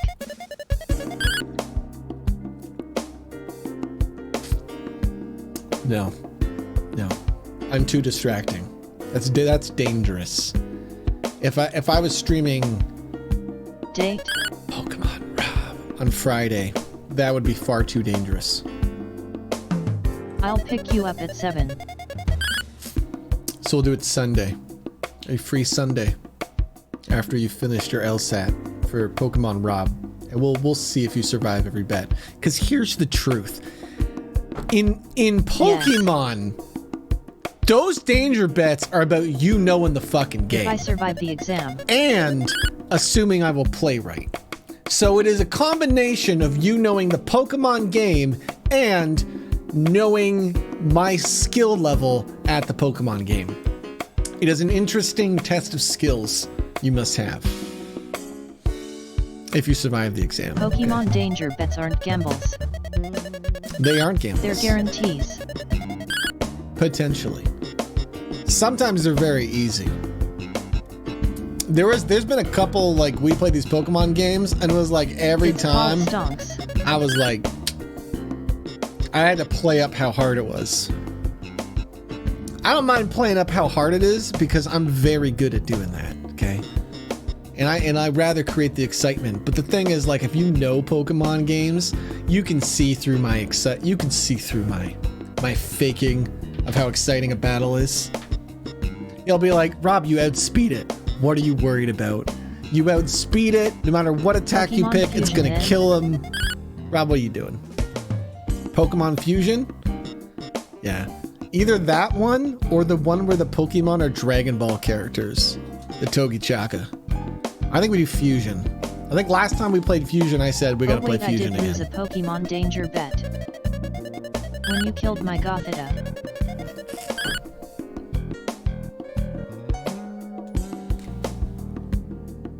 I can't play a Pokemon game for more than 6 hours now. I can't do most streams for more than 6 hours because unless I'm doing something like this where I'm literally just chilling and spitballing ideas with you guys, role-playing drains my energy. The combination of role-playing and being on stream, it just eviscerates my energy. It's actually why I play characters like Cheeto. Because characters like Cheeto are less energy and more chill. And it's easy to solve problems when you're dumb, because you just do the dumb thing. Mystery Dungeon has the gameplay segments to break it up. Mystery Dungeon has the gameplay segments which I don't enjoy whatsoever and don't feel challenging. They just feel grindy in like the worst possible way. I do not enjoy Mystery Dungeon. I enjoy Mystery Dungeon because it lets me read you guys a Pokemon fanfic. But you know what? Hold on. Do we have this software around here? Is it called? This is what it's called. This old nonsense software.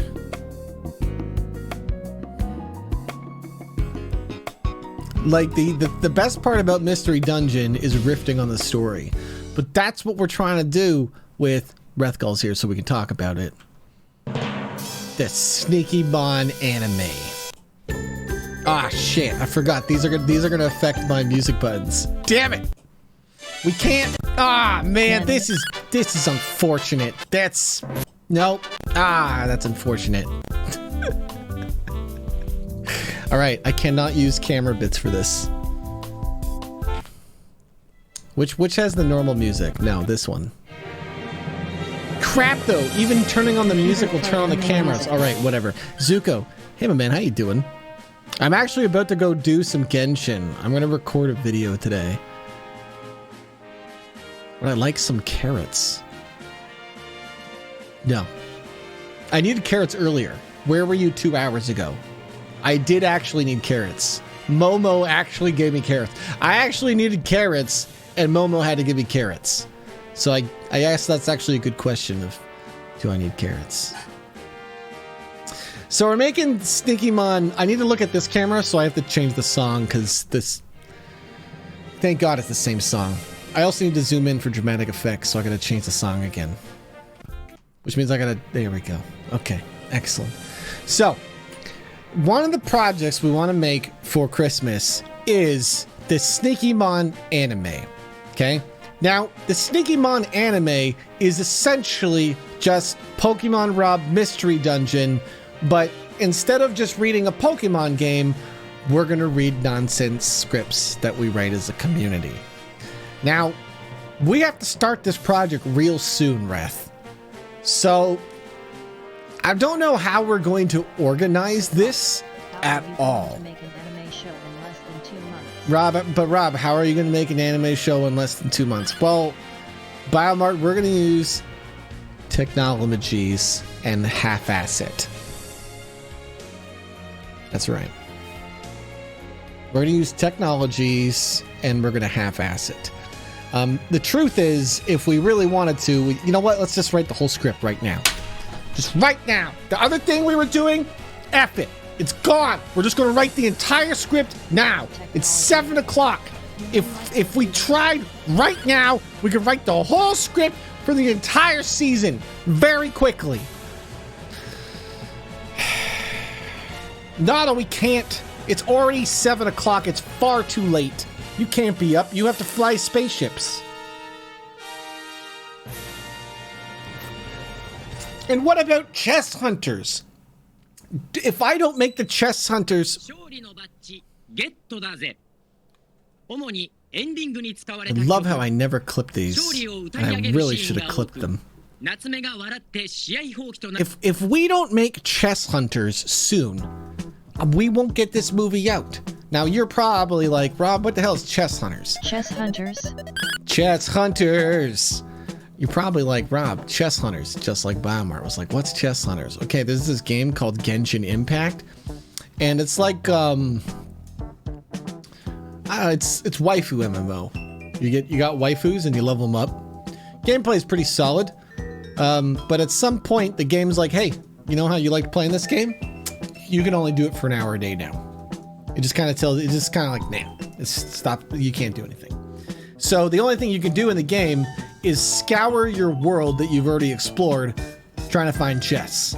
So I thought it would be funny to do like a series called Chess Hunters and play into this fantasy that I am this professional chest hunter who people pay to find chests in their worlds. So people hire me to come into their Genshin Impact world to pay me to find chests. And so it can have this stupid ass story arc of me saying like, oh, a common chest, well, that's $1.50. But if I can find me there's a precious chest in here, wow, that'll be a whole dingery-doo sandwich. So I'm gonna try to create this fucking story arc of like explaining what I do, okay? So, because the thing is, this video has to be in that way where you don't even need to really know the game too much, okay? You just see this happen, and then I go through it and I find chests, and I come up with other little quirks and funny things to say that just pan out the video. It's only 90 seconds of content, okay? This is the type of joke where after 90 seconds the audience is bored. So after about 90 seconds, I'm gonna just say something like, next week we're gonna find out the age of these lassies using some detective work, and just end on a fucking joke about some of these are just children and weird game's weird, dude. Then just post to the subreddit and profit, baby. Maybe, I don't know. But I guess we're not going to do that. We're going to write this entire Pokemon thing, huh? Or I'll poll you. I'll poll you guys. What do I do? Which one do you want to do? I'm down with either. So I can either make this bit and I run around in the anime game saying things in stupid voice, probably in my Mr. Pikachu voice. Hello, I'm Mr. Pikachu. I think that's the voice I want to use for the video because it's so dumb. I don't know what character I would play as. So in this game, you can be a bunch of different avatars, and I definitely have to pick like an avatar and be like, this is the character the voice is coming out of. I don't own all the characters though, because it's a very like pay-to-win happy game. It's free. It's free to play. Gotcha, man. The thing is, the free-to-play content's good. It's like the game gives you like a solid 20 to 40 hours of like, damn, this is good gameplay. Or we're gonna write Sneakymon. So the idea is we're going to literally write an entire season we're gonna rewrite the entire season of the first Pokemon anime now.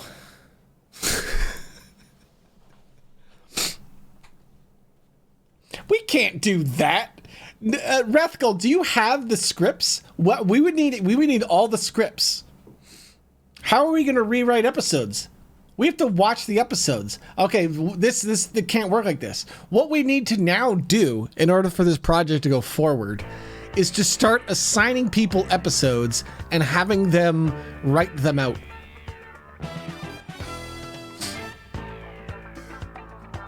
What are you talking about? Phone. I did not say to talk to you. Okay, this light is crazy. Megan, I think your diffuser thing. No, I'm not. That's what I'm saying. I think it's messing with the light because when I lean a certain way, it gets all funky. Let me just take it down and see if I'm right. Take that down. Rock, check Discord for our scripts. Yeah, it's not. It wasn't that, Megan. It's so weird though, because the brightness is not higher; it's lower than normal. lighting in this room is weird. And the thing is, if it's too low, then it gets laggy.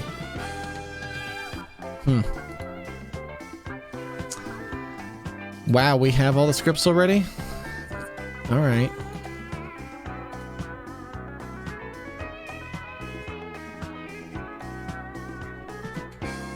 Jesus Christ. So here's how this project is going to work. I could write this out all myself, but here's the funny thing, and I realized this about this project, is if I get anyone who wants to get involved to help me rewrite this into silly Sneakymon, then when I'm reading it back, it doesn't matter how good it is, because it's just like doing Pokemon Rob and just like riffing with whatever's been said. However, we can just write the whole thing right now. As much as we can possibly do it. I don't think it is a backlit thing, though. I don't know why the lighting's different, because I'm so blue now. Oh, shit, I just solved it. I just said the magic word. I'm blue. That probably means that Megan. It's reset everything. Biomart says hi.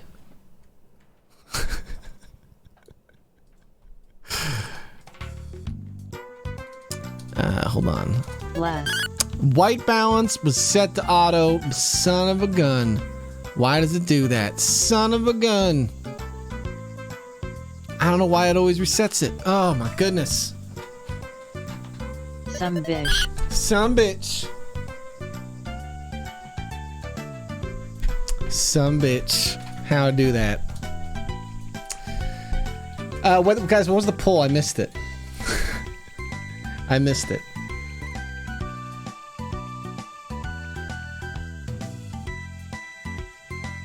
$27 people voted out of 169. You know what? That's okay.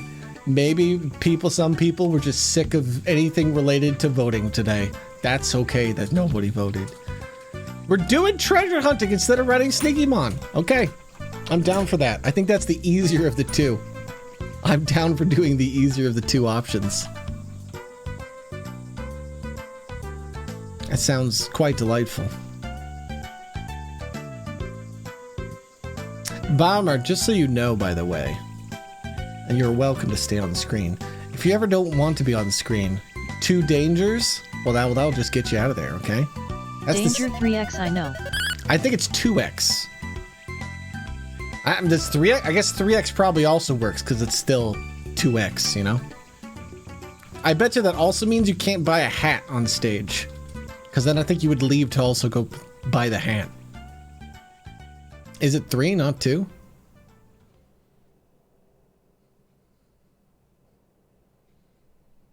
Genshin Impact. I'm staying here to promote my only rats. I can't see what you're saying. For some reason, this thing is above all other games. To promote your thing over rants?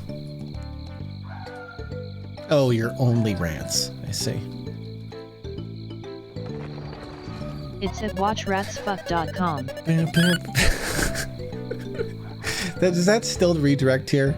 I'm not paying that domain again.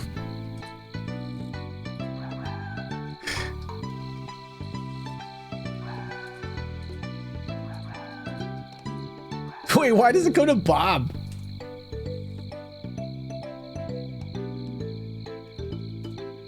Wait, what domain do we own that's Watch Rats? I don't remember the jokes. Uh-oh.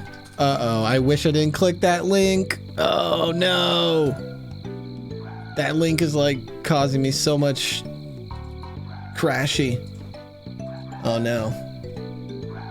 Your rat link just destroyed my computer, Biomart. Look what you've done. You planned this the whole time. Admit it. Admit what you've done. You planned this! You knew this would happen!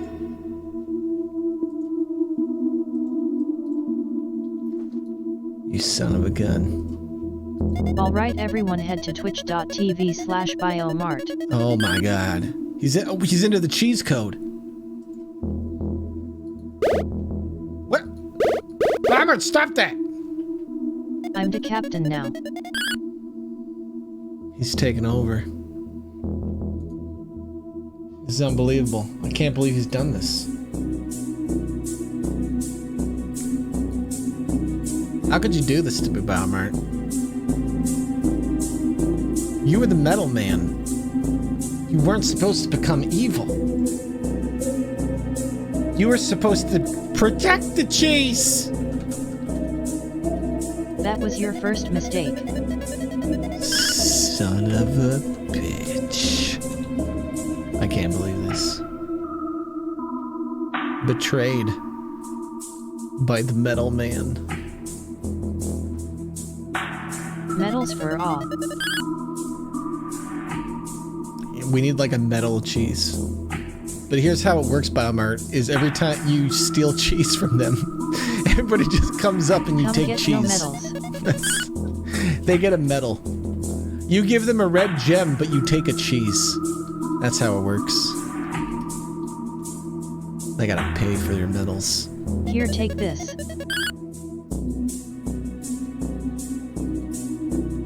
Son of a bitch. Alright, which character am I doing chess hunters on? Why? I think maybe this one. She's got glasses. That makes me think that she would be trying to figure out chess and stuff.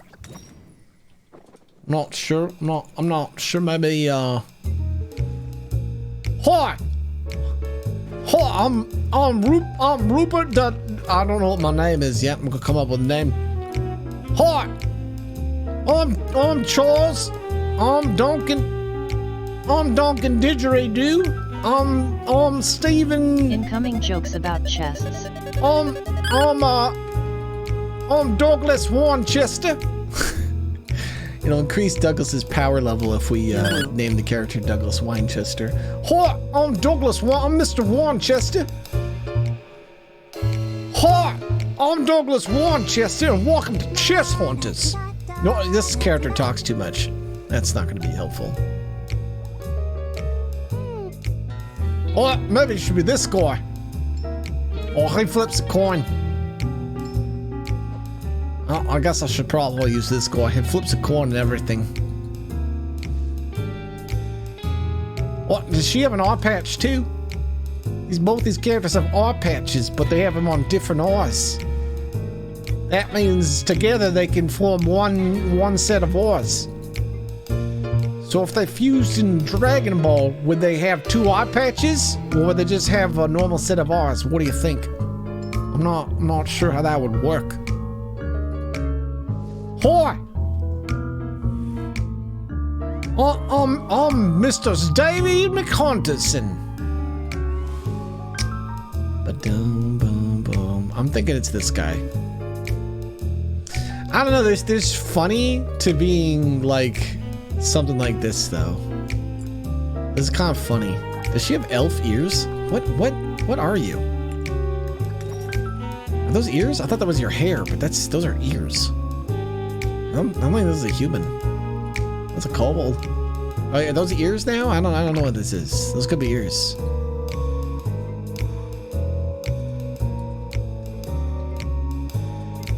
You know what this game doesn't have? Emotes. That's gonna make this so hard. Because it's so limiting on what I can do in the scenes. Hey, Condrunk, how you doing, bud? By the way, Zen Pizza Dragon. Thank you for the 62 months.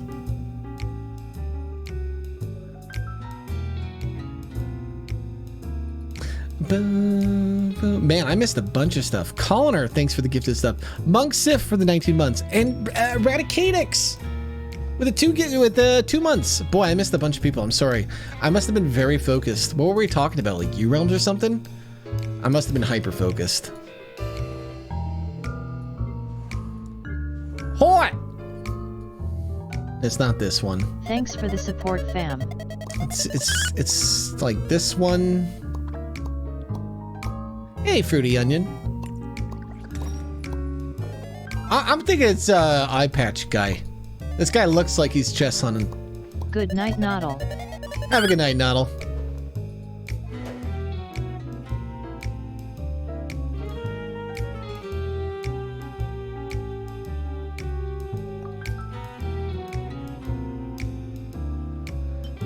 All right, what sword looks the most fun?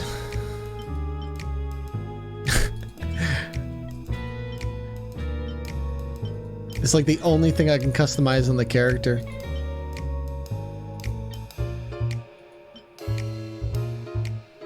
Use this one. Oh god! I need to get the edit with that it doesn't have gunshots in at the end. I always forget about that. Bang bang. Okay. So let me get this guy on my team. I gotta kind of think of how the format of this this here movie's gonna go. Stay away from my radical cheese. You don't have any oh, you already lost it. You know what we need to do? I need to make a thing where if like Biomart types exclamation danger, he just shoots like a fireball across the screen. And I can make just a game. Where just the person that's a guest can just knock people. It doesn't kill you or anything. It just prevents you from getting the cheese. No one mouse should have all that power. It doesn't kill mice though. Oh crap, I'm auto walking to quests. Okay. So the goal of this video is I need to get a bunch of just lines. I gotta think of how I want to start it though. I need to figure out my name. What's this guy's name gonna be? Oh, I'm Mr. What's my name? I need to get a work document open so I can start Chester. writing all my notes. Chester? No, I can't be a guy named Chester looking for chests. That's ridiculous. Okay? So it's important that I think I want this to make it almost believable. Chester, No, there's no way Chester. anyone would believe it. Oh, look at him flipping a coin. That's very useful. His favorite game is chess.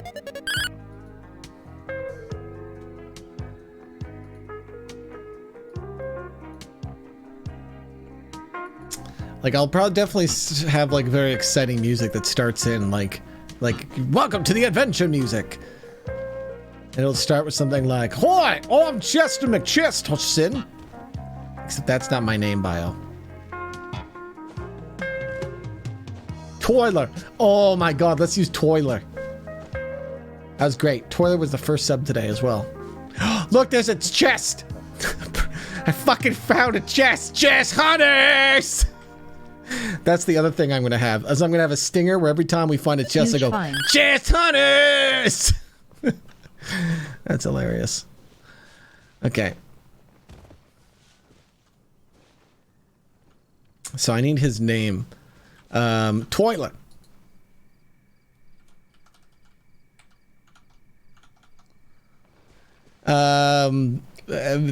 Biomart, what's Mickey's last name? Or Ricky? Is it Mickey? It's Mickey, right? O'Malley. O'Malley. Toilet O'Malley. No, I can't see it. Hi. Hi. I'm Toilet. Renowned chess hunter.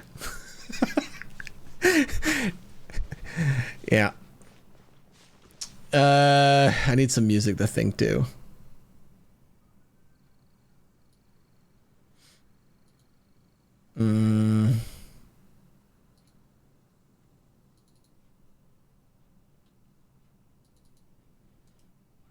I am here to find all of your chests. Except for gold. Except for gold. I'm gonna write that down.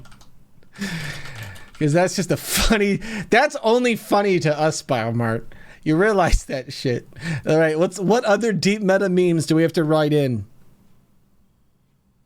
More than 5 is a waste. What other deep metas do I have? So the idea is this is gonna be like a 90-second video.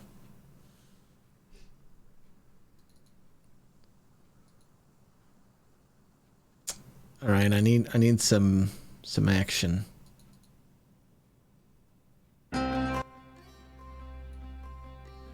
This isn't appropriate music. I'm gonna have to go through my entire catalog to find the right song. It's like some of the same adventure music that I used for Eurealms Live. That or I'll go through some of the new websites. Oh, what about, actually, this was a song that we weren't using from this other project. Hi! Yep. Oh my god. See, sometimes I spend hours finding music for another project, and I found this song as well. It's just hilariously the name of this song might end up being the name of the other project. It's so funny. But this is great. This is exactly what I need. Hi! I'm Tyler Tyler, I need a last name. Renowned two-time chess hunter.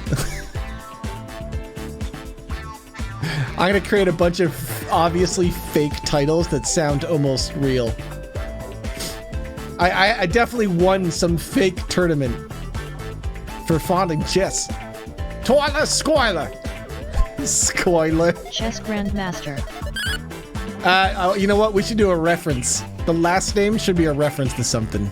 I mean, Toiler's already a reference to a toiler, but I mean... I could go with Bandito. I'm Toiler Bandito.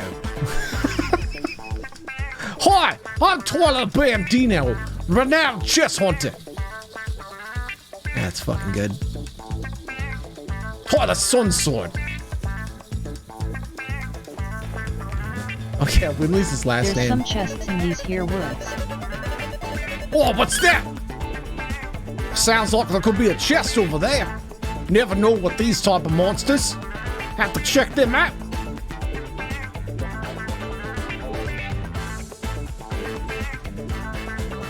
I'm going with Bandito because Bandito has that O ending sound. It's the same with it's like Dingo, right? Hi, I'm Taller Bandito.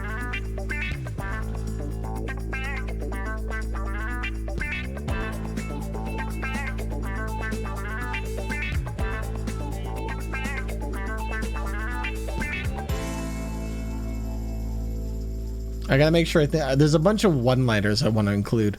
Like you, like many of you. At the end of the EP, does Twaller run out of energy? Yes, exactly. No, he's already out of energy.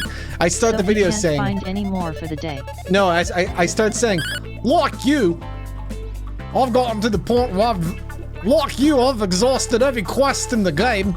Shit, I gotta do my dailies. Alright, let's go do the dailies. Like, I need to get rid of the dailies so that I can pull up my log and say, like you, I've already done all my goddamn dailies. Wait, where's this chest? Let's mark it. So we can use it for a bit later. I wasn't worried about finding chests in my own world because I knew I could just join your guys' worlds. And then for the bit of pretending, because the idea is I'm pretending. There's like 2 chests here, isn't there? You know what, Bombart? I gotta restart the mouse tech. Nothing against you, Bombart. I can just tell the mouse tech is lagging us. So don't mind me. I just need to. I just need to murder you for 1 second, Bombart. Now you see him. Now you still see him. Yeah, it's definitely lagging because it doesn't even want to close. Now you see him. Now you still see him. At some point we may stop seeing him. Nope.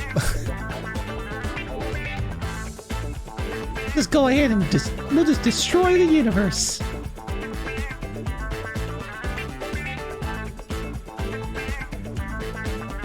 My PC is tanking. I just closed it out. There's a couple memory leak things that me and No Judo kind of know about.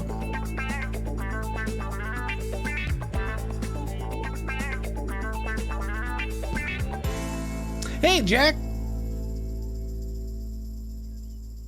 This is a fun game. My recommendation, if you just started playing, once you have your daily quests, always do your daily quests. If you have energy, always spend your energy, then do other stuff. Just because eventually you will run out of stuff to do, so you might as well do the stuff that is repeatable, because it'll extend the game. Alright. Hi, I'm Tyler Bandito. More than 5 is a waste. Finding chests except for gold.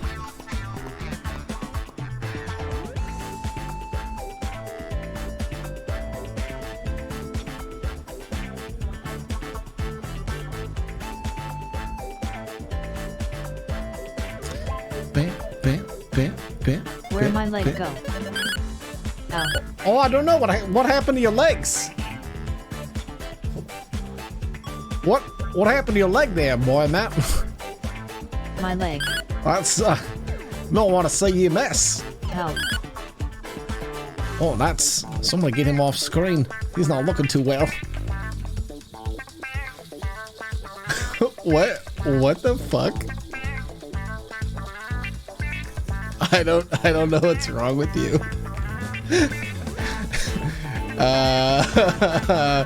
That is a weird bug. You want to? How does it? He has Megan's model. How does he have Megan's model? Did I maybe change your model and clip your legs? Oh my God, body, Megan's mermaid body. Whoops, I may have cut off your legs, Bamart. Apologies.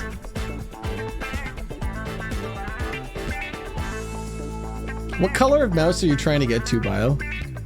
None of these colors are sorted, so I don't remember what they are. I have to actually look them up or just guess.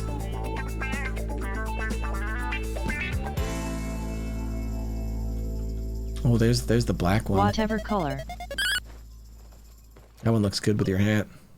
MR Metal wears white or black. Hi, I'm Tyler Bandito. Why do y'all need to get this quest done? Real lickety quick. What other lines am I gonna say that are just deep meta lines that I definitely want to include? I'm looking for every chest except for gold. I don't know how I'm gonna say except for gold. That's hard. That's a hard one to get in there. Wow, my game is chugging, dude. I wonder what's killing it for me. This is a mod job. I like that one. We can say that one.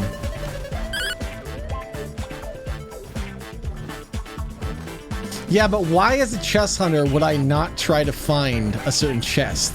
You know what I mean? The gimmick of this bit is getting the audience to think that there are people paid to find chests in this game. Because that's why this is funny. So it's a gotcha game, right? So the idea that there are people at the high end of the game paying other people to come in their game and look for chests so that they can advance quicker in the game is ludicrous, but sounds almost plausible. Gotcha. Oh, I like that. Yeah, I like that, Power. That's funny. Gotcha! There's chest. Got it! I know what you're going. I don't know if the word is gotcha. Is it gotcha? I don't know. Could be gotcha. Oh, you want a whirlwind? Whirlwind buddies! Oh, he won. His whirlwind's better than mine.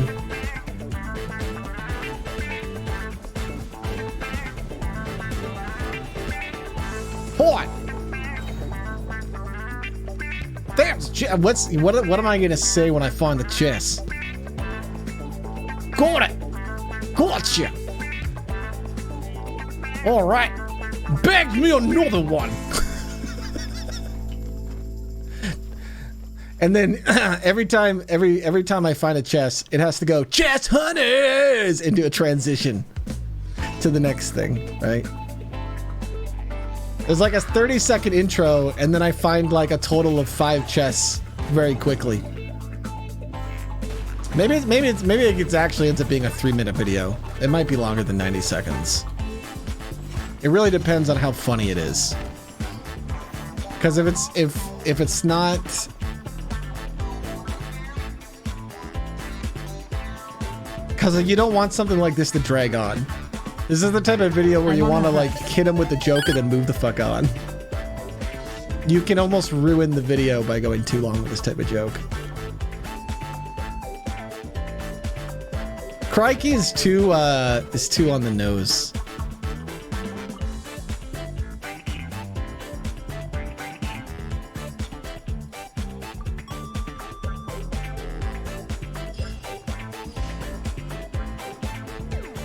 I can do the 5 red gem, John. I can literally say, at some point I can just be like, I just mentioned 5 red gems. Oh, I heard there's 5 red gems hidden around the world. You can find them all. You can get yourself a golden, something golden, something good. Get yourself something good if you get them 5s. Achievements. You get a golden wifey. Gems BTW. Golden wifey.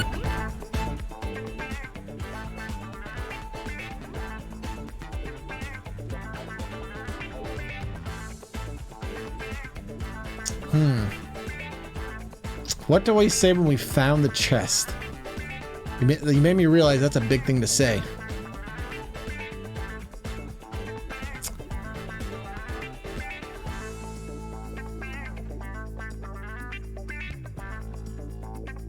See, gotcha is actually kind of funny because this is a gotcha game.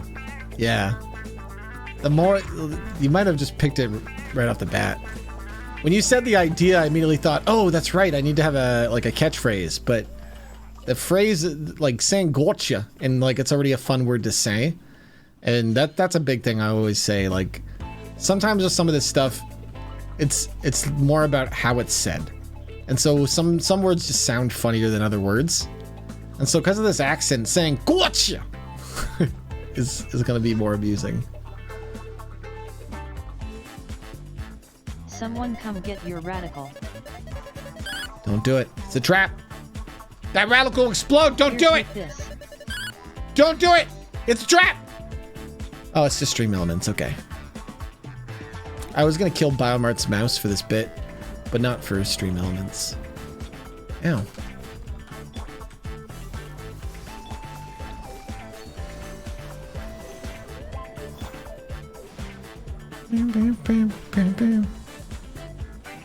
Gotcha! Hi, I'm Tyler Bandito. And today on Chess Hunters... Hi, I'm Tyler Bandito. Two-time renowned chess hunting champion. He's a chess hunting champion, of course, right? What company did I win a tournament for? That's what silly, dumb brand. You know what I mean? It's like a brand that would never, ever get involved. Sean. Hey, Sean, how you doing, bud? Hi, I'm Tyler Bandito, two-time chess round champion. What brand would it be?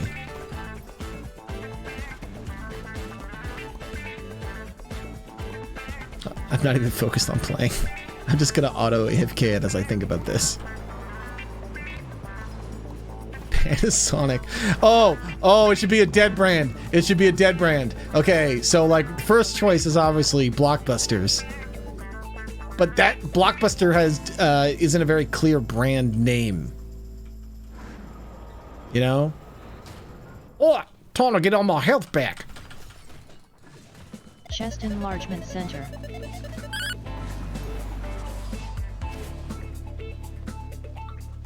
Oh, how much attack do I have? 2,800. My goodness.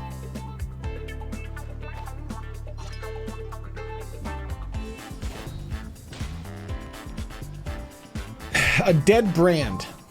Radio Shack. Oh, you want to see something sexy, Sean? Do you want to see one of these? Oh, okay, I'll show you. Quibi. Ready? Ready? That's right. That's a 6-star constellation well there. I don't even have like all the characters. I got so lucky with Noelle pulls. I don't even spend my gems anymore. Because I got this character and I was just like, I'm done. You have no idea what that means? Okay, Sean. So my ultimate turns half my defense into attack. And then 6 stars makes it so all of my defense becomes my attack. Actually, I get more attack through defense. I should probably just stack defense eventually. Because I think I get like 112% or 140% or something silly. Just makes me hit like a truck. It's amusing. We're making a video today, Sean. The bit is I'm making a meme video. And I'm gonna play as this character. I'm gonna say, "Hi, I'm Taller Bandito, 2-time Radio Shack Chess Hunters Champion." I'll write that down. 2-time Radio Shack's Chess Hunting Champion. Chess Hunter Champion. That's funny, dude. 5-time is funnier for the 5 joke. However, 2-time is just, I think 2-time is the best number of times. 2-time is always funny.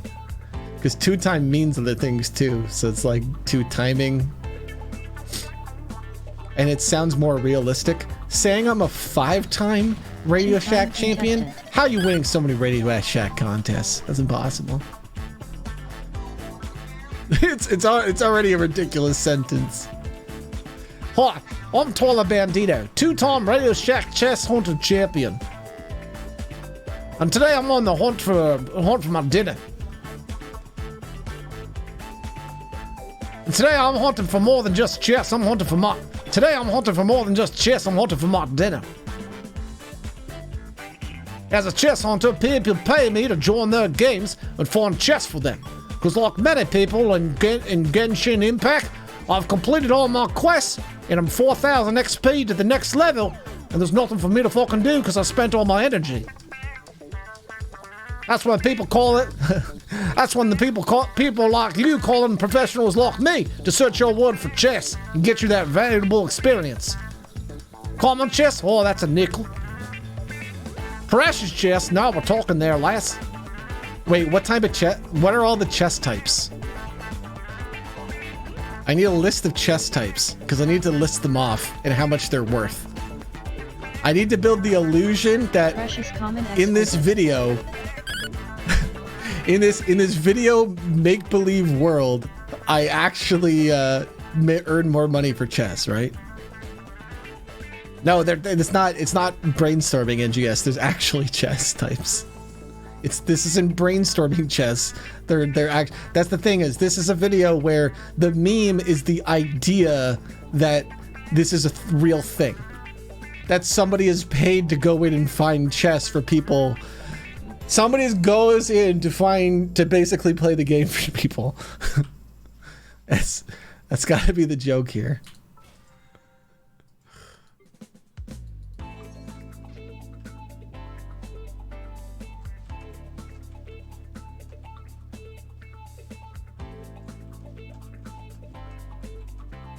Common, precious, exquisite, luxurious.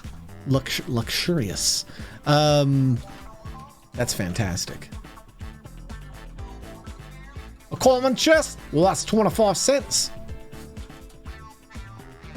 Precious.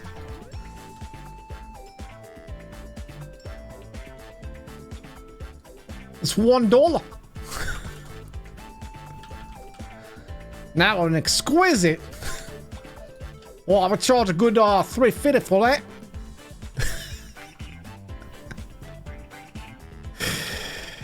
Okay. Then there's the what where. Then there's the what where. The luxurious chess. The worst part is when you visit other worlds you can't even fast travel. Wait, yeah, you can. You can fast travel in other worlds. As long as they have the node unlocked, Biomart. And then the what where. The luxurious. So So if you guys are doing co-op right now, here's the one thing you go and you do in co-op with co-op people, just so you know. I've actually gone. I think it's actually worth taking the time to mark some things because they just last forever. You can have these marks. So I started marking where the kind of like the world bosses are. But I keep trying to show people this because, like, if you have a group, this is kind of a fun thing to go do in all your worlds. I'm getting sidetracked, but I'm not going to use this part for chess hunters anyway. Because over here, there's like 4 of those robot bosses, and you fight them all simultaneously. So they're worth a good chunk of change and mats, and you can get drops and stuff. All right, here, let's get off the chess hunter music for a second. Hi, I'm Tola Bandito, 2-time Radio Shack chess hunter champion.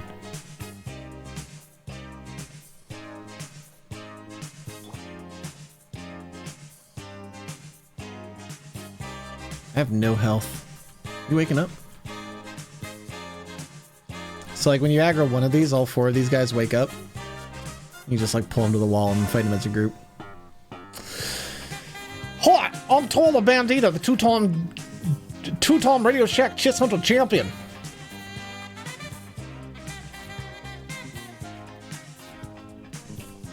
I don't have my fire guy, so I can't actually do anything. Fun elementally stuff. I just need to get my ult up for Noelle. Oh crap, she doesn't have her ult at all.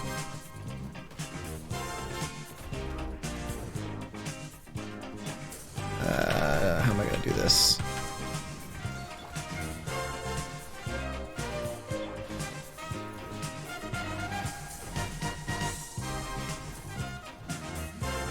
Hi, I'm Tola Bandito, 2-time chess hunter champion. And I'll make a living off finding chess and Genshin Impact. And I'll make my living. That's how he has to say that shit. I'm a Genshin Master Chef. A Genshin Master. I'm not gonna say anything like master like that because I'm definitely not high enough adventure rank to pretend. It's funnier if what I do is I get paid to go into other people's games.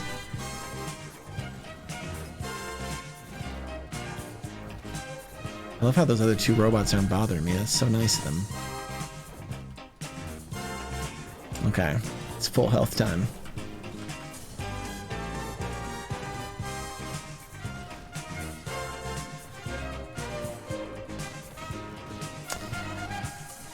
Hi, Tola Bandito. And then he lists how much the chess costs. And then I think there's a montage of him just getting chess. And I probably just come up with funny little things to say during the montages, you know?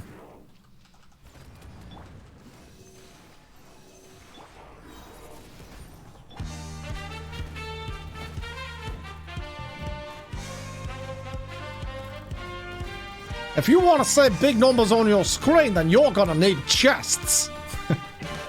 That's pretty funny, Dr. Blah.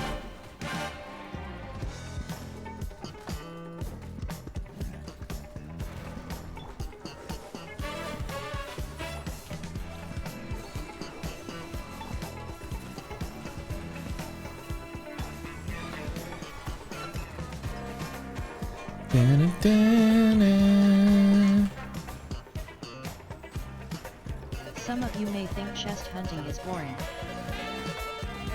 Some of you may think chest hunting is boring, and you're absolutely right. Which is why lads and lassies pay me the big bucks to find their chests.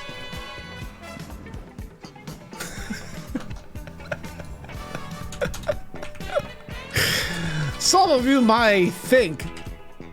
Wait, did I kill everything? Can I alt tab? Okay, hold on. Some of you may think chest hunting is boring. And you're bloody well right. No, I like absolutely. And you're absolutely right. Ending on the word right is funnier. Some of you might think chess hunting is boring, and you're absolutely right. Which is why lads and lassies pay me the big bucks to find their chests. Hi, I'm Tyler Bandito. And you're watching Chess Hunters. Chess Hunters! And then it does a cut.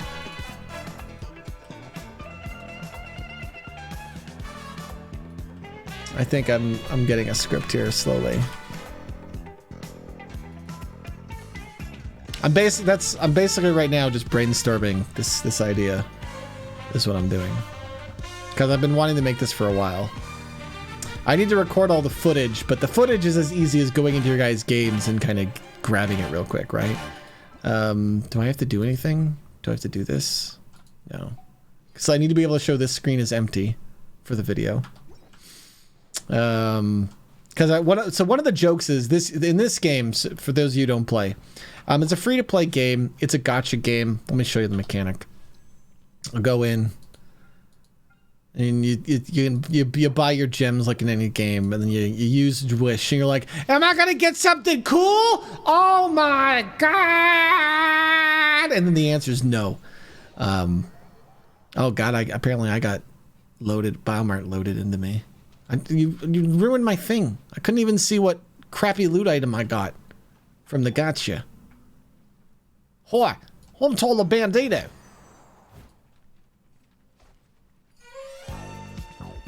Two-time Radio Shack Chess Hunting Champion. Some of you may think chess hunting is boring.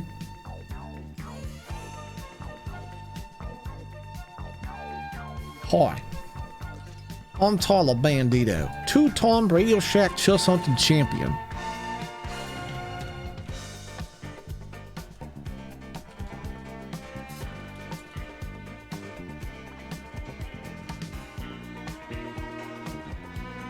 Some of you may think chess hunting is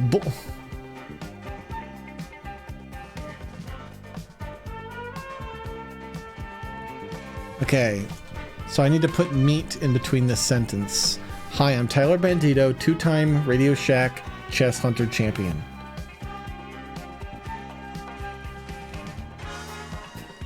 I earn my living. I earn a living. I need to say the I learn a living part.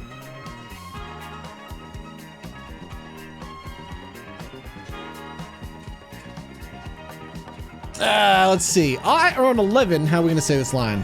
I earn a living finding chess. No. Okay. I'll say something like you. I earn my living doing what you don't want to.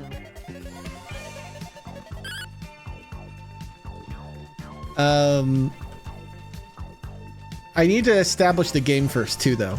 Because I have to make this video accessible even to people who don't play Genshin Impact, so I should say the name of the game. I'm the two-time Radio Shack Chess Hunting Champion in the anime waifu game Genshin Impact. I think I should say the game name wrong. Hi, I'm Tyler Bandito, two-time Radio Shack's Chess Hunter Champion in the anime waifu game Genshin Impact. In waifu Breath of the Wild. Hi, I'm Tyler Bandito, two-time Radio Shack Chess Hunting Champion in waifu Breath of the Wild. I think I gotta say Genshin Impact, as much as I'd like to call it just that. I don't even know. I don't know how close this really is to Breath of the Wild.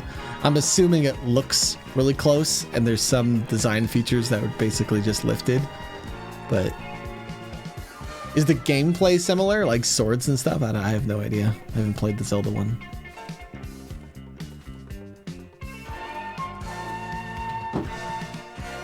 Yeah, but here's the thing: is I don't know if I want to say the mainstream way of calling it either, Maris. Like waifu Breath of the Wild.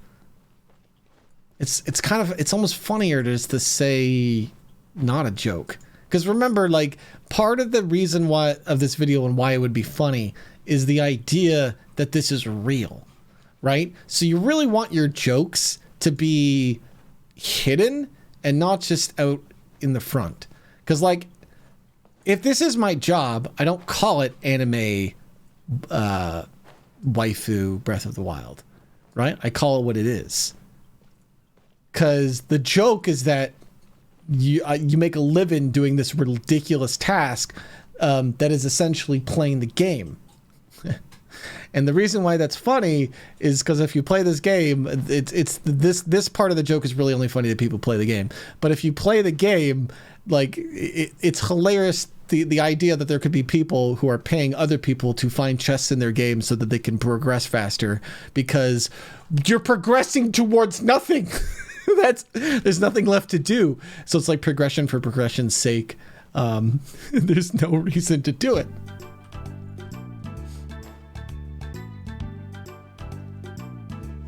I just don't know how to mispronounce Genshin Impact.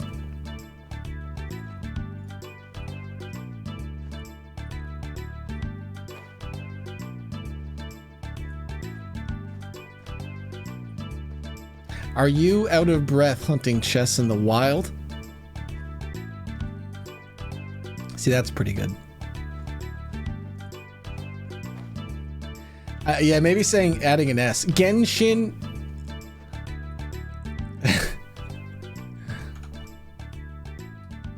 Two-time radio check chest hunter champion in, I should say, the Genshins Impact. There's definitely an S. It's either on Impacts or on Genshin. Hi, I'm Tyler Bandito, two-time Radio Shack's chess hunter champion in the Genshin Impacts. In the Genshin's Impact. Hi, I'm Tyler Bandito. Where's I need to get the song on the soundboard for today because I need to keep bloating it up so we can hear it for the bit.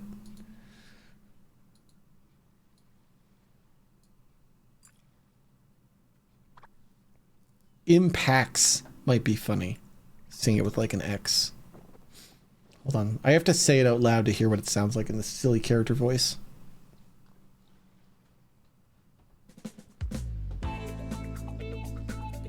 This song is so good for this bit. It's so funky, and then it gets more fun. I think this is the part when I'm gonna be like, and you're watching Chess Hunters. I think we have to already be looking for chests at this point. So let me see. Hi, I'm Tyler Bandito, two-time bomber. You're my game. I need to shift my guy. Hold on. I need to see the guy. We need to envision it. Oh wow, you have characters I don't even have. I don't even know who that is.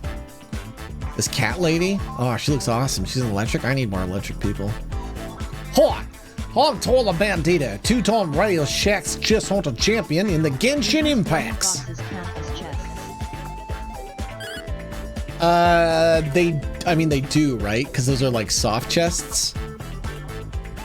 I should count them. They don't give experience. They just give money.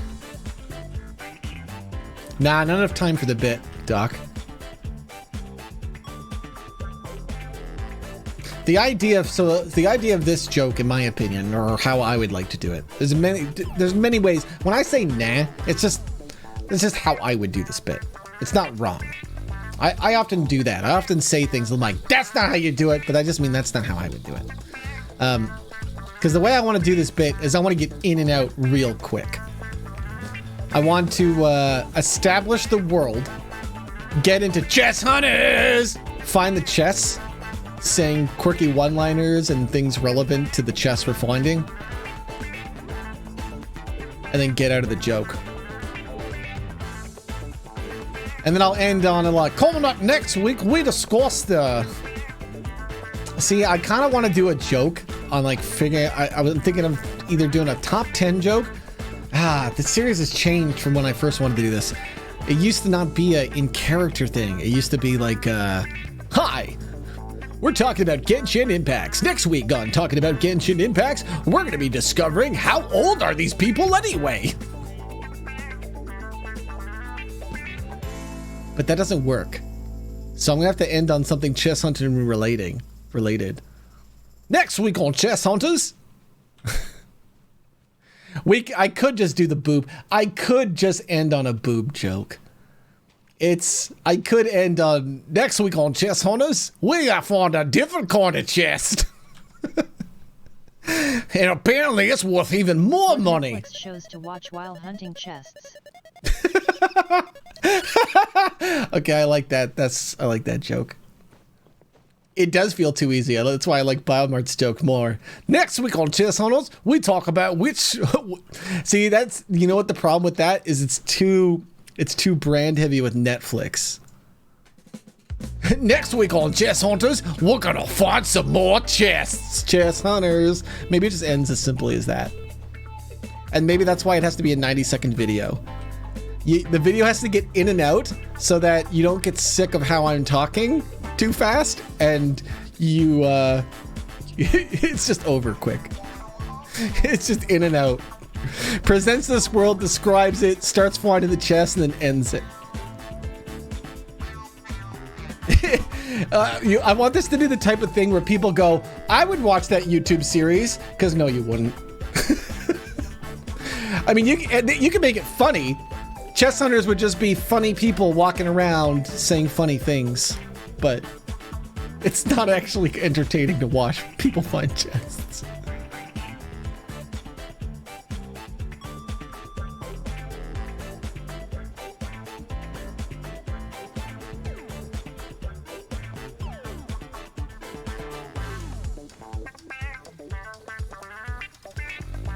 Okay.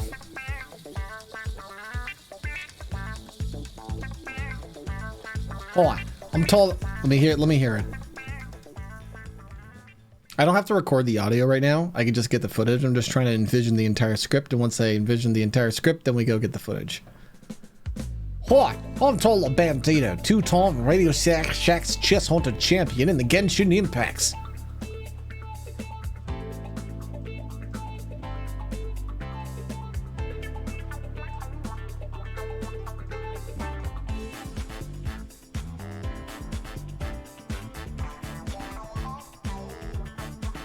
Like many of you, the elite 1%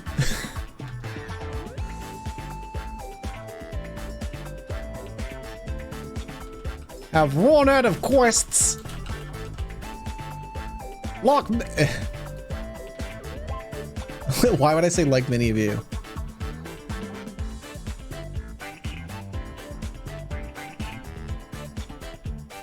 Like many of you who have run out of quests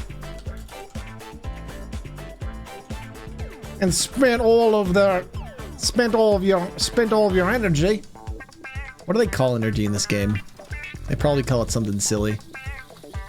They call this original resin. That's so weird, resin. It spent all your tree sap. What do I call resin? I almost just want to call it energy for the sake of it, but because the thing is, if I call it energy, then people can know what it is, even if you don't know what the video it is. It makes it more.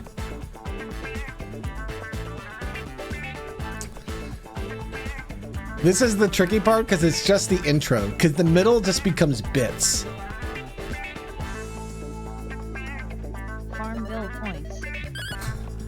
Yeah, but that's too memey, Biomart. That's funny if I go full memes. But the idea is this is like a fake piece, right? The goal is to pretend it's almost real.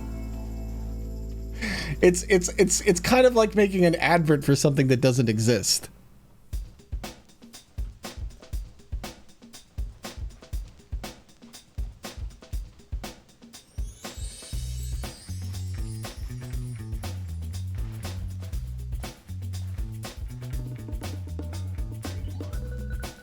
Hi, I'm Tyler Bandito, two-time Radio Shack Chess Hunter champion in the Genshin Impacts. Like many of you, I've run out of quests.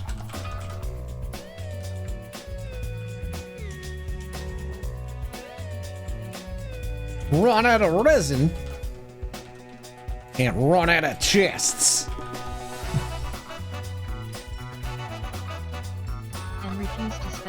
on this game? Well, that's the thing. I think I'm spending my real life money. Okay, that's the question. Do I spend real life money by earning it in game, or am I just making the money and this is just my trade? This is how I'm feeding myself and paying my apartment. Is I'm a chess hunter champion. Like what is this character in this stupid world he's living in? I hired Toiler on Fiverr. Oh my god. See, I have this line, like many of you, I've run out of chess, run out of resin, run out of quests, but I think that's the wrong way to go with the relating path. It's a funny joke where I'm trying to go with this.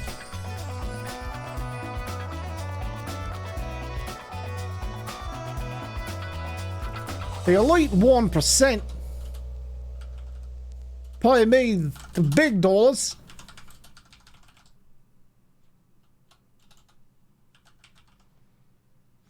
The elite 1% pay me the big bucks. This is hard. So I'm trying to establish a couple things very quickly. So what I'm struggling with is I only have so many lines of dialogue, but there's so much exposition I'm trying to say in it all. So I'm trying to figure out what parts I want to say.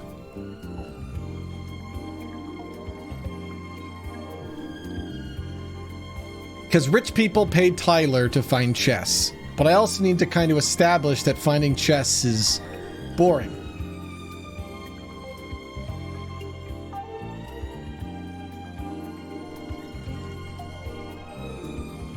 So I think I say something like you, I've run out of... Like most of us over level 30. Maybe I should say the name again. Again, in the Genshin Impacts. Like most of us over level 30. Like most of us over level 30 in the Genshin Impacts. I've run out of quests.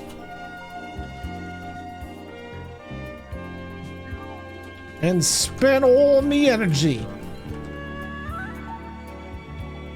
So now all that's left is scouring the world I already explored, looking for chests I missed. I think I maybe I got to do some rewording, but this might be it. You're doing good, Biomart. You've got a couple great one-liners in this. What did you say to end this on? What was your ending joke? Oh, the Netflix one. The thing is, I like that, but I wouldn't want to say Netflix, so how do I say streaming service? Is that what I say? Coming up next week, we talk about the top 10 streaming services. Shows on streaming services for when you're hunting chess.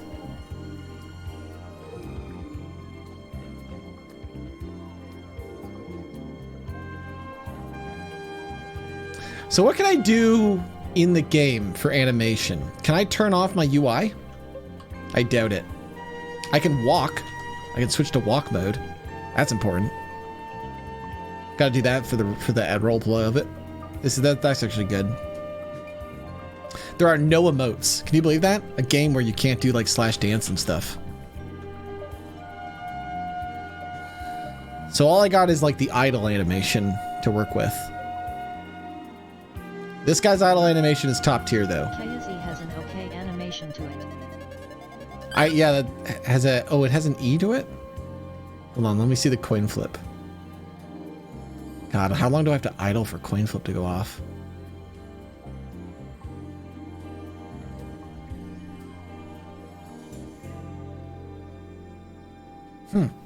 Why isn't he doing the idle animation?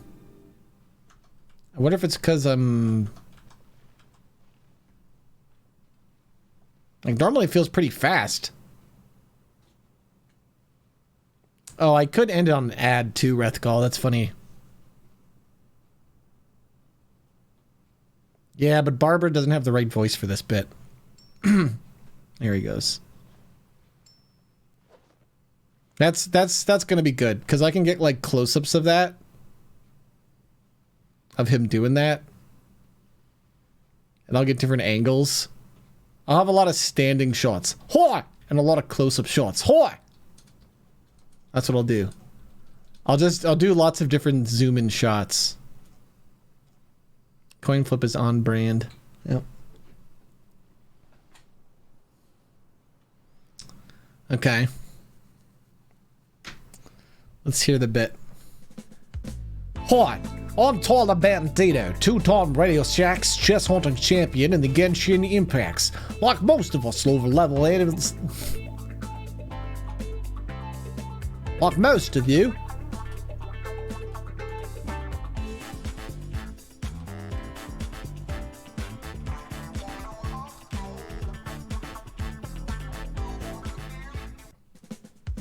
Hi, I'm Tyler Bandito, two-time Radio Shack's chess hunter champion in the Genshin Impacts.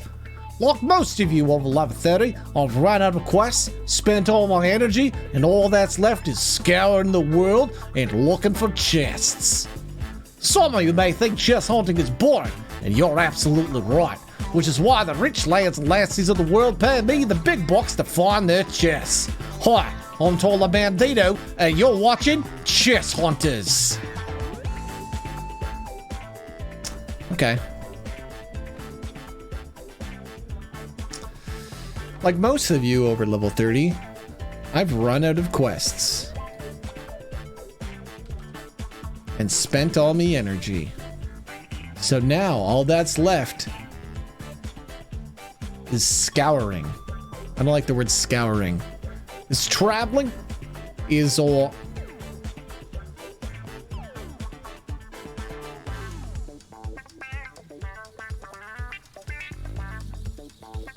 Scouring, traveling. What am I doing? Searching. So now all that's left is, like most of you over level 30, I've run out of quests and spent all my energy. So now all that's left is scouring the world I've already explored, looking for chests that I may have missed.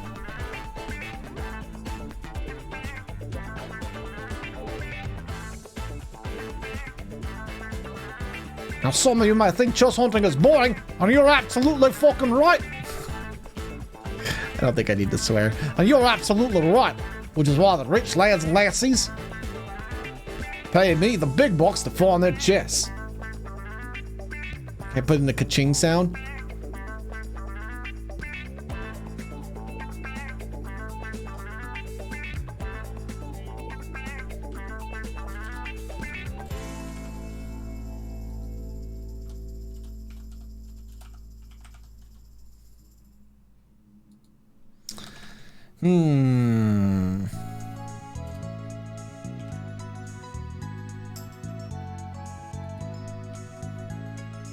I kind of want to like list off the chests. Does that make sense? Like if I list off all the chests for this bit, I can be like, Coleman chest? That's 25 cents. Do I need to explain my world that deep though? Yo, what are these bubbles? Am I tripping? There's like bubbles flying around my screen. Yeah, I see them too. No, I'm not gonna teleport out of here. What the hell is that?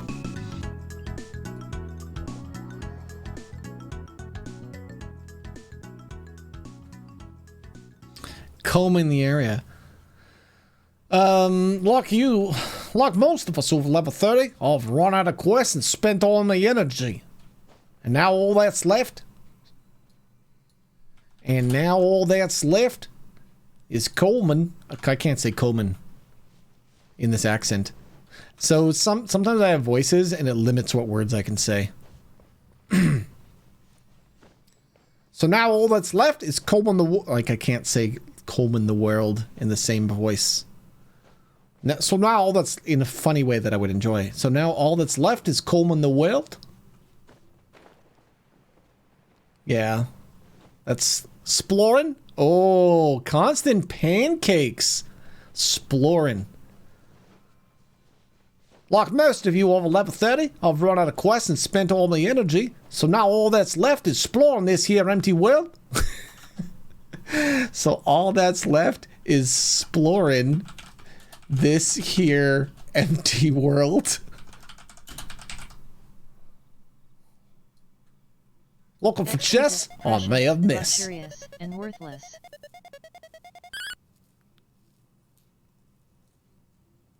Looking for chests I may have missed. I see where you're trying to go with it, Biomart, but I think what we do is, well, when I find the chests during the, wow, I'm gonna have to like relog or something. That bubble bug is like all over. It's like just like infected this world. I wonder whose effect that is. Neither of us has water characters, so why is it spraying us bubbles? Hi, I'm Monica Rupert, two-time Radio Shack Chess Hunter champion in the Genshin Impacts. Like most of you over level 30, I've run out of quests and spent all my energy. And now all that's left is exploring this here empty world, looking for chests I may have missed. Some of you may think chess hunting is boring, and you're absolutely right, which is why the rich lads and lassies of this here world pay me the big bucks to find their chests. Hi, I'm Monica Rupert, and you're watching Chess Hunters.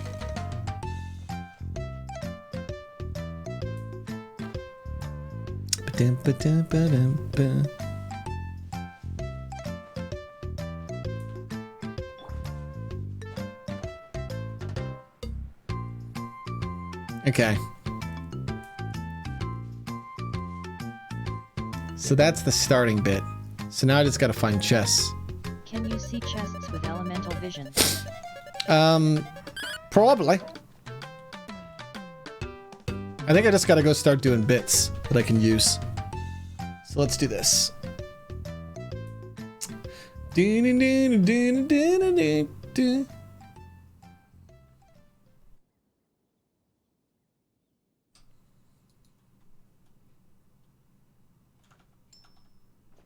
All right.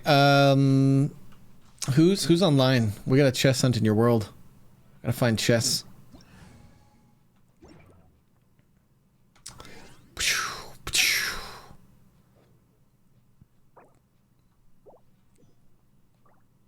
Why isn't it letting me go? Is it because we're in a co-op mode? Is that what's... Oh, it's because you left. I see. You left while I was trying to find it. Friends. Croc has like tons of stuff that he hasn't found.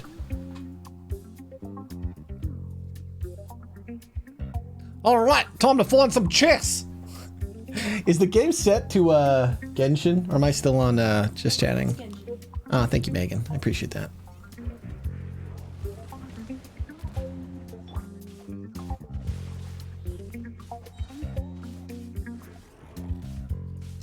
Oh, you're fighting all the robots. Jeez, the waste! What's going on over here?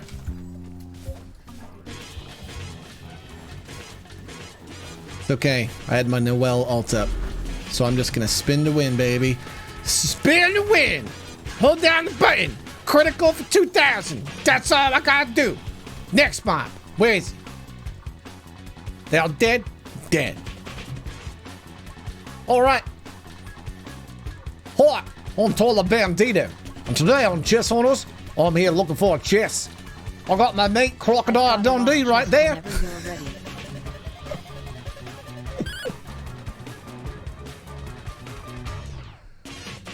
Alright, Biomart has one. Alright, Croc, I'll be back to explore your world. I'm gonna jump into Biomart's. Apparently he's got a chest. This is hilarious. By the way, you know how funny it is that in the recording of Chess Hunters, I'm not even looking for the chests. I'm just teleporting to Biomart's world and pretending like I fucking found it. God damn it. We're not even actually hunting for chests. It's all fake. Everything is fake these days. Even the chest hunting. Directly north of me.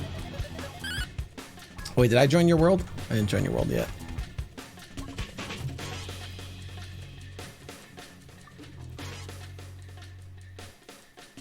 I probably know where there's a secret part for you, Biomart, where we can do a big bit as well.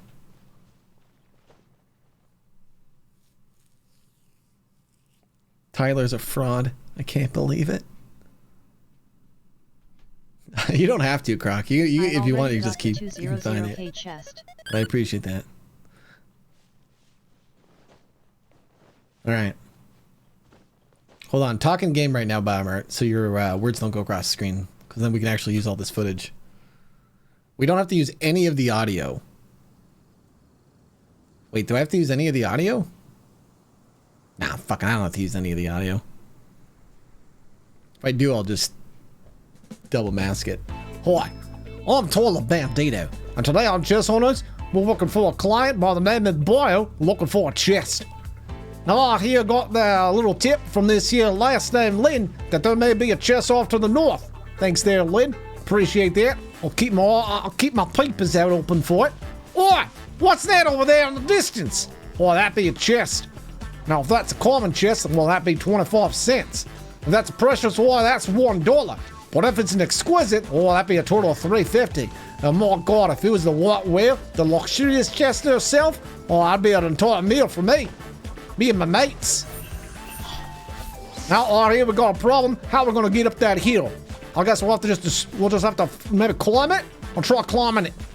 Oh, that's not gonna work. We're gonna have to find another way up this hill. Chess Hunters is all about using your surroundings to figure out how to get. Oh shit, I'm in the water. All right, not the much problem. Could you calm down here, client? Follow me. I know what I'm doing. I'm a two-time chess hunter champion. Come down here in the water. Don't you worry. I'm gonna get you to your chest. Oh, there's definitely a safe path over this way. Don't you worry there, lass. I know what I'm doing. After all, I'm Tola Bandito, two-time Radio Shack Chess Hunter champion. All right, here we go. Get on this here ledge there, lass. And what you're gonna want to do is you're gonna start climbing. This chest is in a dangerous position, but don't worry. I'm pretty sure we can get there through these harsh conditions. Now, if you start to run out of stamina, you go ahead and eat yourself a sandwich while you're climbing and give you some more stamina. Let me show you. You just open up and hopefully you cooked yourself some tasty sandwiches. I made myself some noodles with mountain delicacies. That way I'll be able to climb up in this here. Oh, right, there's a place we can rest. I guess I didn't need to eat that. That's my bad. All right. Now, where's that chest? I know there's a chest around here. I could see it down on the hill. Oh, shit. It's right there. But be careful there, lass. It's surrounded by bandits. Don't you worry. I got a way of dealing with them. Holy shit, it's another chest. Just as I was looking for a chest, I used my chest radar to see a second chest. This here lass is getting 2 for the price of 1. That's a good deal. That's why they call me Tola Bandita, the chest hunting champion. You go ahead, Glass, go ahead and you open up that chest right here and then there. That's for free. I won't even, that's a freebie. Normally let's go for 25 cents, but you can have that for free. That's right. That's cool. She got a little teleport. All right. All right. Now to get on to the big one, there's some bandits. I'll go have a chat with them bandits, see if they'll give up the chest for free. Hate to resort to violence. Oh, lads, you mind if we're gonna have that chest? Oh, come on, lads. I just want it's for me, mate. Mate, I don't like. You've been quite rude. You've been quite rude. Please don't do it. All right. This is why you always recruit the backups. I like to work with Noelle. She stomps nerds.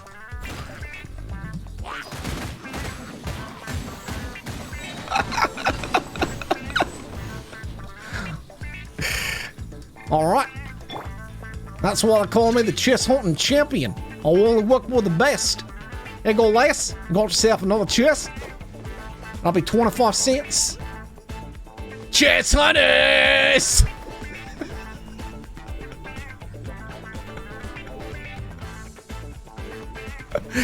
Is a good bit.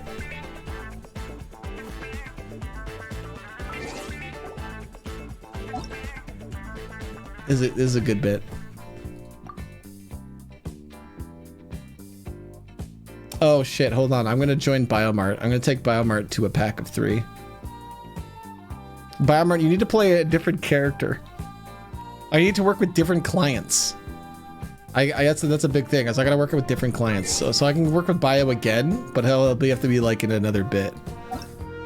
Working for this last again. She wants a big deal this time. Hold on, there's a part where I bet you don't have this chest open potentially, Biomart, and it's 3 chests, and I think they're big ones.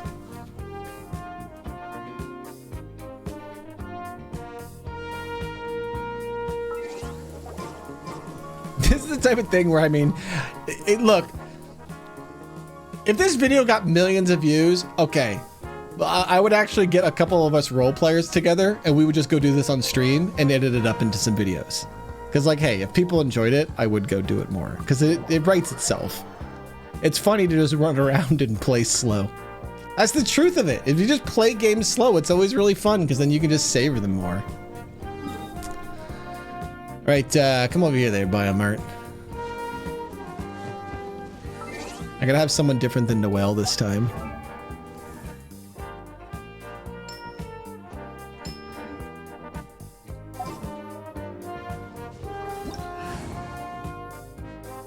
Who am I working with?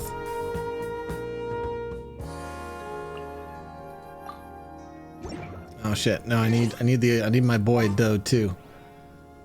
We need Mr. Toilet.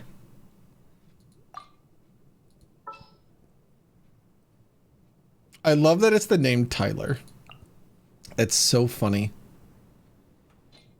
Who am I trying to add? This guy.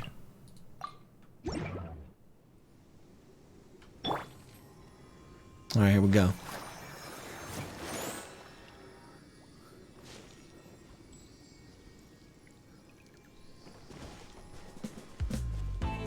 Alright, today on Chess Hunters, I'm working with that expensive client again, and she wasn't quite happy that I only found a common chest. Luckily, I got here a map that tells me what some secret chests are down by the river, so we're gonna head down by the river and get ourselves a big pack of 3 chests. You know, the big old 1, 2, 3. Gonna make a lot of money, gonna be able to afford a brand new burrito for me and my mates. So get ready, because we're chest hunting.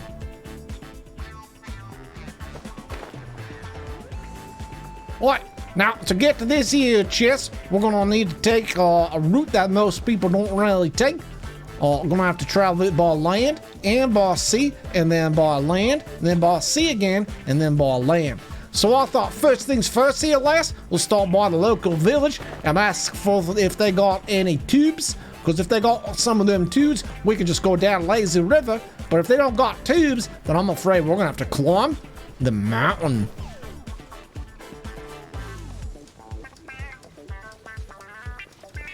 Oi, lad, you got any tubes? No, we don't got any tubes. Oi, they don't have any tubes. So that means, lass, we're gonna have to climb the mountain.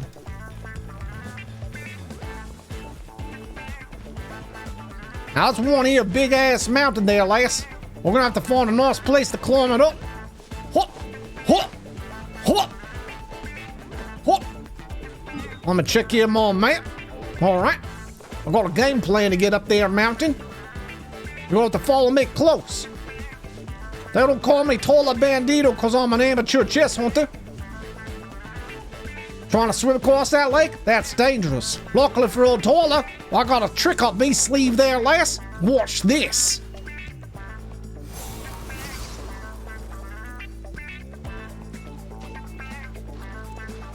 Alright, this did not work at all. Oh shit, it worked! Fantastic! Oh, you got that one. Okay, yeah, I guess. Okay, you can do it. That's much better. I only work with the best.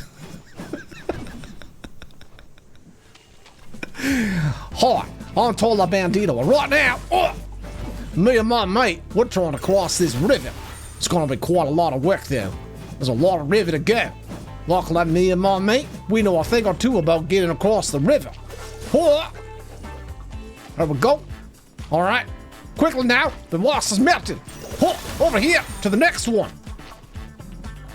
Make your bridge, and then I'll make my bridge, and it won't get very wet, which is good, because you don't want to get wet when you're hunting for chests. That can get kind of dangerous. Some chests, they're called mimics, and that can eat you. And if you're wet, but that could be hot, that could be dangerous. Because some of them chests, they could be mimics, and they could be like lightning based or something. and that'll be quite dangerous if you're already wet. Oh, fucks! That's a lot of meat. We're gonna catch me one of them. Oh! That's right. It's cute, but it's worth a lot of meat. I'll share some with me lass.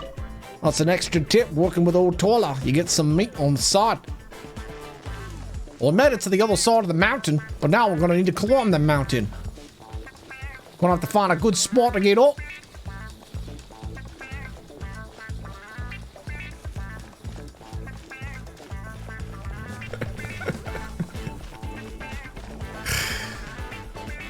Oh, careful there, lass.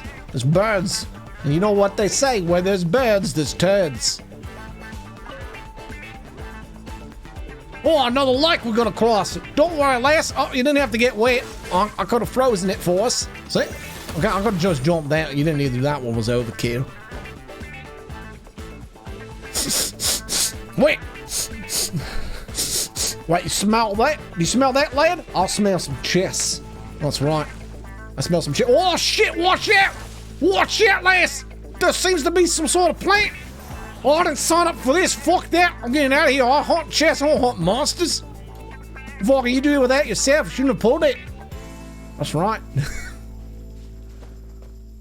Alright, I'm gonna wait up here while that lass dies to that fish. Like if the client dies, I don't have to do it. I don't want to do. Oh, she's gone and pulled more monsters.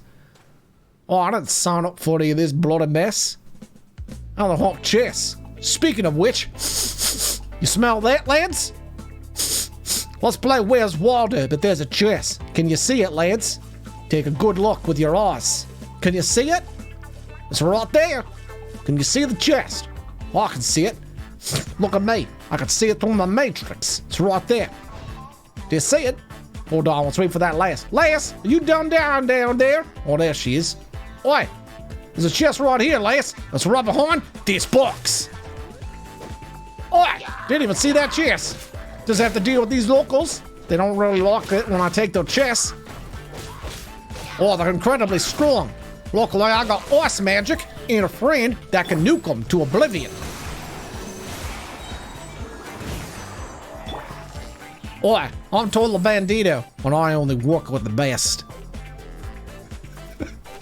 Oh shit, there's a still go up there. Don't worry, lass. I'll take him out. I know a thing about fighting monsters. What? Careful, there's a barrel that could explode. I got an idea though. I'll hit it with my sword. That seemed to work. Now give it up there, monster. I'm taking that. Oh, you don't want to do that? All right, we'll fight him. Get him. What? Take you out with my downward strike. That's right. Now he's dead. Oh, this guy's still not dead. All right. Well, I guess I'll just you just nuke him with your lasers. All right. And he's dead. Boy, this chest still isn't unlocked. Oh, well, this is quite puzzling. What is this magical seal that's locked behind this exquisite chest? This exquisite chest is worth over $350. I've got to find out why it's locked. There must be some sort of reason behind this chest, but I don't know what it is.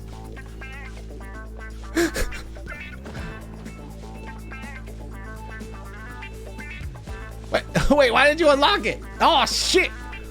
Lass, I didn't have footage of you unlocking the chest. God damn it. You did the one thing you weren't supposed to do. Wait, why did that not unlock? And then just randomly unlock? I'm so confused by it. Why did that happen? All right, hold on. What? Hold on there, lass. It's dangerous. Calm down. Slow it down. Remember, we're adventurers. We gotta role play a bit. Input lag on chest opening. Oh, input lag? Oh, I understand. Lass, hold on. There's something up ahead. You smell that? Oh, smell that. Smells like a gangle of chests. There must be some oh, look, some fucking berries. You want a berry, lass? I can go for a berry. Oh, you took all the berries. What? You didn't even share one with it. All right, you just have all the berries. I guess it's fine. It's fine. I didn't want a berry. I mean, I'm just finding you a chest. But yeah, no, don't get me a berry. I'm just, Toilet Bandito. Gotta use a snack. It's feeling quite peckish, but it's fine. I don't need that. All right, it's down there here, lass. Follow me. Huh? Toilet Bandito! Surprise! Oh shit! It's a big old lad. There's a pro. I'm getting the fuck out of here. I don't sign up for this. All right. Well, luckily I work with the best, and her name is. Oh shit! Oh frick! Do that again. Luckily I only work with the best, and her name is Sucrose, and she's got nukes. Hi! Everyone's dying! He just cut to him dead.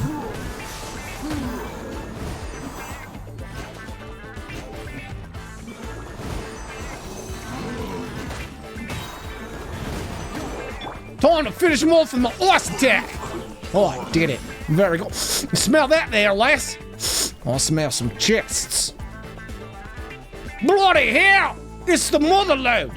An exquisite, a precious, and another exquisite. Goddamn Tala Bandito, you've done it again.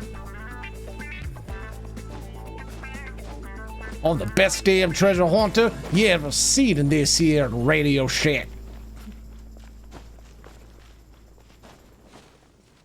I'm just gonna get some footage of like walking around here to talk.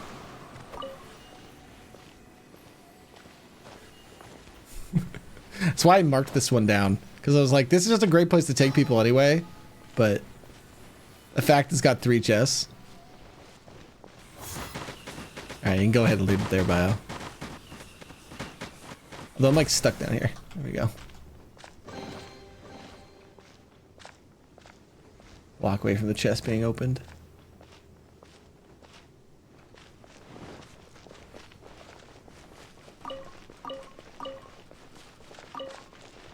Alright, that was a good bio. Let me go record one with Croc. See what I mean? It's like, we can totally do this as a bit. Right, Bio?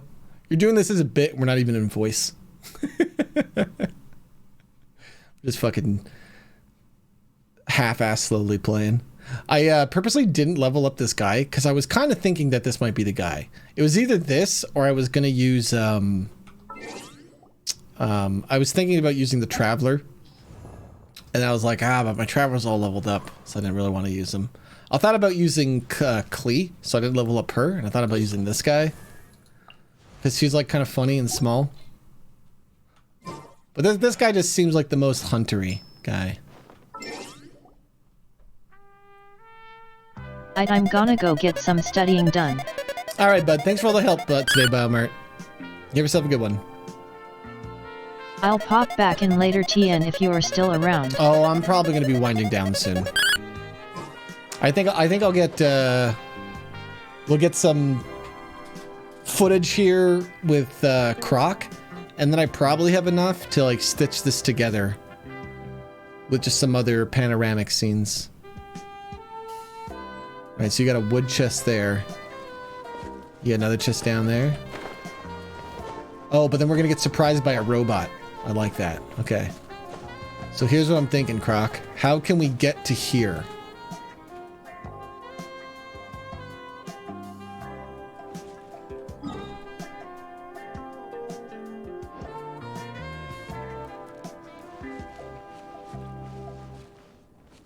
Man, there's like too many chests.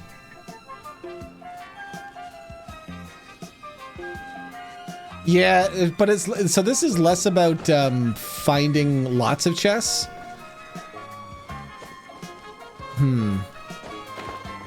Because there's like, because the thing is, you have so much that's not done.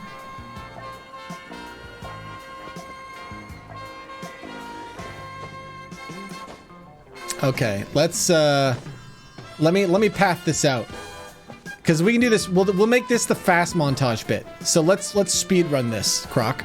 So what we'll do is we'll like fly. Can we fly and land on top of here, and then downwards go down the hill, like clicking this bit, and I'll be like, follow me. We'll go, there's chest here, chest here, chest. I want to show you guys one of my best chest spots. Chest here, chest here, chest here. Yeah, it's a montage. Okay, come up here, Croc. I'm just gonna record you opening the chest, and then I'm gonna stitch it together. Okay, here's what I want you to do, Croc. The second you see me coin flip, I want you to open the chest.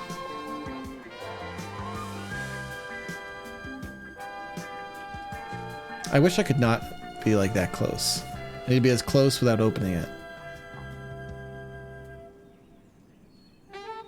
There we go. There's the camera angle. Chess here. We're just waiting for this coin flip. Just any day now. Hi, I'm Tyler Bandito. Patience is a goddamn virtue.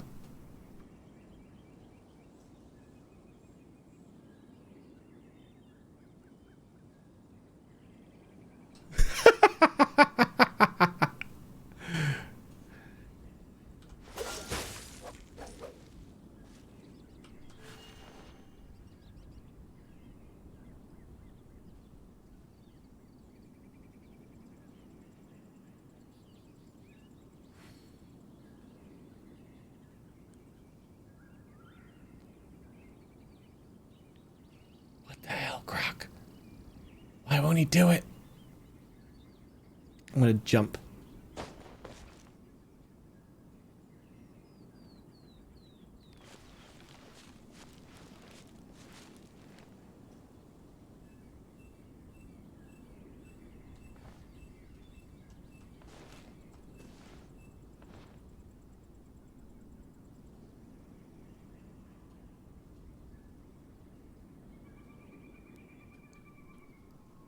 This is so funny, Croc. He just refuses to do his coin flip. Ah!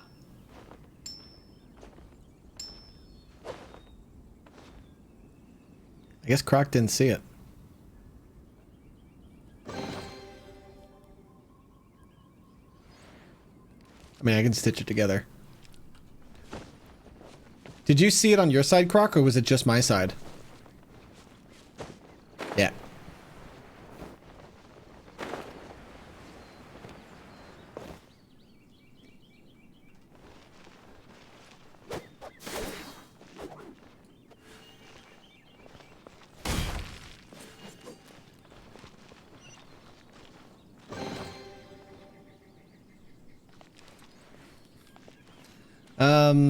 So we just need a montage of just like chess here, chess here, chess here.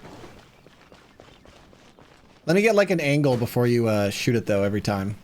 Before you open it, just let me get it at the right angle. Crack! Hold on, I gotta get the angle. It's okay, but I need to slow it down just a little bit. I gotta get the right angle. You're getting too excited with your chess. Slow down. There's this challenge one to do right here. Let's quickly do your challenge, and then that'll spawn a chest, and we can just pretend like we didn't even do the challenge.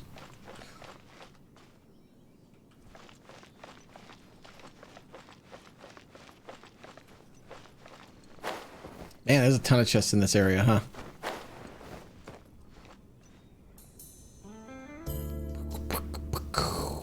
Hi! I'm Tyler Bandito. Let's get this challenge done. Rate the target at 60 seconds. Oh shit! We gotta get to that chest fast! Quick! Through the hoops, lass! Hot! Hot! Hot! Just like this! But be careful, them winds can be quite gusty. Oh no! Going low! There we go! Chest hunting is serious business. Hot!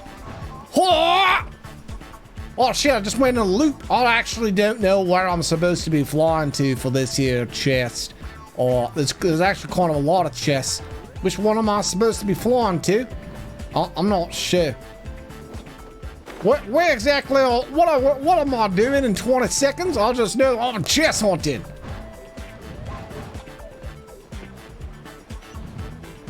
Oh, there! We're gonna land right there. Where's the client? Where's the client? Oh, gone, bloody gone, did it! That got me in all the precious chests. That's why they call me the chest hunter. You go ahead and open that chest there, lass. That's all yours. I'm Tyler Bandito, two-time Radio Shack chest hunting champion. This is nothing to me. I find chests all day for a living. Oh, there, see what? Nice to meet you. I'm Tola Bandito, two-time Radio Shack Chess Hunter champion in the Genshin Impacts. Like most of you above level 30, I've run out of quests and spent all my energy. Now all that left here is exploring this here empty world, looking for chests that I may have missed. Some of you may think chess hunting is boring, and you're absolutely right. Which is why the rich lads and lasses of this here world paid me to find the big block chests. I'm Tola Bandito, and you're watching Chess Hunters.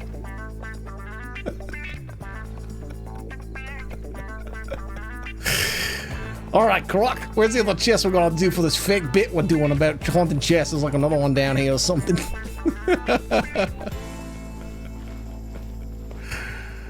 Oh, you guys are playing Pokemon? I'm just talking about it. I was gonna do a Pokemon run at some point here. But only when Biomart has done his exam. What do we get for an angle for this? Oh, right there! Right there, lass! I found it! It's right there! It's right there! Oh, it's right there! You can just open it while I'm attacking. It's right there! Oh, it's just right there! Okay, that's another good shot. Croc, what I think I'm going to do for this one is I'll stitch them all together, and then I'll probably then use the one where we go around in a circle. Hold on, we need Archer for this. Oh, I need Archer to shoot the sign or something. I gotta shoot these. 1. Wait, where I go?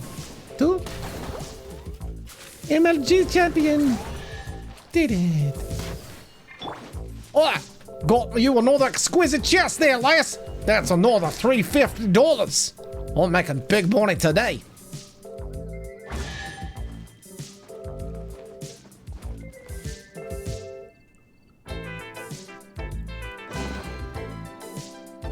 Got him done it again there, Tola.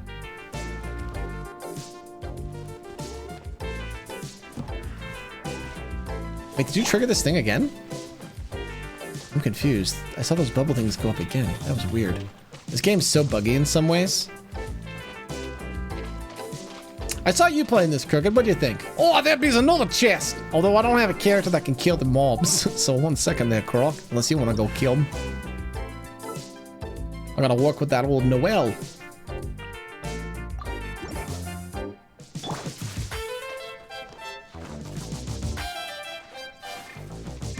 Okay, hold on. I gotta be in the right mood for this. Alright, no, I think, Croc, we're just gonna do the reveal. So we don't need to record the killings of this stuff. Oh, this is a puzzle one. Oh, I just switched off the Archer, too.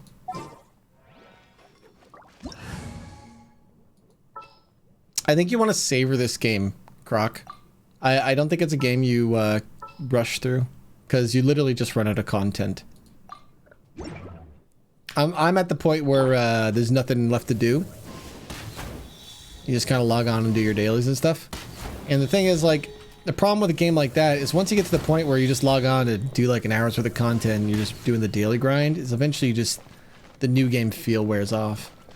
Wait, where's the last one? 1, 2, 3.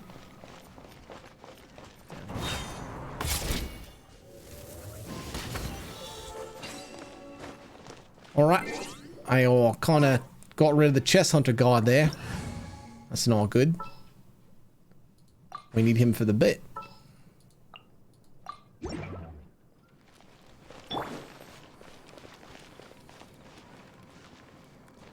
Alright, that's another there chest. Yeah, I'm gonna like slowly walk away from this one, Croc, while you open it.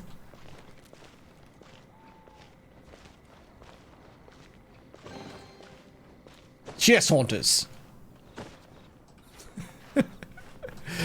I'm trying to record a bunch of angles, Crooked, of just like funny chess ones.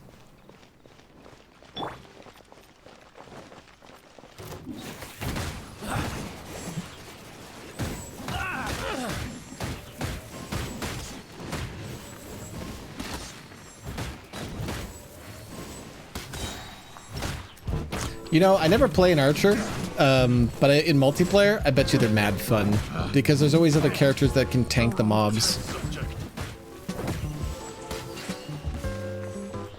All right, here, I gotta loot all the stuff. We gotta pretend like we found this chest and we didn't murder people for it.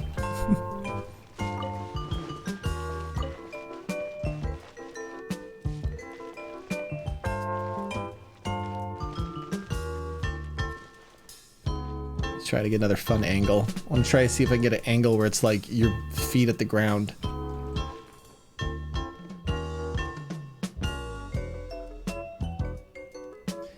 Can you walk to the other side of the chest, Croc?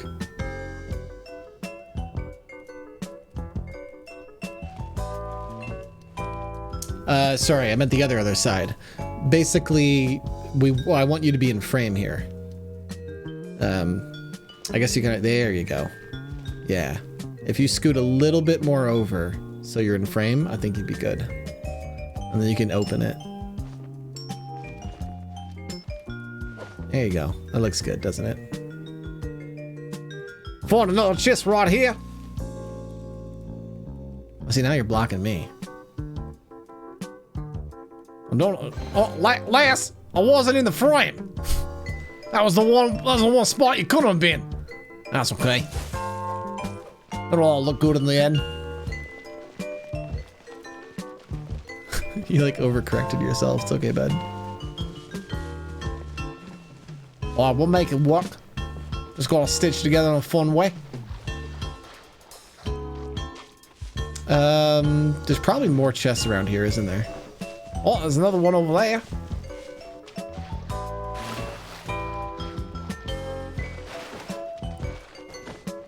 I already have a bunch of gold artifacts. I started getting them at 30.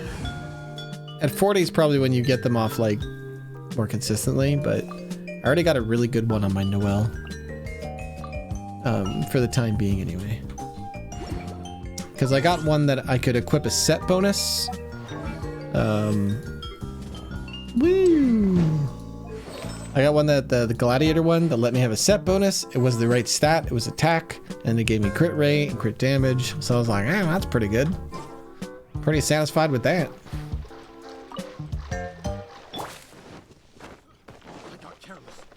Don't worry, the whale's on her way. Wham, wham, wham. Wham, wham, wham. Super shield. All right, I need to be standing on this chest, looking all cool. I want to be standing on it for this one. There we go. All right, go ahead and open that chest. Just a common chest. Oh shit, I fell in the grass. That's all right. I'm Taller Bandito, chest hunter. Bam, bam, bam. All right. Croc, I think I got enough, bud. I think I got enough to stitch this together. Bam, bam. Thanks, my man. I think there's, you still have to finish this area, though. I would go up the hill again, Croc. I feel like we missed one or two up there. Especially spirits.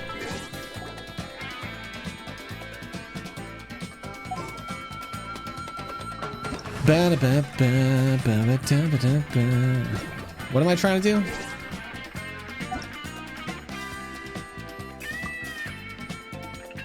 Oh, you just started the second area? Oh, that's nice, Croc.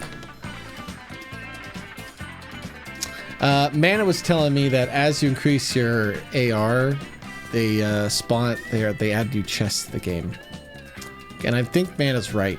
Because I've gone to areas and I'm like, I'm pretty sure I've explored this area, and suddenly there's a new exquisite, just like right then and there. But either way, I'm really hoping, one of the things they add is, I think chest respawning is so needed. It would add so much, because I don't really mind exploring the same area over and over again if the reward was still kind of similar. Because I kind of like just walking around the world and finding stuff. So if just every day they just went and kind of repopulated stuff, I think that would add like a lot to it all. What I would do is I wouldn't do it all the chests at once. I would do an X amount of chests per day. So it just looks, and you know, there's some like event chests you probably don't respawn, but like the ones that are like questy ones that are just like, do this challenge, or there's just a chest on the hill, or you have to burn it with wood. Those chests you could easily respawn and just be like, all right, we're gonna respawn 15 common chests, 10 precious chests, 5 exquisite chests, you know, and it just respawns, you know, 25 chests in your world, and it does that every day. And even if you want to be like, oh, that would ruin their currency, all right, rebalance it, because it's less about what that would actually be and just the gameplay of being able to explore your world and find stuff. It's missing that. Yeah, I haven't collected all my bonuses and stuff. I gotta go do that, but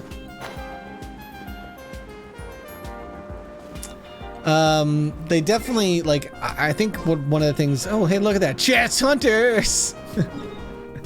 one of the things they're missing definitely is, I thought this world would be bigger, because this is the whole world right now, and that's so small. I thought this was gonna be, I really thought, I was like, oh wow, this is gonna be a lot. This is gonna be cool. It's one of the smallest worlds I've played in a game like this, you know? So I think that could be cool too, if they keep adding new regions. But that, to me, that's always about like how fast they come out, and do you maintain interest, right? At the rate games and stuff come out these days, I'm not trying to be like pessimistic to the game. I guess a little bit. I'm just kind of realistic. I'm just like, I like this game, but I feel like in 3 months, if there's nothing else to do in it, I will just move down to another game, you know? I've enjoyed it so far though, especially for a free-to-play game.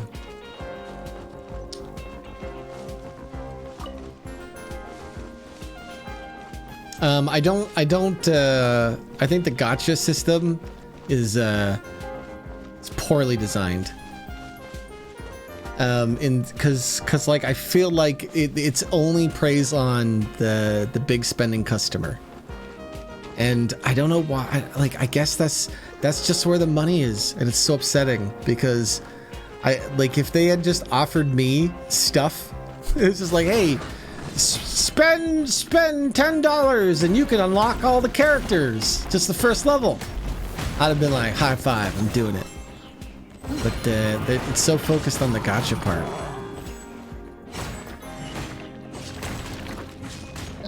Which is a shame, because anytime I don't feel like really spending like money in these type of games, like I think I bought the battle pass, and I think I bought some gems because I wanted to see some things, and I recorded the openings of gems because I was potentially going to do a video before I came up with chest hunters that was different, and it was more about the gacha part. And then I was like, I like this chest hunter idea because it's just stupid.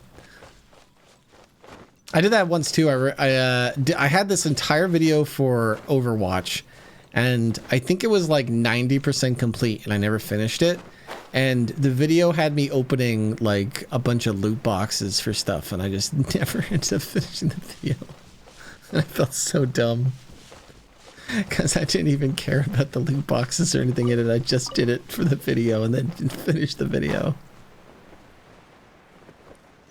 But that's like any project. That's like when I buy music and don't end up using it for a project. But music is more beneficial because in the future I usually end up reusing music licenses that I buy. Usually I'll buy a song and I might be like, yeah, I didn't end up using it for what I wanted, but then I end up coming back to the song and going, oh, I'm going to use it for that. Like literally this song. This one. Hi, I'm Tyler Bandito, two-time Radio Shack's Chess Hunter champion of the Genshin Impacts. Like most of you above level 30, I've run out of quests and spent all my energy. So So now all that's left is to explore this here empty world, looking for chests I may have missed. Some of you may think chest hunting is boring, and you're absolutely right. Which is why the rich lads and lassies pay me the big bucks to find their chests. Hi, I'm Tyler Bandito, and you're watching Chest Hunters. It's a good little video. I'm gonna try to probably make this today or tomorrow. Probably get it out for next week. It's just a little bit video. I think I already have enough stream footage that I'll be able to like get the stuff. What? There be a money goblin. You know about these money goblins? They're worth $500. What? Caught me that money goblin and got me my $500. Gotta keep your eye out from them money goblins. They're worth a lot of money.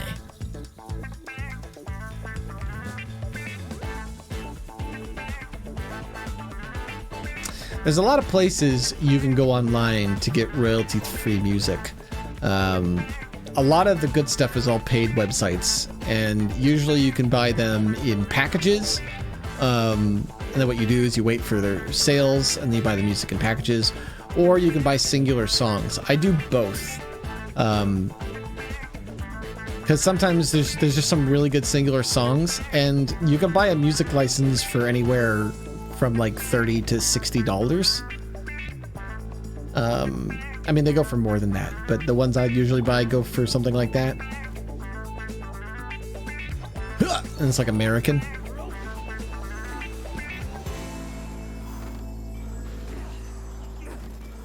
But the real thing is, you'll go on these websites and you will spend hours listening to music, because that's just kind of what you have to do. You kind of have to find the right songs that you want to use for your stuff. So the hunter becomes the hunted.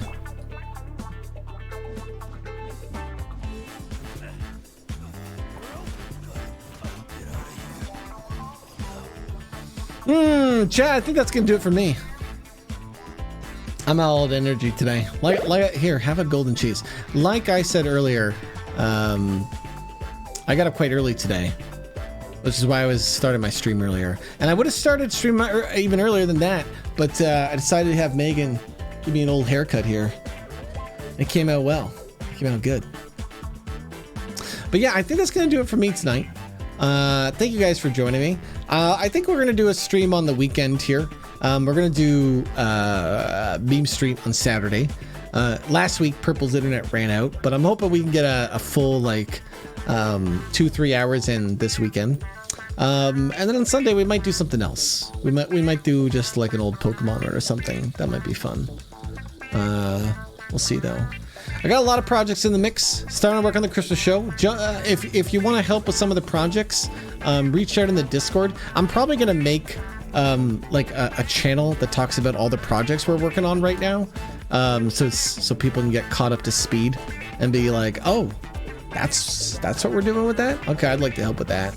So I gotta get something written up in the channel, and then maybe make a YouTube video that just quickly talks about everything, you know, just quickly talks about it. But anyway, I've been Tyler Bandito. Thanks for watching this here show. You've all been great lads and lassies. I'm off to go hunt me some more treasures here on Chest Hunters. I don't know when this song ends. What does it end right here? Here on Chest Hunters. You're watching Rob TV.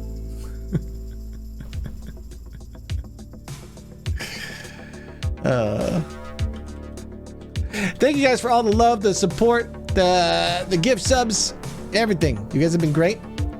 Let me find you someone wonderful to raid into. Oh, I know who we're going. We're gonna go say hello to my boy Grum. He's just having a chill night, playing some Fallout 4. So if you want to come say hello to community member Grum, jump on this train. Get your cheese. Get your golden cheese. And come say hello to Grum. I will be back this Saturday for Goofy Meme Streets. We had a new episode come out on the YouTube.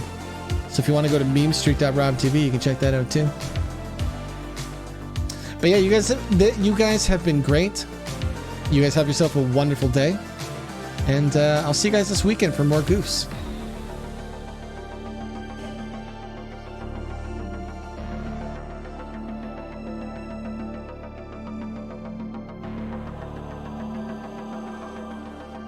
Alright, thanks for that there, Lemon. You just purchased yourself for a precious chest. I'll join your game and find that chest for you there, lad. Have no fear. Mr. Bandito, the chest hunter, is here.